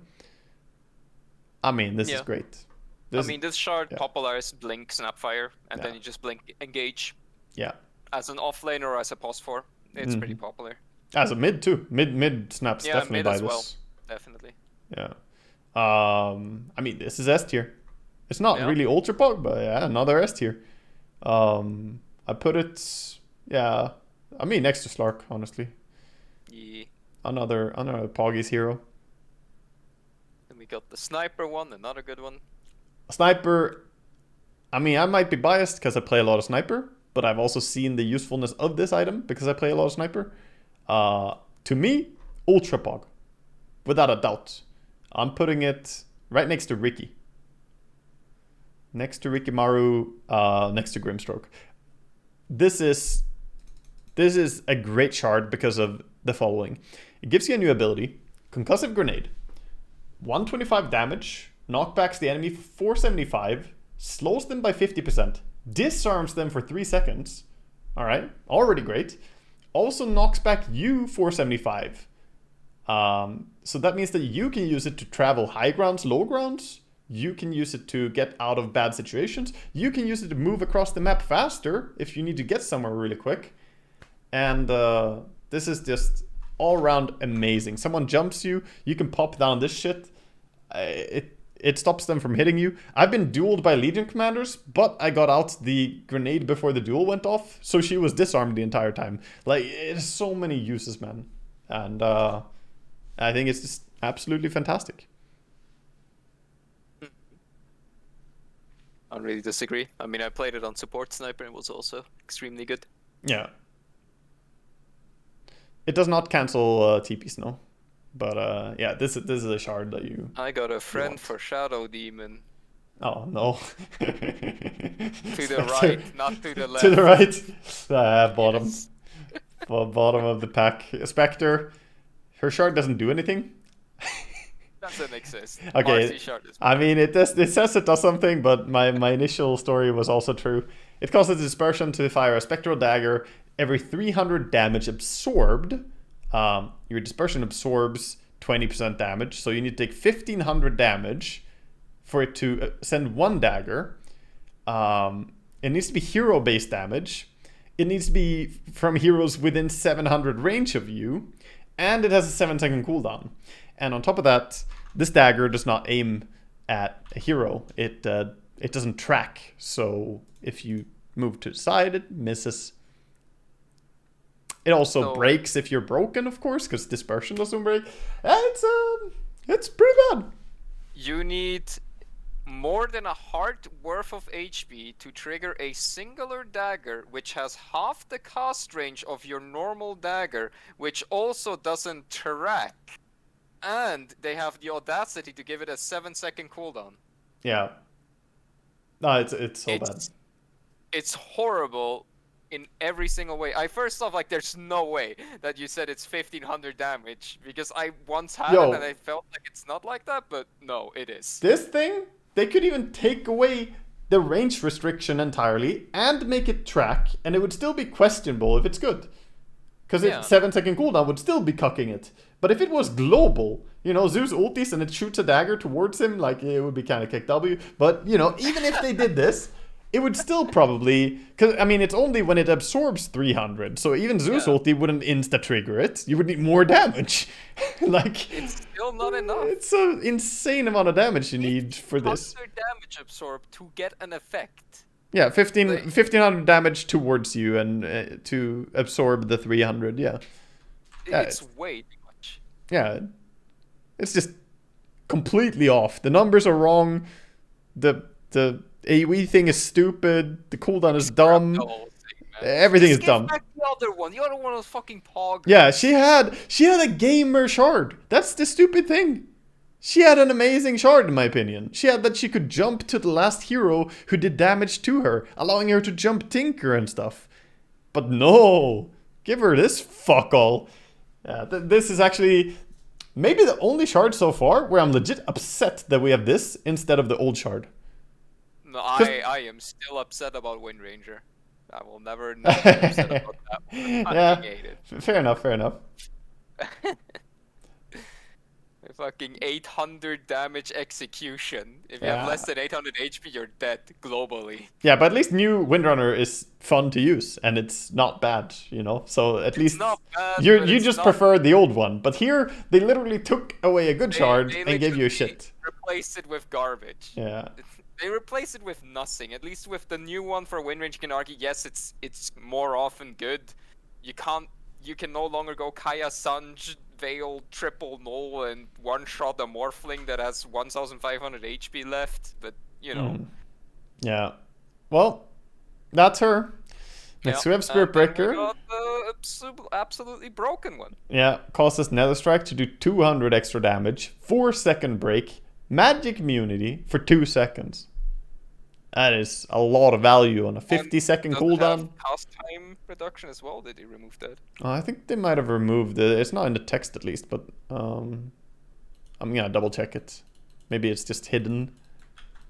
There's some hidden stuff. I mean, Spiritbreaker has hidden stuff in that his Charge of Darkness gets lower cooldown every time you level it. That's not in the tooltip, and that's a base ability. You know, I don't know why it's not in the tooltip that Charge of Darkness reduces cooldown per level up, but yeah, you know. Let's see. No, I think it's still the same cast time. Alright, so they removed that. Yeah. But that's pretty good. It's a lot of value. People generally play a lot of Spiritbreaker this patch. They always go Aghanims. They very often go for the Shard. The Shard is not mega priority, but it's great. I mean, you can put it next to PA because it has the same value. Yeah, very very PA-esque for sure.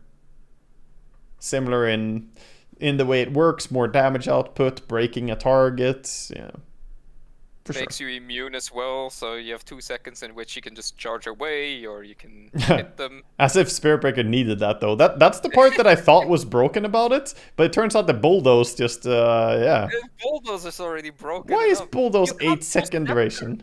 You can't Yule Scepter his Bulldoze Pog. Get fucked.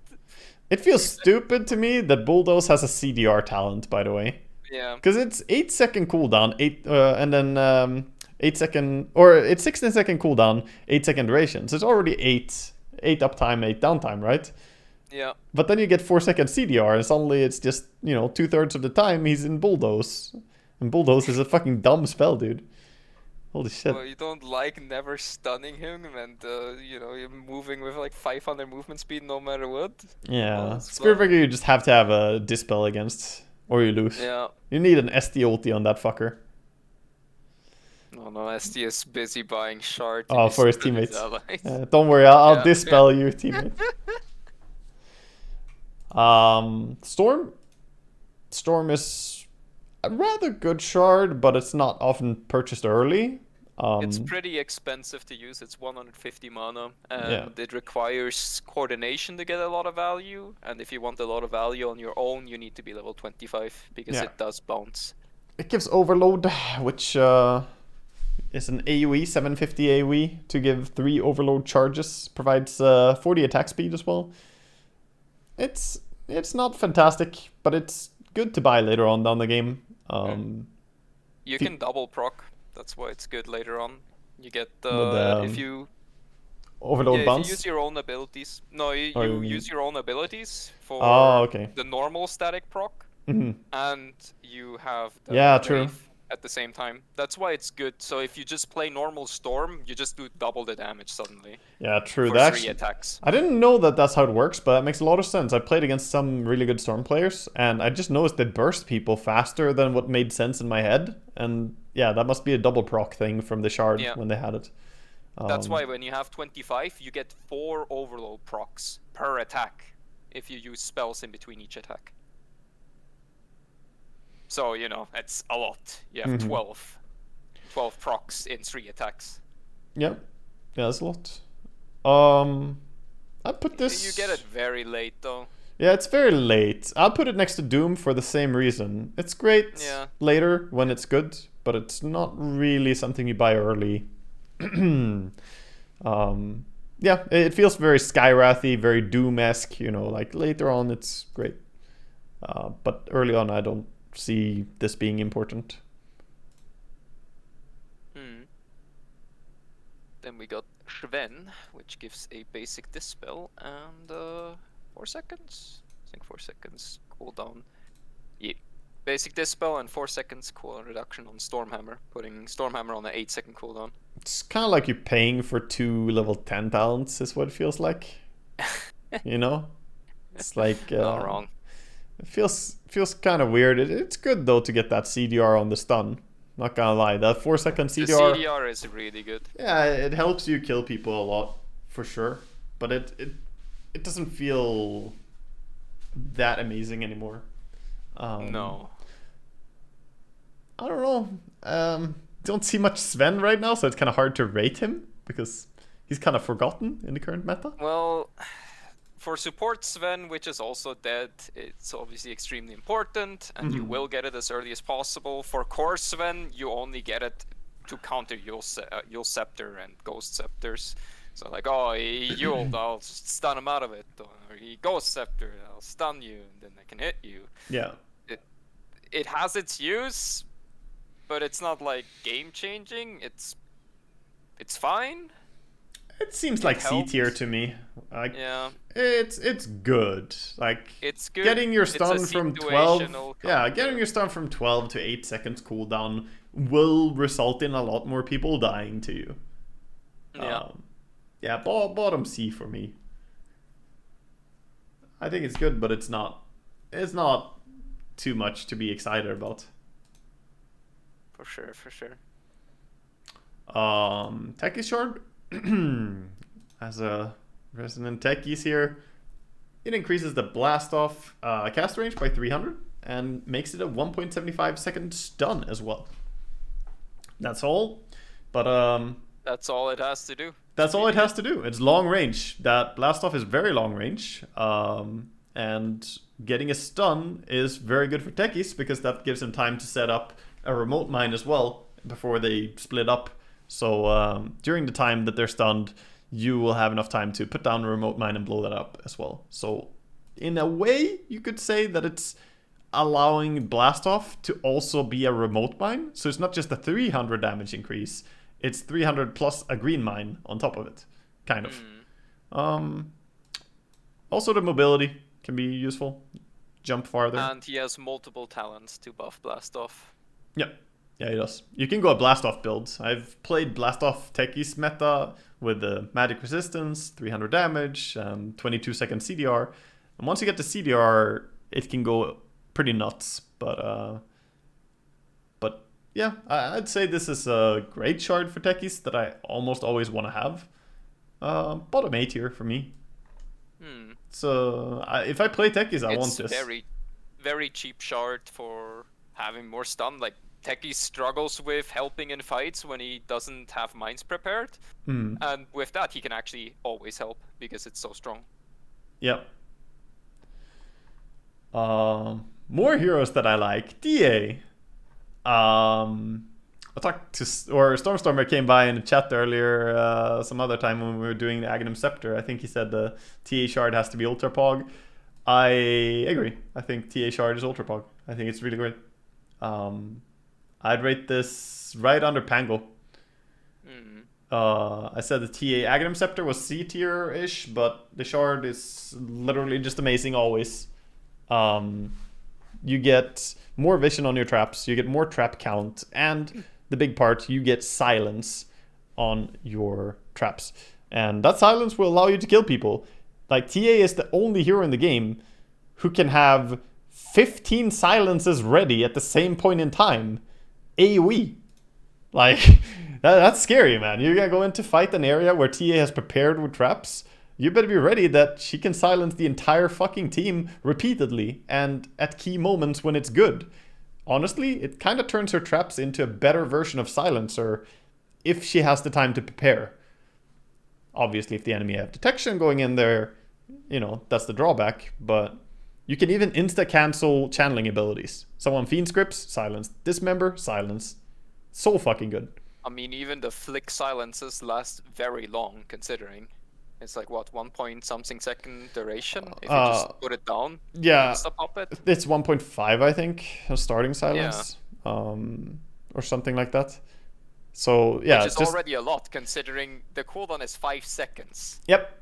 You could, I mean, just spamming it on heroes is great. But if an enemy steps on a trap, silence for 4 seconds, you know, and then, or 3.5, and then you put down a new trap, yeah, you end up destroying enemies.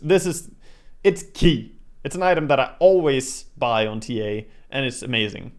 Literally never play without it, and it's super impactful. And you know, it's a great feels good shard. Next up, we have kind of the opposite, a shard we don't see so often. Not necessarily that impactful very often. It can grief, but it can be good. Why is the in-game tooltip just stopping at cooldown? Wait, what? You check the in-game description. The tooltip is literally not. Oh yeah, cooldown. Cooldown. What? Why is it stopping, man? Like, you have the entire screen to put out the text. Is it different in-game? I wonder. I have to check. No, it's the same in-game. It says cooldown, ... Someone fucking died when they were writing the tooltip for this hero. They fell asleep on the keyboard. They got bored of it. Fucking Valve, dude. Valve, you have a typo. Cooldown, ... is... No, it's somewhere. It's somewhere it's finished. Valve. You don't know what it's gonna say. He died before he could tell you where the promised land is. Yeah, true. The full sentence he meant to type is cooldown doesn't matter. Kick W. Alright. So 20% cost of your current HP pool to cast it. It dispels TB, provides him 50 movement speed and 50 attack speed. It does 100% more when he's in melee. Also, it lasts 7 seconds. Cooldown, we don't know. That's a mystery. You have to find the janitor. It lasts 14. I mean, the cooldown is 14 seconds. Yeah. 50% uptime. Yeah, I think so. That's funny. Yeah. It's good if you have Satanic. It's horrible if you do not have Satanic. That's all it is. And Satanic is pretty late item usually for Terrorblade. So very late purchase at best. And even then, people tend to not buy the shard before they're fully 6-slotted on TV. Yeah. This is an item that people buy when they have literally everything. And they might even moon shard before they Aghanims shard. Like, a lot of TBs are not happy about this shard. They straight up just don't buy it. I'm gonna say this is bottom F. It's not Bottom quite F. dog shit, No. but It's really not bad. Yeah. I've seen it used correctly when they actually respect the shard's existence Mhm. and buy Satanic because of it Yeah. in professional games. Mhm. And yeah, they farm really fast. They move around really fast. The additional Dispel is amazing together with the Satanic Dispel. Yeah, and then it doesn't add cost Star mana, Dispel. so it's just Yeah. HP, and HP you regain by hitting stuff. So yeah, that part is nice. Like, Also, it has uses, I but- think you can abuse it in a way that you cast it and then turn ranged. So you keep 100% movement, or like full Yeah. buff. I don't think it slows down your attack speed gain and movement speed gain if you use it first in melee and then go ranged. I haven't used it, but now that I think about it, I'm gonna go and try it. Because shouldn't that be how you use it then? Pop it and then meta? Yeah, if that works, it's really good. If it then immediately slows you down, you can just see by the movement speed. If you lose movement speed for going ranged, Yeah, you don't lose movement speed on ranged at all anymore, right? You yeah. used to. So if you Yeah. see the movement speed loss, it means that the buff. Oh, gets you lose weaker. it. You lose it still. Okay. You Yeah. can't cheat it. Okay. Fair enough. No cheating, No cheating. but it's still good, especially if you don't have meta up. Good if you have lifesteal. Bad if you Yeah. don't. That's all it is. I If you have mean, Satanic, it's really good. If you don't, it's extremely bad. It's horrible, actually. Yeah. It will grief you. Yeah. Tide Hunter? Tide Shard is pretty poggy, in my opinion. It increases Anchor Smash damage by 90, putting it from 175, to 265. So, good damage. Also reduces cooldown by 1 second, making it 25% stronger because it's 4-second CD. So 3-second CD instead, you're getting good value here. And it also can hit buildings, which means you can take away damage from buildings. And you could have... You take 0 damage from towers. Yeah, you could have no damage done by buildings. This also is great with the 25. And I know you shouldn't really base stuff off 25 towns, but Tidehunter's 25 talent is so strong that it's actually a joke. 50% chance to Anchor Smash when you attack. If you have that, then the shard is like insanely good. Because you can crush the entire base in no time at all. But even on its own, even without level 25, I think this is good. 90 damage, 1 sec CDR. I mean, it's good burst. You also have the utility of making Fortify useless. You usually Fortify to kill the catapult. With the Anchor Smash shard, you actually can't kill the catapult with 1 Fortify. Yeah. Your whole creep wave will actually survive.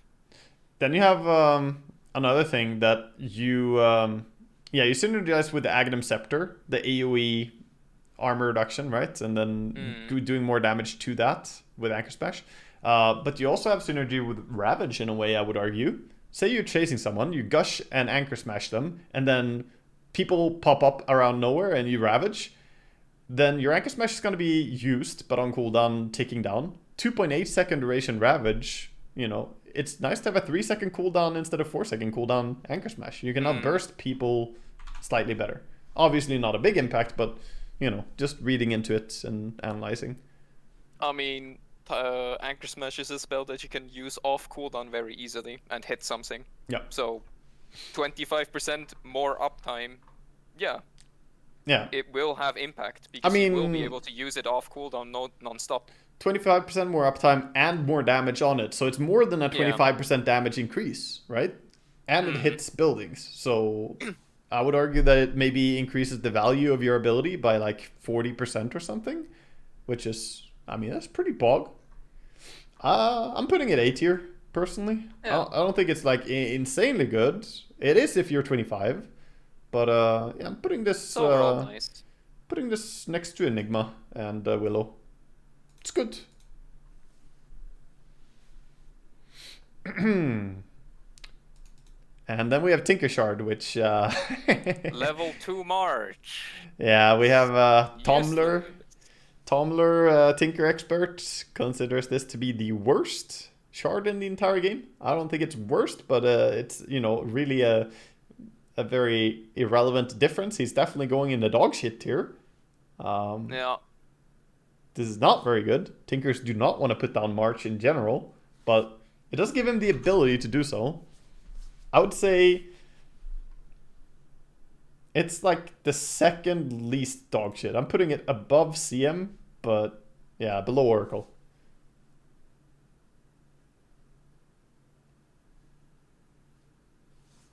Yeah.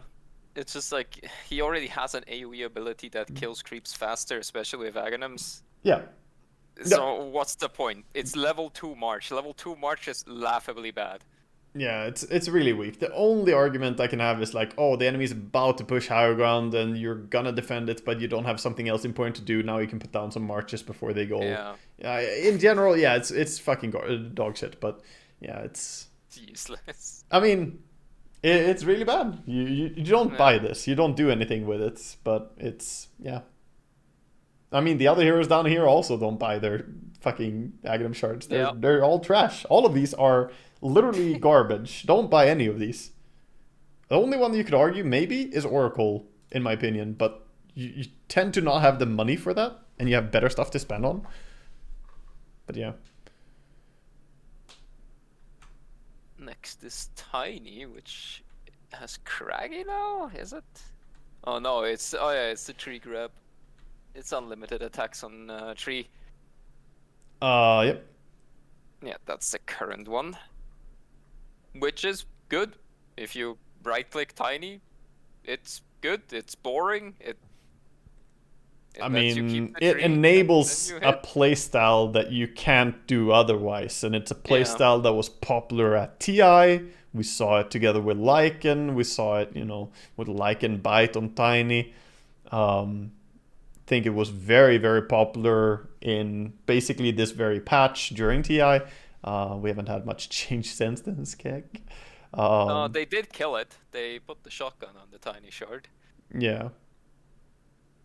By making the damage just weaker. Yeah, they damage. Removed like what, 40% damage on it? Yeah, of course, it was nerfed. I mean, it's the same as Magnus was nerfed as well with his shard, but I still think it's a very good shard because you can't play carry Tiny without doing this, essentially. Yeah. Like, you need to have this shard. At 20, you're gonna buy it if you're carry Tiny. So I still would say this is a pretty high rated one for me. Probably. I'd say President of A, like this. Without this, you can't really. Yeah. You can't be carry Tiny. No, you're a ganky Tiny at that point. Even if you are the carry, you're a ganker at that point.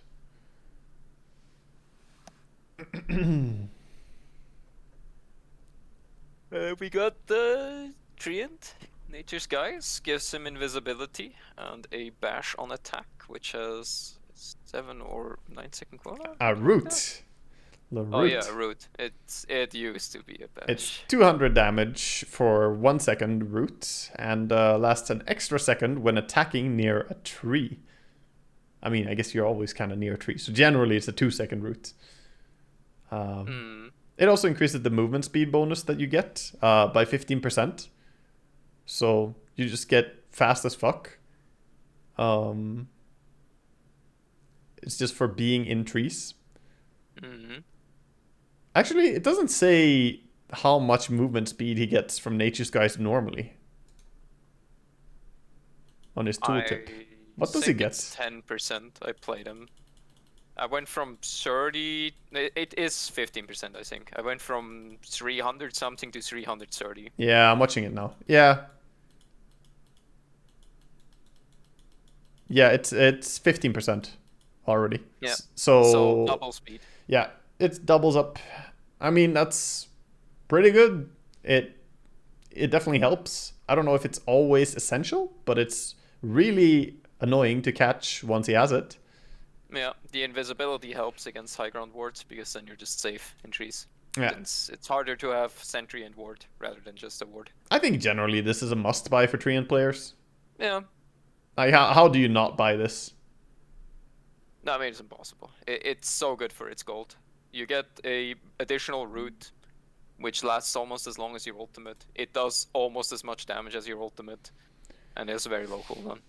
Yeah, I'd say this has to be a I mean, it has to be A tier, I think. Yeah. It's not crazy what it does, but it's great. I'm putting him next to his Earth or his Rock brother here. It's gonna be Rock and Tree, next to Tiny, leader of A tier in my opinion. It's like you will buy it, you need it, and it's good.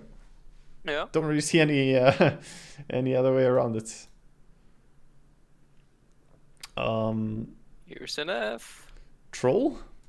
Yeah, that's an F, right? You don't feel like it's a dog shit? Yeah. It's probably can F. work because it's global. It's global and works on everyone. And it is a lot of attack speed if you use the ranged one, which has some utility in pushing and like winding up your fervor for yourself. And it is a decent amount of status resistance if you're melee. And you can use it during Berserk, during battle trance. So, you know, you can use it when you're fighting. The problem is it has 75-second cooldown. It's bottom F tier. Like, yeah, the numbers are fine, except the cooldown. Why is it more than a minute? For like 6 seconds of more attack speed, like 80 attack speed is at least a lot. Yeah. And 25% status resistance, but the cooldown is just way too high. I agree. To get any reasonable usage out of it. The most usage I saw someone get out of it was that he fucking debated his ultimate with it. He pressed the fucking shard button, we saw he ulted, and then he ran away. And we didn't realize what the fuck was happening, and it was gone. True, pretending to be ulting, yeah. Yeah, it has the exact same sound as ultimate, and if you're ranged, it also has the same effect. Yeah. Yeah, that's true. Yeah, it's a pretender. That was the one time someone escaped with it. And, yeah, it's true, actually. I've thought that people were in ulti and they weren't. Tusk, enemies trapped within the ice shard suffer 40% slow and 60 damage per second. Increases the ice shard's depth by 300 units. Honestly, pretty good. But I think a lot of Tusks don't really go for it. I have seen it. I watched a lot of Tusk gameplay in DPC and in high-level games in general. I don't see anyone buy it. It sounds kind of good on paper, but it's not as essential. People just go for the Aghanims and the Blink build. Or they become Giga Chads and right-click people with like a carry build. Becoming the right-click Tusk. I don't see anyone using this. But in theory, if you keep them in there, I mean, 60 damage per second, man. Isn't that pretty high? You can get like, how long is shard? 7 seconds? 7? I mean, yeah. 420 damage if you keep them there the entire time. That's pretty huge. 40% slow as well. It's not easy to get out of those shards. I guess it's because of how many mobility heroes are picked right now as well. Like, yeah. Who are you catching? Like, can't you spirits farm with this though? Like, isn't this also able to just farm creep waves? Might be. This is a lot of theory crafting here, but I think this could be a sleeper Aghanim shard that people are just not understanding how strong it is. Yeah, you can just farm a creep wave. Like, a creep wave is gonna die for sure if you throw this from full. So, I don't know. People are not buying it, but I might be in disagreement with Tusk players in general that they are not buying it at all. Because 60 DPS, even if it just ticks twice, 120 damage increase on your shard. And that's assuming that you like snowball and punch someone, right? Like 2 seconds is very conservative guess here. 120 damage and then 40% slow, so they can't run out. They have to be like force staffed or blink or something. Like, they're not gonna leave between the 75% slow tag team and then shard as well. Like, they're standing still. Also, the way it builds it is in your favor.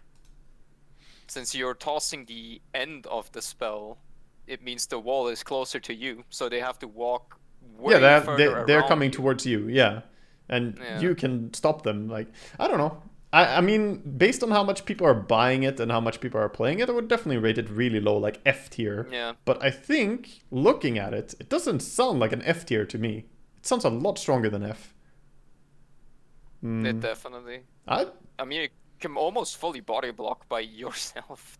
Yeah, and the shard is so big. I'm gonna say I put this in C. Bottom C. Because I think it's actually a lot stronger than people are giving credit for. And I'd love to see people try and experiment with this shard a lot more.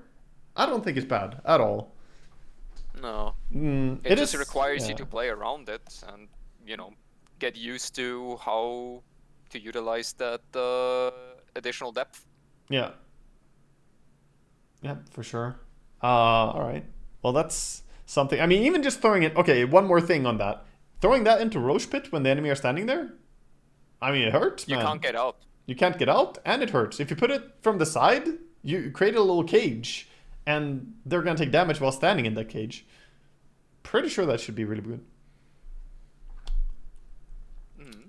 Next up is Undying. Undi. 30 seconds CDR on ultimate, and you spawn a zombie every time you right click.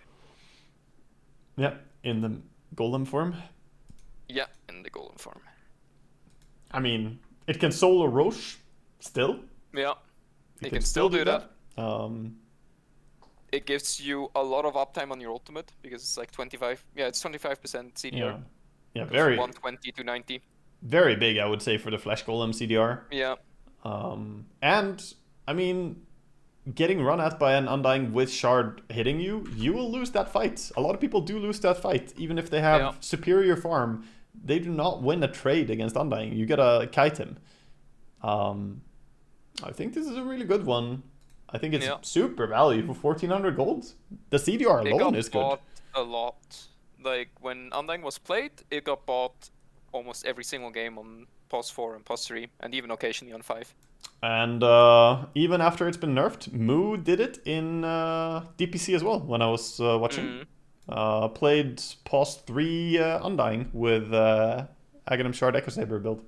And it owned, so it's still a good build, even after the nerf. Can still be strong. I think it's an A tier shard. Probably. For me, bottom A tier. Yeah. Looks good. Ursa. Then we got Ursa. 1.5 seconds of Enrage after using Aftershock. And that's it. Yeah, you spam Aftershock quite a lot. 8-second cooldown. You use it all the time. It used to go down to 6 seconds. Balanced. And now it's still good. You still see it non-stop. Basically every Ursa buys it. It depends when they buy it. If they buy BKB first or if they have money to spare. But it's basically guaranteed because it also synergizes completely fine with your ultimate.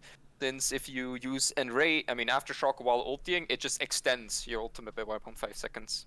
You don't lose anything. Another A tier, in my opinion. I was thinking, I'm putting him also in the bottom A tier. Bottom because of the cooldown being increased on Ursa. They nerfed it. But still good. Still great. Still good. Then Vengeful. Awkward. That's why I feel on that.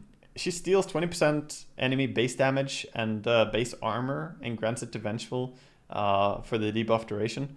Fantastic against some heroes. If you're against high base damage armor heroes like Morphling or Terrorblade, these are great targets to use it on. But overall, we don't see this much, and it's not really as impactful as you wish it would be. Venge doesn't really right-click that well unless it's a core Venge. And if it's a core Venge, I don't know. I have to say, it feels sort of underwhelming, this one. It's pretty underwhelming no matter what. Even though it sounds really good on paper, it rarely feels like it does anything. Yeah, it never feels as good as it sounds. Yeah. Yeah, you can dispel it. It has a low cooldown, but it's the main problem with it is that it feels like it doesn't add anything. It feels so weak. F, honestly.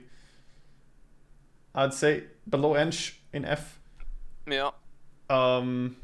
It can be nice, it can do stuff, but it doesn't feel as strong as you wish it was, ever. Even when you play Core Venge. And as support, it's just the same thing there. You don't have the attack speed to really benefit from the buff then. Brewmaster. Oh. Venomancer?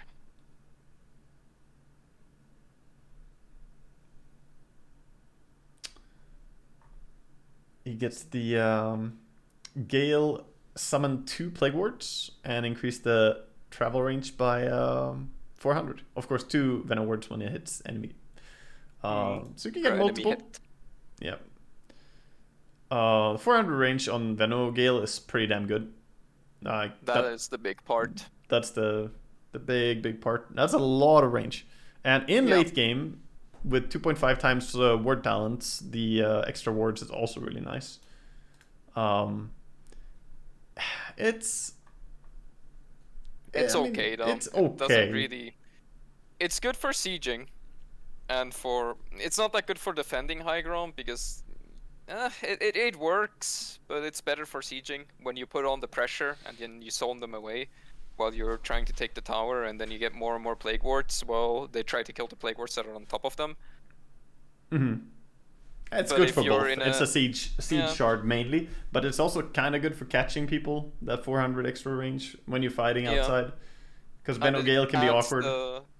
It also adds the plague ward slow immediately, so you have a decent amount of slow that gets immediately applied.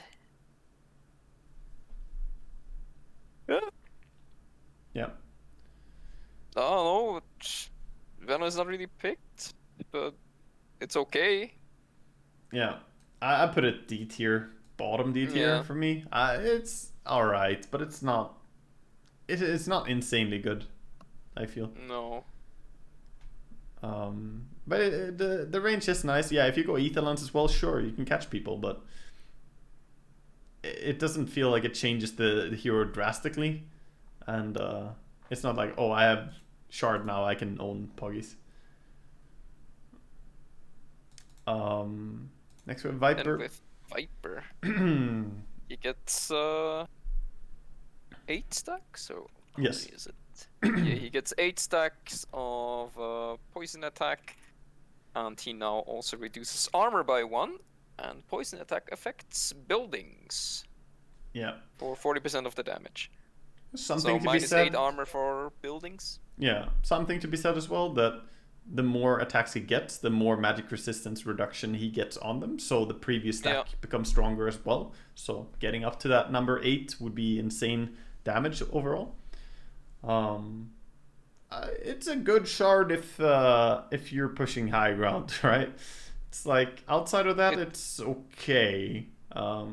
If you can guarantee high stack counts and you're like a fast attacking Viper, like you have Dragonlance and maybe an additional neutral item for range, you can have like what, 800, 900 attack range, and then if you have some attack speed item on top of that, like an AC, you can get it easily.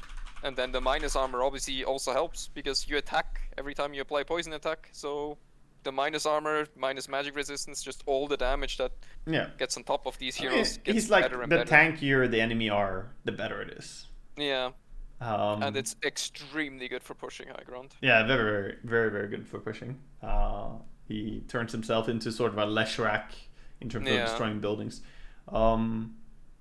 Sort of a C tier one, I think. Yeah. President C. You don't get it early. You get it late when you start hitting hard. I think President C for me, because it's not bad, but yeah, it is literally that. It's situational. Sometimes it's great. I like people asking like, wait, why is Shadow Demon Shard in dog shit? People asking about random things like, well, yeah, because he belongs there. It's his home. We've justified it. Next we have Visage. A bit of a debate. Yeah. He has the Gravekeeper's Cloak as an active ability. You can cast it to turn into stone form. It restores you 35% of your health and has a 60-second cooldown, 125 mana cost. This is great for taking the attention off Visage and allowing his birds to fuck people up while they are trying to kill Visage. Yeah, that's basically it. Yeah, it's also one additional stun. Like the bird stuns are pretty decent stuns and damage, so you get one more. And they can't hit you, which also means you can't get rid of your Gravekeeper's Cloaks, which means your birds are immortal for the time being. Yep. Yeah, exactly. Because your cloaks are fine. That means that you won't lose your birds. Yeah. Yeah, and the moment you come out, you can drop your birds and then use your nuke and run away, or just kill them. Yeah. It's pretty good. It's pretty good. Generally, you see Visages not really go for it so early, though, because they are timing hero a little bit. They want their Aghanims. They want probably an Orchid with the Aghanims. They, they have different things they want. I'm going to say B tier, I think. Yeah. I'm gonna say bottom You B. don't want it early, but it's very strong Wraith when you get Kingy, it. right? It feels Wraith Yeah. Kingy to me, so I'm putting it next to him as well. Definitely fantastic in some fights though. Yep. And Then you got the Void Spirit, one of the best. one of the Pog spirits, yes. One extra ring to the Simlet, which used to be the only thing it did.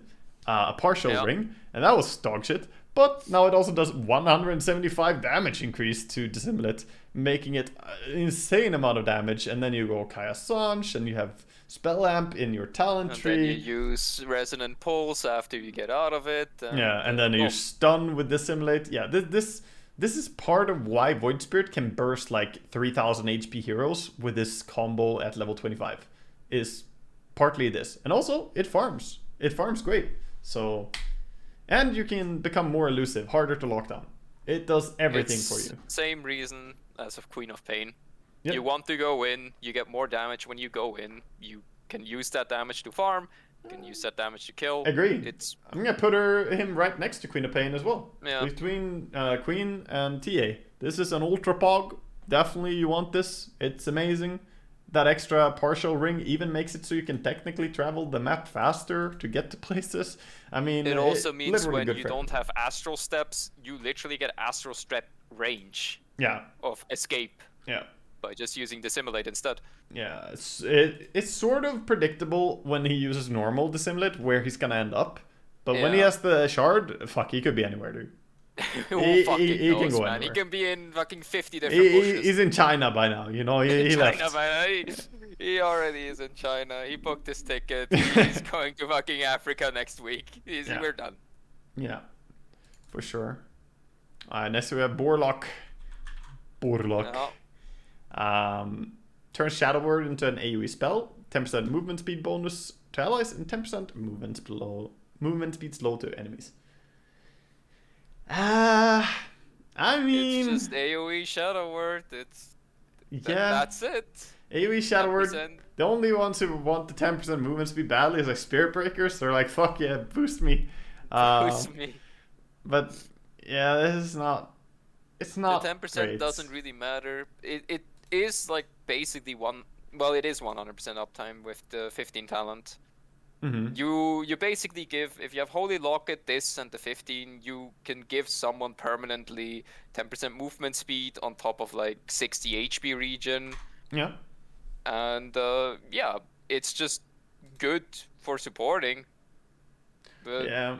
it doesn't really do that much. Like, I mean, the difference. It's kind of neat with this 25 Shadow Word damage heal talent, and then like at 20, and then putting this on a lot of people, and suddenly you heal so much. Because then, with that, you're gonna heal for what? You heal for 70 HP per second with Shadow Word for 10 seconds on many people. Like, okay, kind of cool.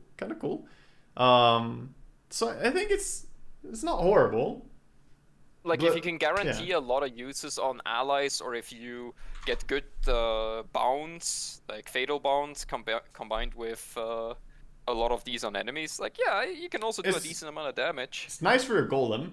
Movement speed on golem is nice for chasing and hitting. You get auto attacks in while your golem is chasing. The golem can get 400 movement speed with that. Yeah. It's like Warlock. Yeah, nice. Warlock is a bit weak, but his shard is honestly quite nice. I mean, imagine Holy Locket with the heal talent and CDR talent. You're gonna be heal machine, dude. Like one of the strongest healers in the game, honestly. Yeah. So you have a super low cooldown on last word, and it heals a lot. For me, President B tier, I think. I think it's honestly, like, the more I read into it, it's a nice thing. Warlock is just bad right now. Warlock is horrible at the moment. Yeah. If Warlock was stronger, I mean, then it'd be super nice. Yeah, you can farm with it. You put Fatal Bonds and this shit, you know. Some different uses. You can D-push with that. You can push. If you put it on a creep wave, your creeps heal, which means they will live and the enemy creeps will die. Yeah. So, gives you a lot. Weaver.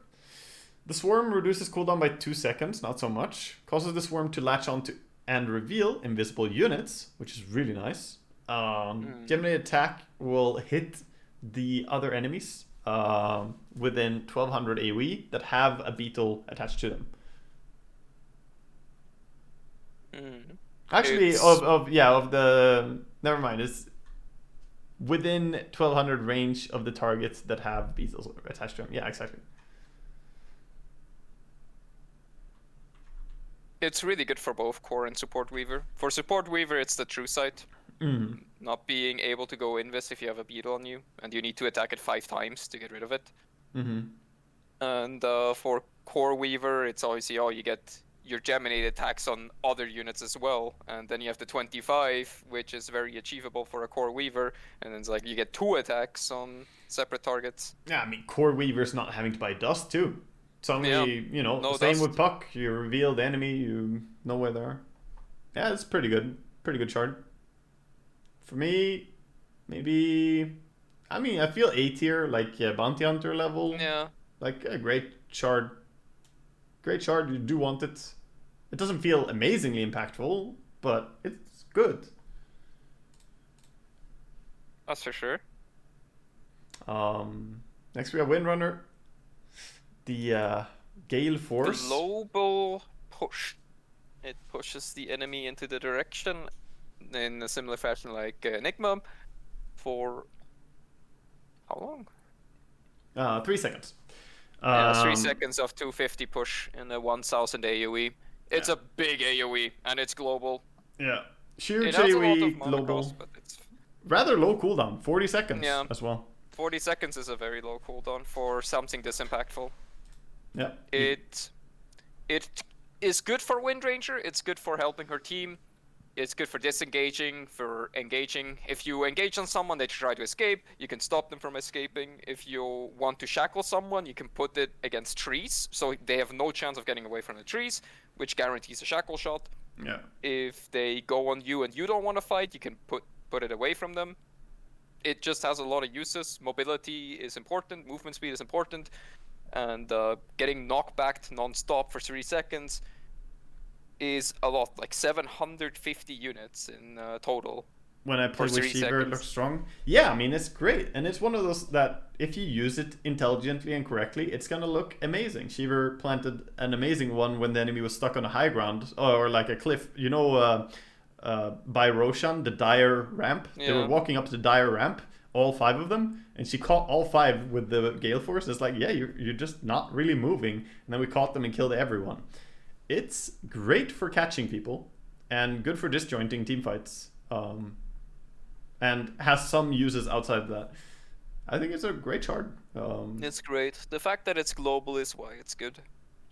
You don't have to be nearby. You can always help your team. Sort of high A tier? Yeah. Somewhere? The other one would have been Omega Pog. Yeah, I'm putting it between Kunkka and Spearbreaker. I think it's that strong. Winter Wyvern. Winter Wyvern.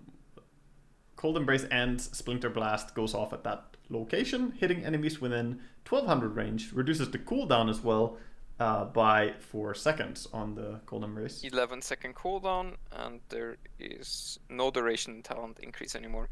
No. So you have 11-second cooldown on a 4-second heal that has a level 10 talent for 100 more HP. It is basically what you take for Holy Locket winter build. Yeah, and you also have to mention though that this radius is nutty. It's like massive. 1200 range, like 1200 radius. It hits fog. As well. I mean, Splinter Blast is normally a 500 radius, so this is not just twice as big a radius, it's even more. 1200. I mean, it covers the entire fucking screen. So that alone, I would say, is quite impressive. And it has multiple uses. It's you have more uptime on your heal if you want to be very supportive. You can farm with it in mid game if you want to double Splinter Blast kills creep waves. It's 600 plus damage, and then in late game you get an additional stun for your Splinter Blast stun talent. Yeah. So 25 is huge. Yeah. It has 3 different stages in which it's good. Yeah. This is A or S tier? Yeah. I'm not really a Wyvern player much, so it's hard for me to define, but I would say this is pretty much around Disruptor tier, I think. So I'm putting him next to Disruptor and Juggernaut, I mean. Yeah. Feels that good. Definitely a great tool. And then we got Wisp, one of the Omega broken ones. You like the Tether stun? 1.75 seconds? Yeah, and it does damage, I believe. Yeah. Does not stun the same unit more than once every 7 seconds, so there's no double stunning. But it also gives 8% movement speed, so it's literally always good as well. Yeah. However, you do not have to cancel Tether anymore to just stun. No. Yeah. You can always keep Tether ready to save someone else than the current target, and you stun people. It completely annihilates any blink engage heroes that don't BKB before they blink. The amount of times people I saw forget. Axes, Magnuses, Legions, anything. Marcy's especially, because Marcy's the way they move, how Void Spirits move, they always get hit by it. 100% of the time they get hit by it. True. It's extremely good as a anti-jump tool. Yeah, I agree. Yeah, this is one of those that if the enemy don't realize that you have it as well, you might get a kill on a core hero, like a super important core hero, like Storm or Ember or Void or whatever, and suddenly turn on like the game by it. So this has to go high up for me. Yeah. This is strong. I think Glow Ultra Pog, like it's game changing against engagements. Yeah, bottom Ultra Pog, I'm actually down with it. Like the fact that it has the 8% movement speed as well. I'm putting him in the bottom there. It's even useful while you're not fighting. Yeah. I mean, 1.75 second stun on Tether is really, really good. And it damages. It's hard to argue with. And you can do it again in 7 seconds, you know? Like. Yeah. It's a lower cooldown than most other stun shards, and it does the same damage. While also being able to just hit everyone because it's unit dependent.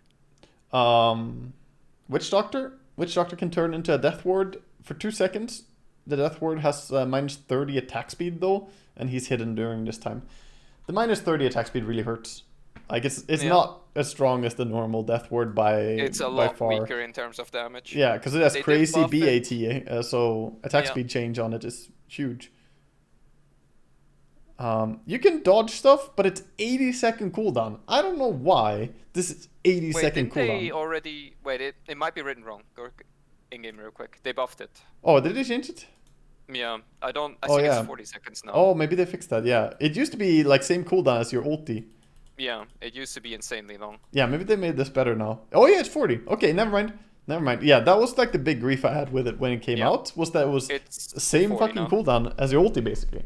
Okay, 40 seconds is a lot better. Yeah, it's a lot of value. A lot of value in being hard to kill. Pair this with a Glimmer or something, suddenly you're really annoying. Core heroes can't just go on you and kill you instantly. The damage value is good, and 40 seconds is a lot better than it used to be, because you're going to have it ready for every fight. It also does work well with Aghanims synergy, because it does bounce the attacks, I believe. Because the Death Ward, it's still a Death Ward. It counts as a normal Death Ward. Yeah, so it gets True Strike, and it gets the bouncy attacks as well then. It's pretty pog. I'd say like a low A tier. It's good, but it's not a must-have. But I mean, this is a combat trick, you know.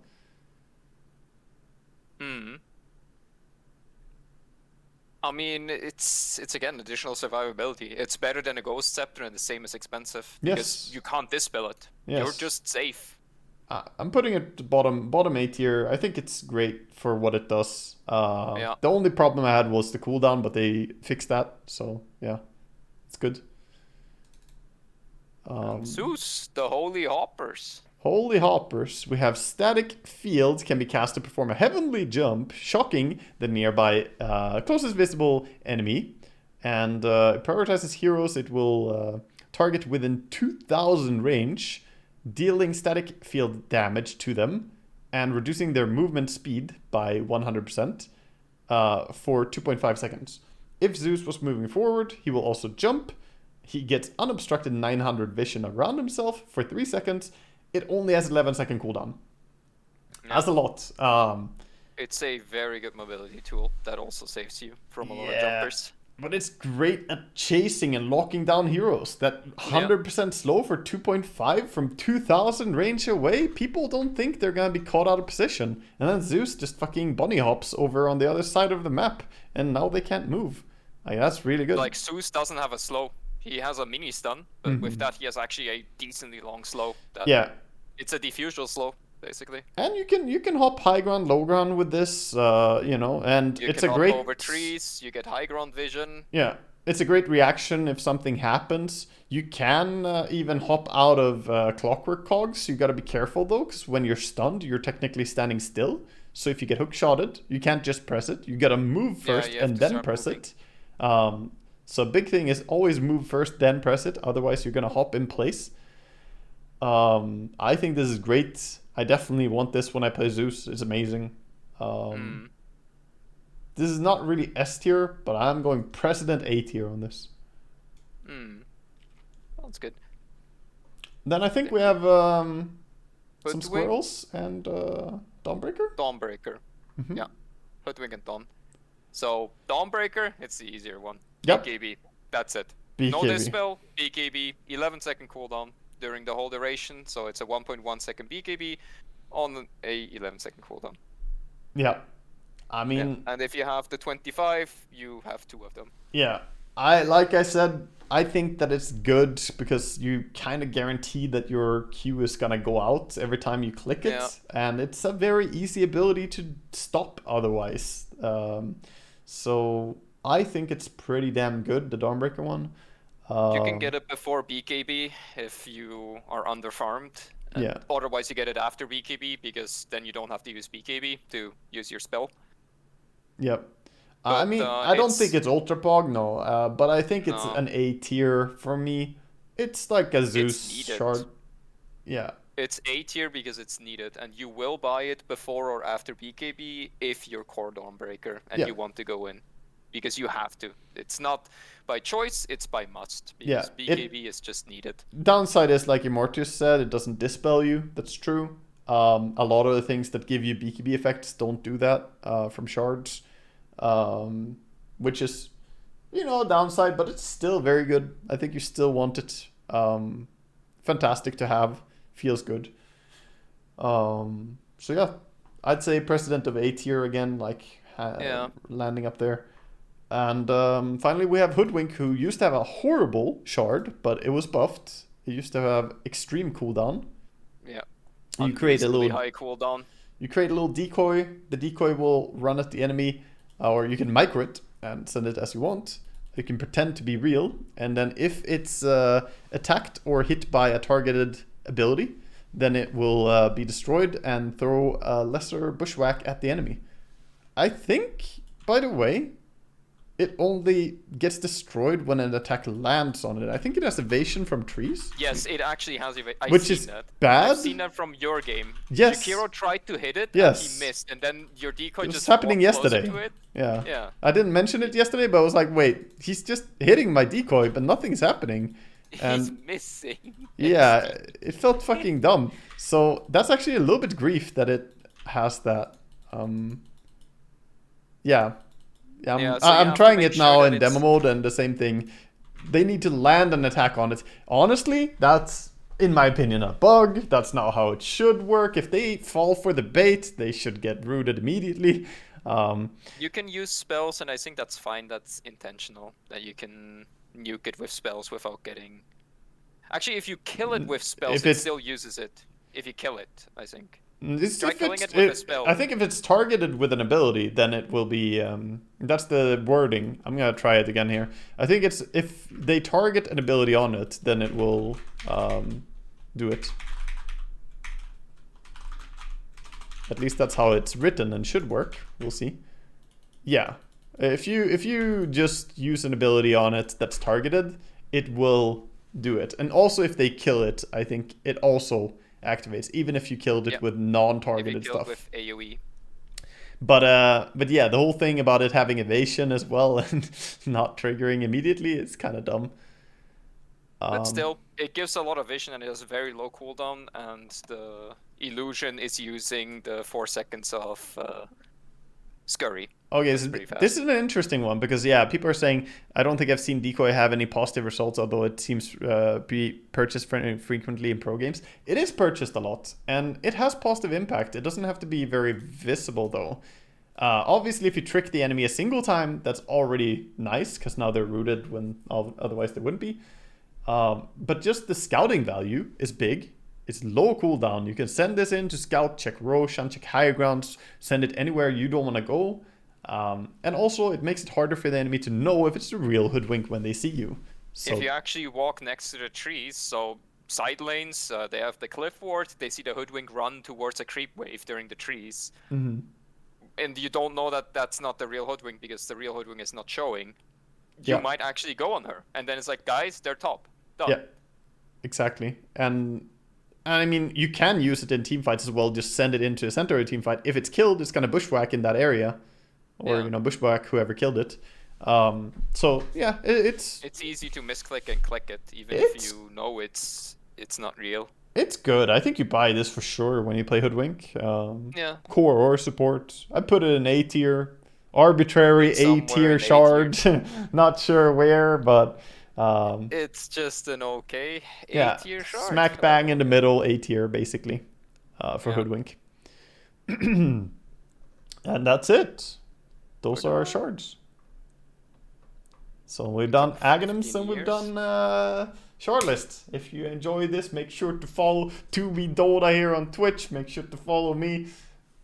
Like, subscribe, ring a ding bell buttons, notifications. Ding the bell, do it, dab, click the subscribe. Yeah, click dab the once. On Twitch, dab once, yeah.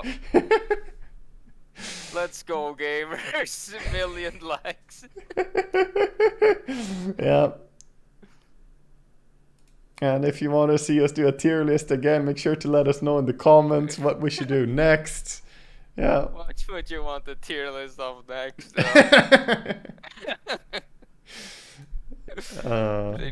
Marcy Axe and Shard. I actually have no idea. The heroes feels pretty complete. I hope new spells. I think new spells.